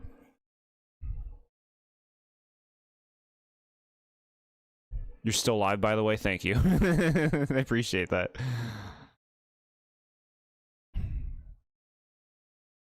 Like everything except the scarf. The scarf is dumb. To me, it's just like so unlovable. Look at its face. What a thing to say. Hi, Callie. Jord the dog hater. No, there's a lot of cool dogs in Pokemon. I just like, why did they make this? Zygarde was a serpent thing, and they made like this Doberman thing. The way you describe Zygarde's 10% form makes me think they just threw a bunch of nonsense all over it. Yeah. I don't know. I don't get it. Alright, here's the Shim Sham. It's a Christmas dog. Can we eat it, Mr. Scrooge? Yeah, alright, whatever. It's fine, I guess. It's just unlovable. You say unlovable, but I've seen you love the most ugly Pokemon I've ever seen. Alright, final Zygarde. The complete form. Zygarde becomes a Power Rangers Megazord. Where it has a little face here. It's got another face on its belly. It's got a cool stripe across it. It's got big old flaps coming down its left and right that symbolize X and Y because blue and red. It's got big old boots, which are cool. And it's got a tail flap. Now, this is pretty silly and dopey, but I kind of think it's cool. It's silly and dopey, but I kind of think it's cool. I don't know. That's where I'm at. Be careful who you call ugly in high school, yeah. Yeah, I don't know. I don't know what to say about this.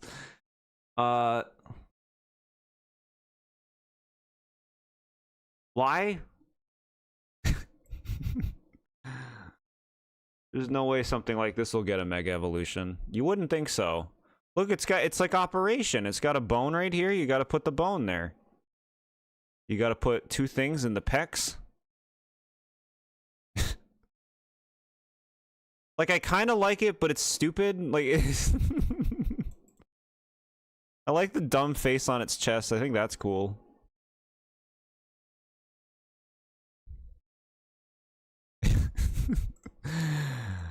Oh my, okay, let's look at the, okay, they won't let me look at the shiny. Yeah, alright. No, it's the same shiny as the other ones. Kind of cool, I guess. I don't know. It's very white. Thanks, Zygarde. Dragon Ground. Y'all want some more Dragon Ground? Kind of like it, but it's stupid. Yeah, it's a complicated feeling. The regular Zygarde, I think, is nice and simple. I don't really understand why they felt the need to do all this. I guess they just wanted to give Zygarde a special thing when Z was a plan, but I don't know. It's almost list time. Almost. First, we got to go here. All right, how did the poll do, chat? 50% Chespin, I'm happy. 40% Froakie, not surprised. And then Fennekin in last. Yeah, you can't lose with these, chat. Thank you for your submissions. You can't lose with those picks.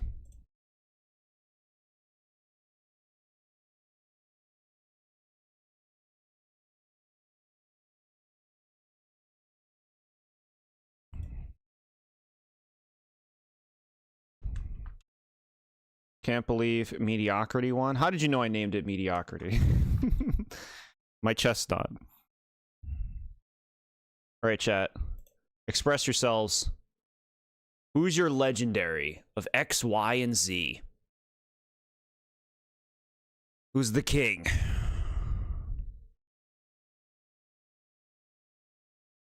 Can't believe Peak won.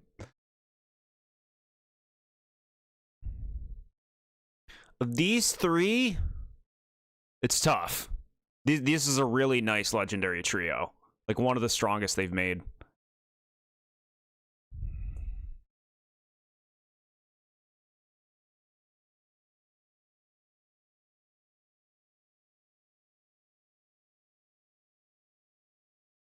I'm gonna pick Yveltal. Dur always wins.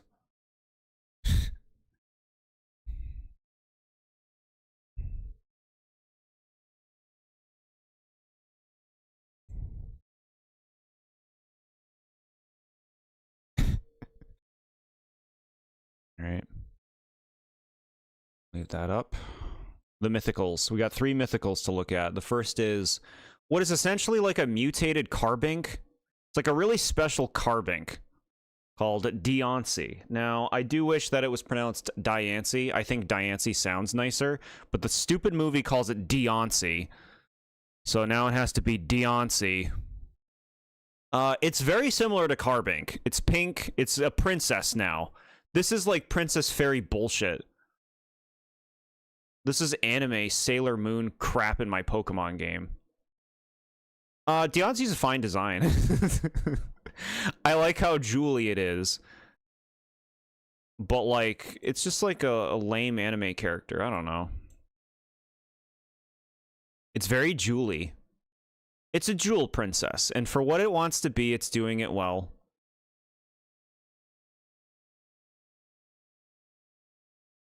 POV, you kissed a rock. Whoa. Golem, lean in. Golem?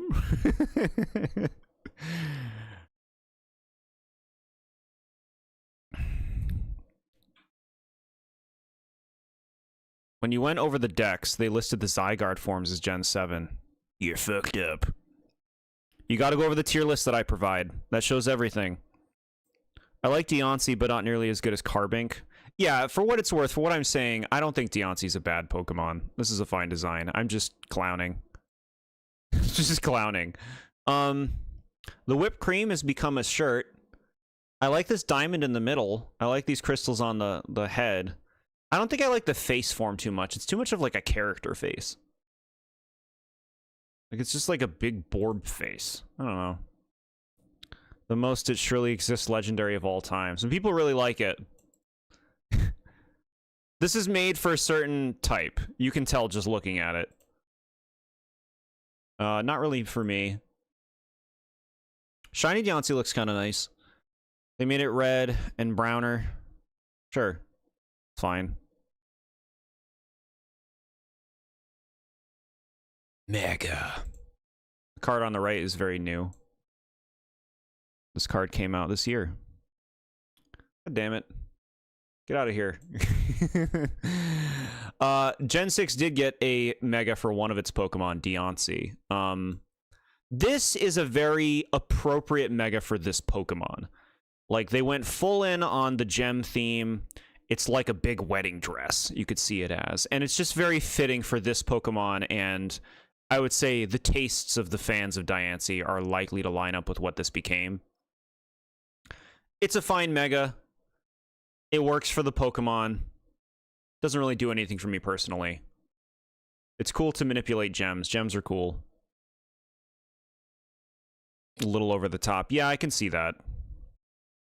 Peak Mega. Wow, okay. See, sometimes it ticks the boxes. Looks like a crappy chandelier. Brutal. Brutal. So yeah, that's Mega Diancie. The shiny, yeah, sure. Same kind of thing they did with the standard version. It's fine. Not amazing. Okay, the next mythical, Hoopa. Hoopa Confined.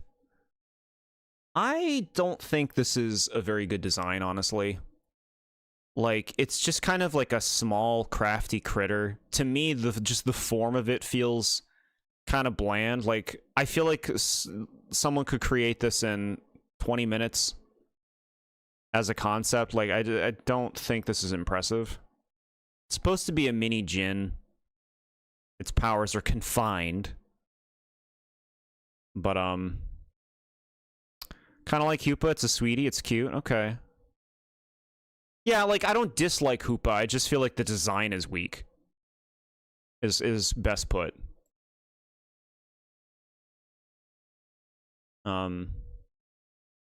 Yeah. It's like face. Look at how 2D its face is. I know that's true for most Pokemon, but like, there's just something so like, I don't believe that you're alive. I don't believe that you can see. I don't believe you. All right. Shiny Hoopa, they make it all gold. That's actually kind of cool. Kind of fitting for Hoopa. It works. His powers are suppressed because he confined his powers. Very good, chat. Simple can be better sometimes. Yeah. I guess I feel like Hoopa's just not really bringing much to the table that like other mythical Pokemon like this don't already fulfill. Like, we already have Mew, Celebi, Jirachi, Victini, and Manaphy. We already have a lot of these little sprite things. Hoopa just kind of feels like another one, I guess. Got a double rainbow in Breath of the Wild. Very cool. Now, Hoopa Unbound is a concept. They had an idea for this, and it's fucking wild. No Pokemon looks like this thing. And I think that's really cool. Like, what the fuck? You have 6 arms that float around you and also go into the holes on the side of your body. You got a dimensional hole in the middle. Look at the shape of its face. Its giant horns and everything. I actually love the tail. It's like a devil tail. I think this thing's pretty cool. It's not really for me, but I really appreciate its uniqueness. Its unique elements and all that. This design looks better than the other. Yeah, to me it just feels like a stronger idea for something new. There's so you can see its animations in full. Hoopa Unbound is super cool in a way I enjoy, incredibly sick. Yeah, it's just so unique. I love it when they make Pokemon that don't look like any of the other ones. Bro, can you do anything besides the punch? I guess not. Update this app. I appreciate it. I'm fine with Hoopa overall, both forms. I just think, the Unbound form's a lot more compelling. Shiny, golden. And you know, it looks pretty good. Because there's like, you know, shades to it. Like, it doesn't look like they just put a filter over it. It looks deliberately made golden. So that's good.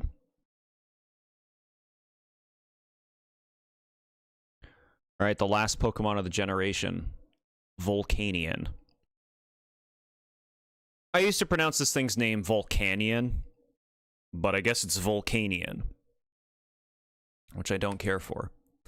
Our first fire-water type, which is like a type combination with a lot of potential. Like, oh, bro, fire-water? What are you gonna do? Teething Ring. This is like the adult form, and Bound is more kid-friendly. Yeah, you can see it like that. Also among the best in the franchise, wow. So look, you guys, I've made it clear several times in this generation, I appreciate Pokemon that look very unique. This thing is shaped very uniquely. the form of its body, the way its legs are presented, and then this fucking hoop on its back, even just its face. Volcanion is very unique. There's really nothing like it in Pokemon, or even a lot of things in general. It's an original creature. I appreciate it for that stuff a lot. I think this is a pretty unappealing Pokemon, with all that said. It seems kind of messy to me. The idea here is that these are like hoses that connect at the top, and he can take the hoses apart and shoot water, high temperature water, and create steam out of his hoses. Which is creative idea. I just like unappealing face, unappealing personality. I just honestly don't really like it. Usually don't love fires, but I've always found Volcanion neat. Ticks all the originality boxes, but I hate it. What a summation. I think it's pronounced that way because it's like a volcano. Yeah. I just think Volcanion is neat. No, go for it, chat. If this is your golden goose, cook him up. I just think he's a big lame-o. I don't know, that's just me. Look at this bro. Circus form. Did y'all get circus forms? Because I got one. No, we got shinies. Oh. Oh well. Don't worry, Volcanion. We got a place for you. Come into this dark room where you're going to be in the DLC for Legend ZA. Okay. Do I just sit here? No, get in the Pokeball first. Look, it's at least distinct. It's a take.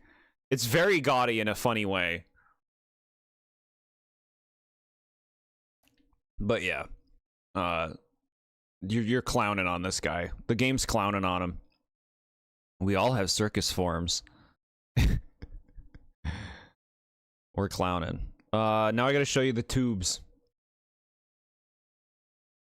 There you go, chat. So you can, if you couldn't envision it, there are the tubes. Hold on. Get your microscopes out. All right, there you go. See? The tubes.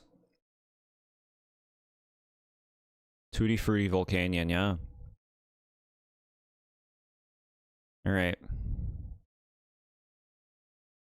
Let's all give a round of applause to my phone for making it through.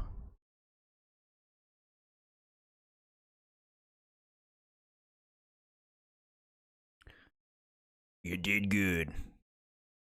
Time to put you to rest. Plug in here.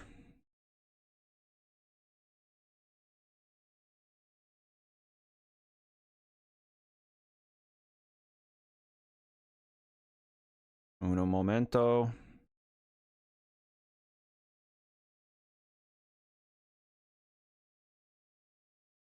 Okay.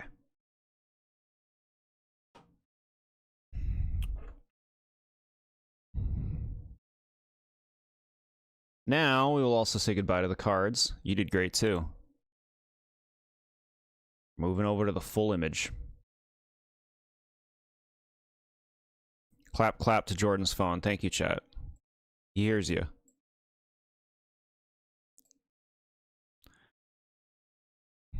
Gen 5 did a dent on him, didn't it? With the phone? Yeah, we had to take a break when we had Jellicent. Okay. How's the poll doing? The winner of the Jord Phone Goat. Hell yeah. Xerneas and Yveltal tied. Very cool. I like that. That makes me happy. And then Zygarde did get a vote. I'm happy to see it. Very nice.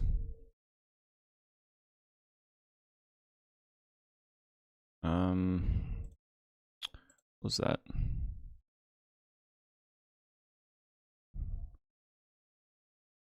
You were the one vote to Zygarde. Cool.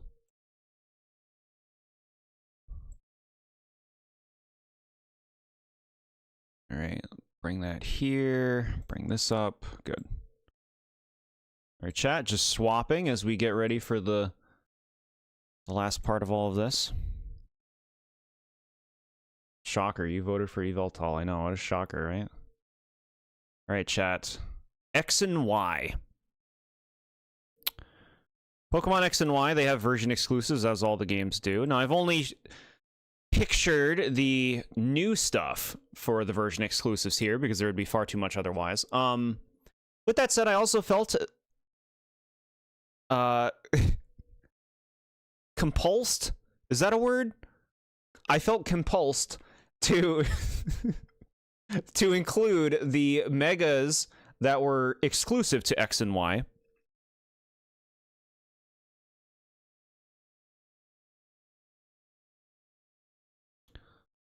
X and Y. So my question is... Compelled, thank you. So my question to you is... No, I don't want that option now. I don't... Okay. My question to you, chat, is which version do you pick? Based on the version exclusives. What's the version of strength to you? As much as you love Yveltal, you gotta say X has the better selection.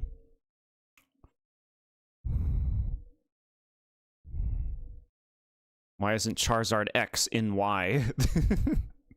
What, did I get something wrong? Choose X, easy. Charizard X, Slurpuff, and Mewtwo X are all goated. I think this is a pretty, like, even split here. Like, X, you got Clauncher and Klotzer are great. Swirlix and Slurpuff are great. Xerneas is fantastic. The two Megas, kind of whatever. You go to Y, Skrelp and Dragalge, great. Yveltal, great. Spritzy is cool, Aromatisse is kind of whatever. Charizard Y, Mewtwo Y is better than Mewtwo X, though. So they're pretty even. If I gotta pick one, I think I'm going X. I'm going X. Whoa, X is winning 100%? X has the Clauncher family, Y has Yveltal. Yeah. You choose Y if you want to be different. Y was the version that I played first. Mega Mewtwo X showed up on your first list here. Very cool. Yeah. Well, apparently you're all in agreement on X. Wow. I didn't think it would be that decisive, but sure. All right, it's time for the superlatives. My superlatives, chat. Starting with my 6 least favorite designs that we looked at today. To be honest, I don't think Gen 6 has a lot of weakness. So these were pretty easy to slot in here. They are in numerical order, just so you know. What's a superlative? It's like, you know, in high school, it's like, biggest crybaby, and then somebody wins it. Biggest class clown. Those are superlatives. So these are like my least favorite. That's why I call them that. I don't know if they're the same thing. You're so sad that half of these are Furfrou designs? What else would I put here? Ash Greninja slander, you should have heard me earlier. 4 out of 6 has dogs. Look, there are a lot of Furfrou forms. You want me to start putting Vivian colors in this? A superlative is basically a title or adjective for a person or thing. Yeah, so this is a title or adjective for these things. Least favorites. You're anime biased, so you love Ash Greninja. There are some other people who were defenders. You're not alone. But yeah, just to explain it, I don't like Ash Greninja because I don't like it when they put the anime in the games, and I think that the scruff is stupid. The 3 dogs, these are just like the weakest Furfrou designs. These don't appeal to me, whereas the other ones are better. The dog Zygarde is stupid. Just a bad-looking dog design. And then Volcanion is just kind of a lame-o.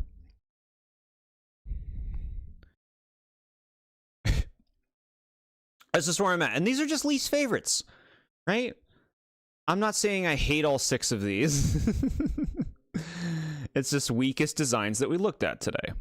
So, all right, next up, the 12 cutest Pokemon that we looked at today. In my opinion, these are the cuties. Good thing I wasn't here. How Greninja bonded with Ash so much to copy his fit and not Pikachu is baffling. Yeah, what's that about? Where's my Pika Greninja? My Pika Ash. Don't you give me Pika Greninja. Greninja, did you make this? Anyway. These are the cuties. This gen's got a lot of cuties. Pretty easy to settle in on these. Pancham almost made it. He almost made it. 5 bad apples. I don't see any apples. You'll see apples in 2 generations. Meow. Yeah. We love the kitties. Greninja, put that tongue back. Greninja has a cold.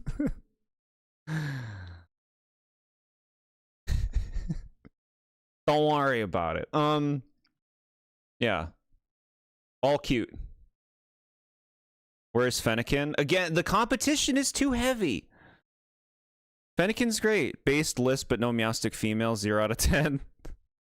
Love the cats, lizards, and Goopy Lizard. Yeah. Goopy Lizard's a cutie.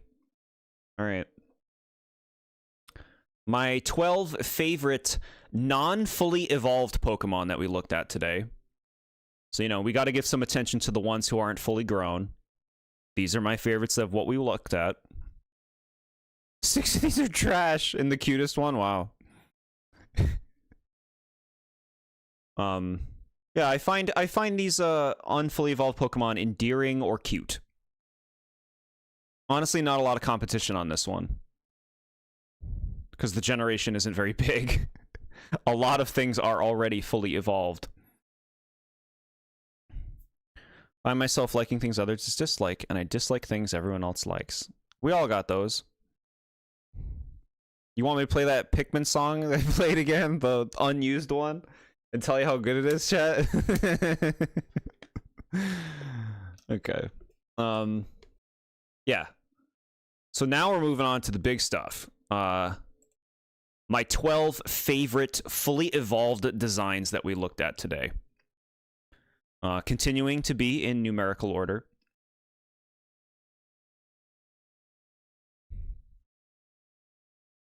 Soak them in.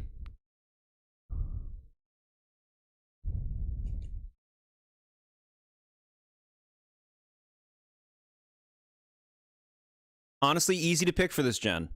Meowstic Sweep, yeah. Meowsticks are great. I love them. Meowsticks are great. Some of these don't evolve. These are all fully evolved. This chart is my favorite fully evolved Pokemon. So none of these evolve. You approve a lot of these? Thank you, chat. Even Greninja made it on. I was like, who else? I don't know, Greninja? Sure, he's cool. He'll make it on.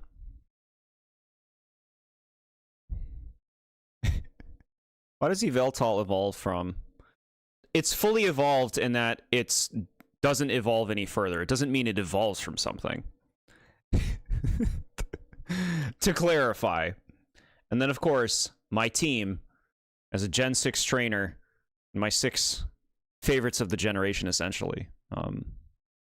With my number 1 up front, Hawlucha. I think this is a really nicely balanced team in terms of, like, shapes.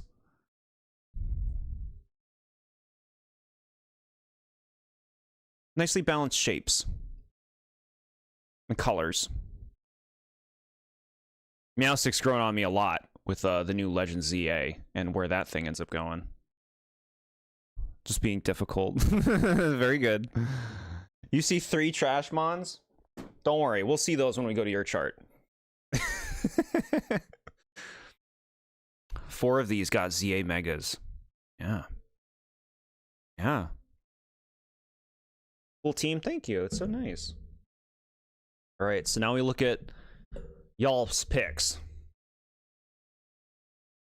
Starting with the one who spouts non-Cessna, who last time had a bunch of monkeys on their chart. Had a bunch of monkeys. Jord claps back. Okay. So let's see here. This checks out. This checks out, like, what we know of the one who spouts non-Cessna. They like non-Cessna. They like cuties. They like goofs. And we're seeing cuties and goofs. Meowstic female first in is some nice respect shown to this. Sylveon, good. Goodra, good.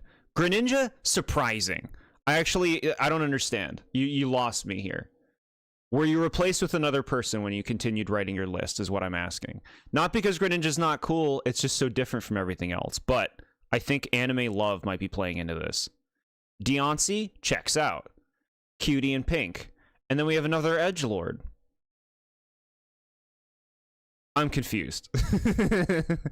Cutie puff fluff, but doesn't make it into the real team. And then you're coming for Doublade?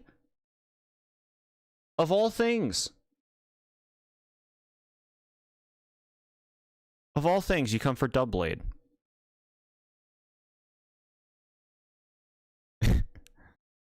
Doublade being the least liked. Whoa, I know, right? Anime also, I always use Greninja and Talonflame in my playthroughs. Interesting. Yeah. This is what I'm saying, chat. Get ready to see a lot of repetition in some of these charts. Get used to these. Because everybody used them in their playthrough. So everyone has an attachment. But no, there's some good personality here. I'm just surprised at how much these kind of clash with the other ones in terms of their overall aesthetic and vibe. But we're dynamic beings. And you prove that here. Least like doesn't even look like a Pokemon. They're two swords. Doublade just it exists. Don't hate it. Don't love it. Okay. I like the respect you've shown to some of these here. Meowstic female, most of all. So thank you for your submission. Always appreciate seeing your picks.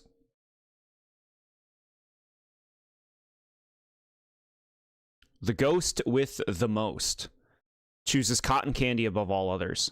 Now, this is just fucking slapdash. He took a bunch of darts and threw them at a board of Pokemon. There's no correlation here. You got Cutie Puff. And then you got Cutie Fairy, the middle one, the blue one. And then you have Menacing Demon. Evil Tree, okay. Interesting. You like weirdos. You like some weirdos with your cute. Cute weirdos and also weird creeps. Here's another weirdo who's cute. And then, like, pretty thing.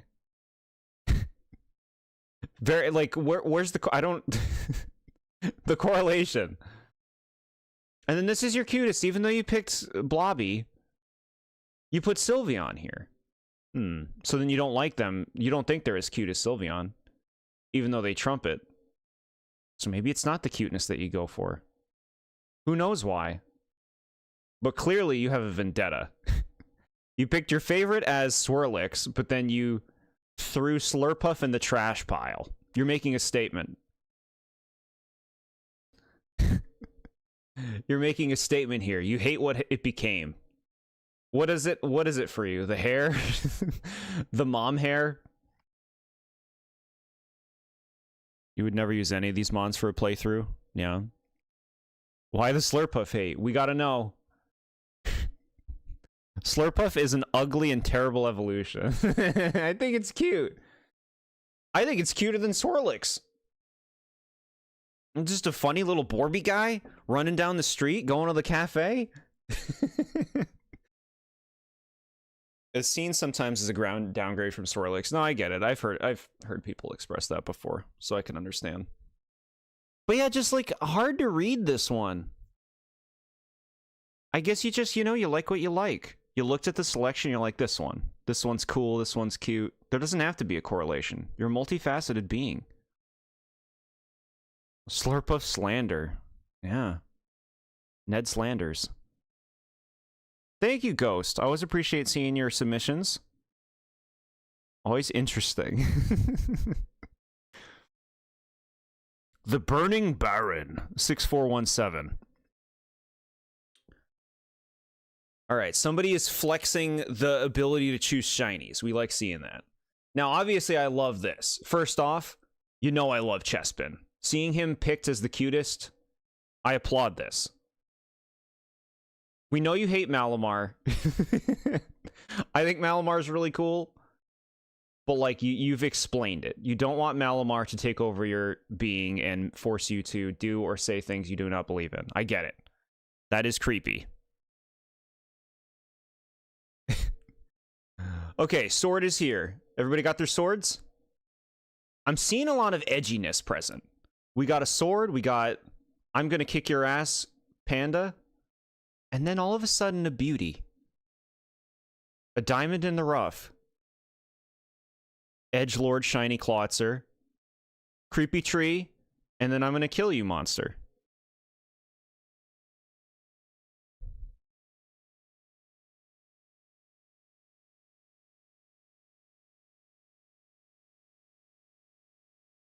Chessman had to be the cutest. Look at him. He's just a happy little chestnut fella. Yeah. Thank you. You get it. I appreciate that you get it.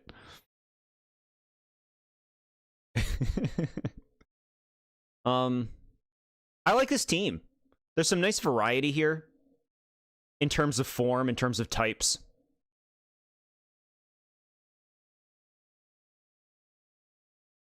And, like, they're all cool in their own way, you know? Very functional team. Except, guess my team looks at you and takes it as an insult. Except Florges, she's happy to see you. What do you mean they take it as an insult? Cool. Thank you, Burning Baron. I like this loadout. I vibe with it. Despite my criticisms of several of these. That's just normal for me. Yellow is cool 200. All right, so we got some more similar faces showing up. Swirlix, clearly a cute one appreciated for its cuteness by more. They're here again. Now, beautiful Auroras being in first is surprising, huh? Look at the going to bat for this out of all these, huh? I like it.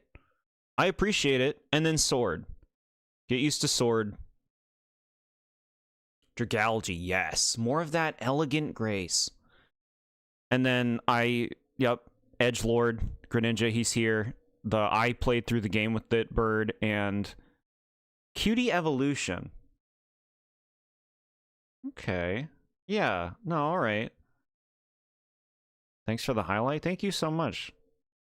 I'm glad I post these on YouTube so I can get you guys in here.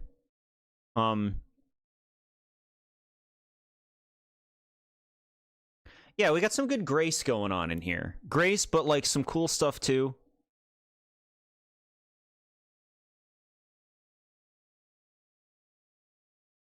It works as a functional team. There's good variety. And of course, we're not surprised. People love dumping on Diggersby. So yeah, sure. No, I get it. Poopy Bunny.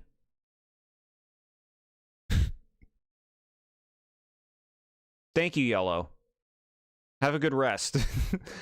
Ultra Mimikyu 2004. Okay, so we got more of the cotton candy appreciators.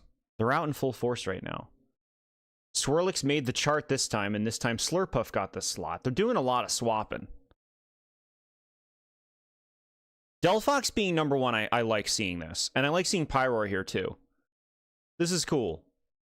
This is just a nice combo. They appreciate their fire mammals. Pangoro's back. More people like him. Specifically, Shiny Bunnelby's interesting, huh? They must have a personal story, and then fucking this thing again. Fire types. It's fine. You got plenty of fire. No, it's a cool firebird. Look, it's a phoenix. Yeah, that's totally what I think of when I think of a phoenix. Least favorite, coming for Aromatisse. I mean, we've seen some Aromatisse unappreciation today. So we're not unused to it.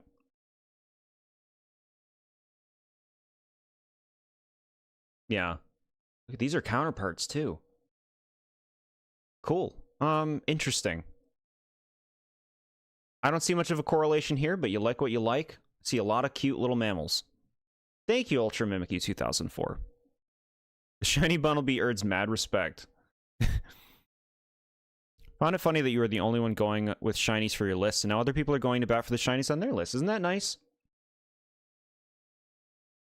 Traveling back in time. We're seeing new faces already. Gourgeist #1 out of all of them in the generation is crazy. Crazy. And then Hisuian Gudra. I'm also surprised. Getting top billing.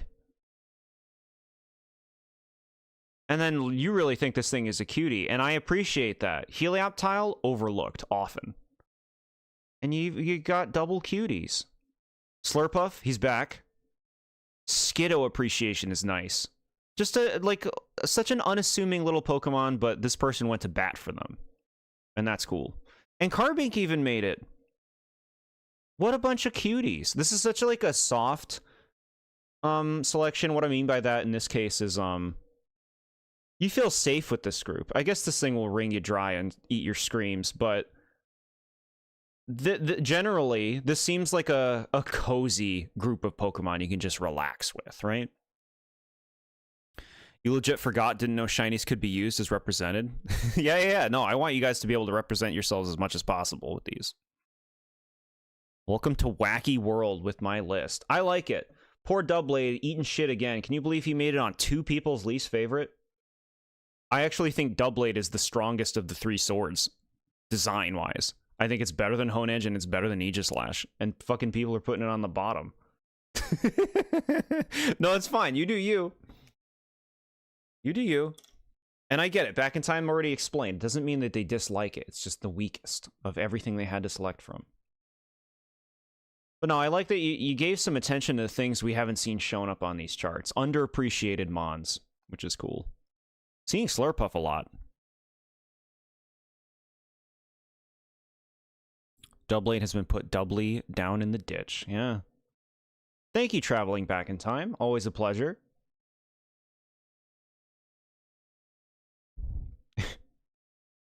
Next up, Shadow Master of Armageddon, who has graced us with Powerhouse Edgelord Shiny Team. So, Yveltal, #1. That's some big respect given to Yveltal. Shiny Sword, very cool. Shiny Greninja, Shiny Tyrantrum. This is just like, I'm getting punched with each of these. Of just like, holy shit. Can you pick something that is more edgy? But then Xerneas is kind of a surprising one in that regard. You know, this is like a more serene kind of vibe. But it's got that power. It's got that presence that these guys have. It fits with presence. And then Shiny Gudra, which looks nice. And fits in with the rest of the team. It's like a softer spot, for sure. But it works. Cutest favorite being the Shiny Fennekin in particular is cute. Out of all the cuties in this gen, the Shiny Fennekin, what a pick. It is a cutie. And then least favorite being Helioptile. We know you hate this thing. We heard you talk about how it's the worst thing ever and you wrote letters to them and all that stuff. But you didn't actually write letters, just to be clear. But yeah, to get the bottom billing. Do you just hate its happy prance? Does it look too happy? Do you want to shove its face in the mud? Heliolisk, did I say Helioptile? Heliolisk. Awesome list, SMA. Such cool Chinese to choose. Yeah, this is a very cool list. Doesn't look like you struggled with it. Thank you, SMA. Always a pleasure. Just looks so hideous to look at. Why? Next up, Ramen 21. The sword is back. The frog is back. The tree is back. The panda's back. Now, what's cool is Ramen21's favorite Pokemon, I believe, is Ferrothorn. So getting another, like, freaky-looking grass type #1 is cool. Love seeing Barbaracle as the #2 pick. You're getting, like, some unappreciated weirdos in your top slots, and then you conform to the status quo and put the shiny sword on. But you chose shield form, which is cool. Not that I prefer the sword form, but it's cool that you pick something different. You're an individual, and I appreciate that. Shiny Pumpkaboo? Yes. What a pick. Just a little cutie right here. Pangoro, more edgelords. And then obviously shiny Greninja. Cutest being Dedenne, I'm happy to see. That's a cutie. Dedenne not getting enough appreciation. And then fucking... you have a vendetta. You have a vendetta against Binacle, shiny Binacle specifically. You must hate this shiny. You must. You didn't struggle despite the fact it went through a lot of changes leading up to when you posted that list, yeah. Thank you so much, Ramen21. I like what you've laid out here for us. Very unique. Except the sword. No, you're good. It's all unique. Nad. Now, we got a roller coaster. First of all, I'm very pleased to see Chestnut in the #1 slot. This is great. Then Gudra, a big sweetie. You got some big sweeties to start. And then a little Klefki. Little jingling keys. What a pick. #3? Inspired. Look who's here. It's Heliolisk. I like this guy on the team. This is a nice varied team. You gotta have your little quick guy, right? Running around. This fits. And then Noivern. Yeah. This fits too. You're getting a bit of edge going in there, but like unique edge. Not overused spamming edge. Like a sword. This works. And now here's where you're throwing me for a loop. I mean, it helps for the type coverage, right? You got some nice coverage going with this thing here. But that much appreciation for Volcanion. And a big boy, a weird big boy. But you think it's neat. And you know what? I think your team is neat. I think the Pokemon you picked are neat. I like this Amora call-out, of course. Underappreciated cutie. And it's here. And Diggersby eats it too. Another Diggersby hate. Despite Patrat love. How do you put that together? Your next list should remain unchanged. You do have my lineup set, and you're prepared for any backlash I might receive with a certain controversial pick I have. Okay. Sure. Yeah, Nad, good stuff, as always. Thank you for your submission. I like the team. It's very Nad. I just want to be different. Nah, surprised my list came out like this, kinda was difficult to see what would be on the list. Yeah. Interesting. To see what you all work with like a smaller generation. What overlaps and what doesn't. 02 Hero. Little cuties showing up in the front lines. Phantom #1. That's some appreciation. And then fucking Gourgeist. Which I'm like, why? I wish 02 Hero was here. I need to know why. I gotta hear it from somebody else as a Gourgeist appreciator. I gotta know. Inkay? Cute and surprising. Nobody went to bat for Inkay today. Until now. The sword's here. We're not surprised. And then fucking Vivian. And of all of them that you could pick, you picked the modern version. Which looks nice. But above all the other stuff in this generation, the butterflies winding up here, and then Delphox really having a hard time with correlation with this one. But it's unique. I love seeing more cute appreciation for Amora, but this makes me sad. Of all the things, least favorite, little tiny cute Raichu? Nye. I know why they like Gorgeist, because it's a good freaking design. Can you read this chart? Can anyone read this chart and like, can you see the person? Can you understand their picks? It's like, okay, wait, what do you like? How do you, like, imagine you have to get a Secret Santa gift for a person. It's like, okay, by the way, this is their chart. What do you fucking buy them? I guess you get them a figure of one of these Pokemon they like, but like trying to like feel out their tastes is difficult with a selection like this. Poor Dedenne. Like, I'd assume you would like Dedenne if you have like some of these. I don't know. You clearly like cuties. I like seeing Delphox get some appreciation from another person. Mario and Luigi enemies list. I'm doing this with my friends next year, thanks. Wait, does anyone understand my list? Edgelord City. Yeah, see, yours are clearer. I think yours are clearer. All right. Octodame. Vacandia has come back. We got another Vivian here. This time, elegant form. I understand this pick. Cutie Cotton Candy, and this time, this one gets relegated to the cutest slot. They take turns. Phantom back again. Helioptile. Octodame likes cuties. Goodra, nice. Sylveon, nice. I see a lot of warmth in this selection. Warmth, cuteness, like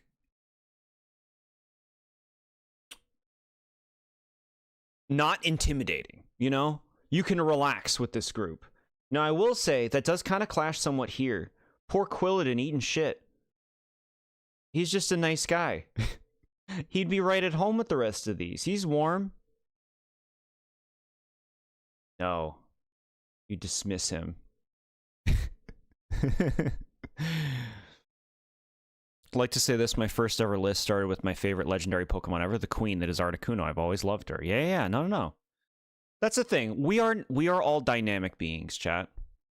Well, you can try to look for, you know, making sense of one's tastes in what they pick. Very easily that won't be the case. It's honestly surprising if you can, because of how dynamic we are as beings. You can attract all sorts of things. Sometimes you like friendly, sometimes you like spooky. It's a wonder.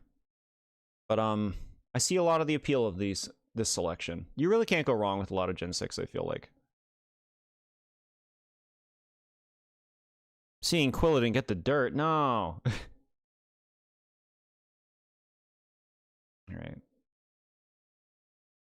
And chat, that does it for Generation 6. It's time for closure. So to kind of reiterate what I was saying about Gen 6, it's the smallest generation. I think that the design quality is good. Like, they got a lot of nice Pokemon. I don't think that this generation has a lot of standouts, a lot of mascots, you know? Greninja kind of stole a lot of the spotlight. Greninja stole a lot of it. And you show the list to Jordan, he shits on it. Human diversity is how the world goes round, yet it's also what halts other people's worlds from going round. It's true, yeah. I think it's, you know, live and let live is a very worthwhile thing to believe and live by. Celebrate our uniqueness and don't get in the way of others' ability to celebrate theirs.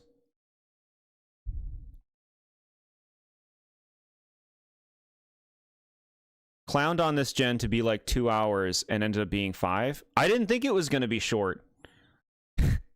I knew it would be shorter, and it has been shorter. But, yeah, take our time. Dude, he put his face into it. Just that he didn't get any burns because he's a water type.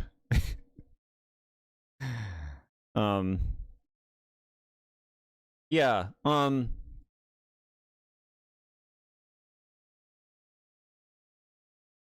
that's really kind of the story for Gen 6 for me. So thinking about generations overall, you all know my least favorite generation is Gen 3, but I'd have to say Gen 6 is my second least favorite. And a big part of it is a really small generation. I think there are Pokemon to love in all of them, in all generations, but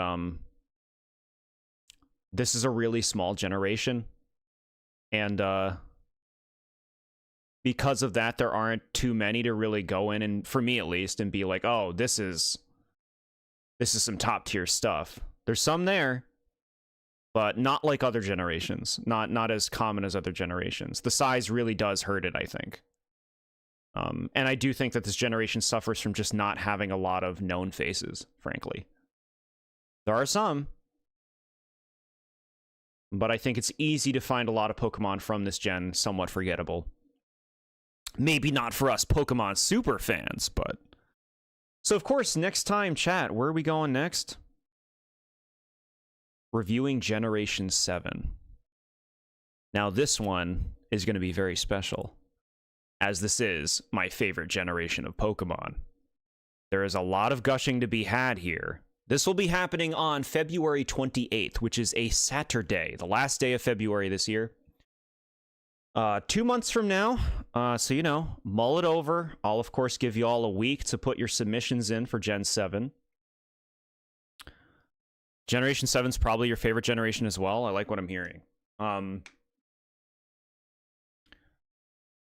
Next month, January 30th, which is, what is it? I think we found out recently. Okay. Next month, January 30th, it's a Friday, will be our next trivia stream for Nintendo Trivia Chaos. If you guys like trivia, we'll be doing that Friday the 30th next month. Not exactly sure of the time yet, but look forward to it. We'll have prizes. And then, like I said, February will be continuing with the Pokemon reviews for Gen 7, which I'm very excited about. We'll hopefully be there. Can't wait, because there are some standouts. I know, right? Yeah. Next time it won't be Aloha, it'll be Alola. Very cute. Very cute. Thank you all so tremendously much for being here with me through this big stream today, and for all of your submissions. It means so much to me that you guys do this with me. You guys make this fun. I love hearing your thoughts on Pokemon. I like that we can just kind of talk about this stuff openly, share our thoughts. Sometimes, you know, on the same page, sometimes not, but it's all cool and it's all fun in the end. So it's been great. Thank you so much for this. This was super fun. There are way too many standouts, I know, right? This was so much shorter than all the other Pokemon streams. Yeah, that's Gen 6. It's a short one. What kinds of prizes? You guys can pick games for me to play. You can get some gift cards for your Nintendo eShop. And a few other things, too. You know, you like some double thumbs up from me? I'll give you some of those.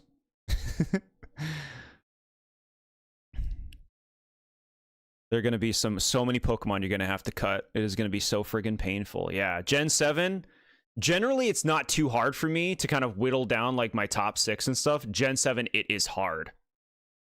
Gen 7 hits me. It's painful. It's so strong.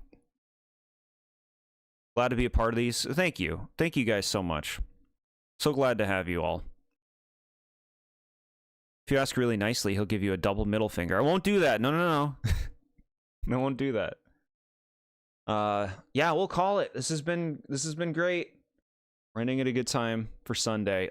New Year's is this week. I don't know when our stream this week is going to be. It might not be on New Year's. I'm not sure yet. It could be on New Year's Day instead of New Year's Eve. We'll figure it out. We'll be playing more Metroid when we play it. But that's it.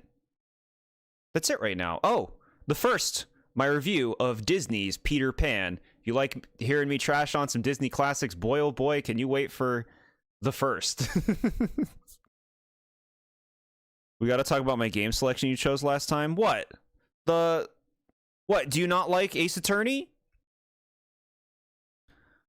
Sounds like a good deal, and double thumbs up sold. It's going to be a blast. Heck yeah. I always have fun doing trivia, chat. And we do it once every 3 months generally, so get in while you can.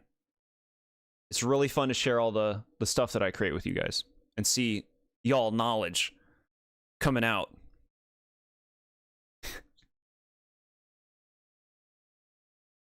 Oh, man.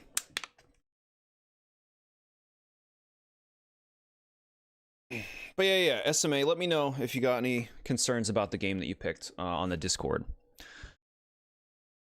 Otherwise, we will wrap it up.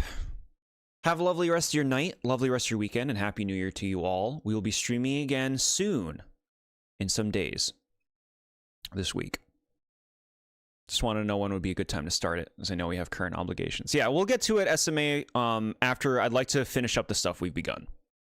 So, no problem. It'll definitely happen.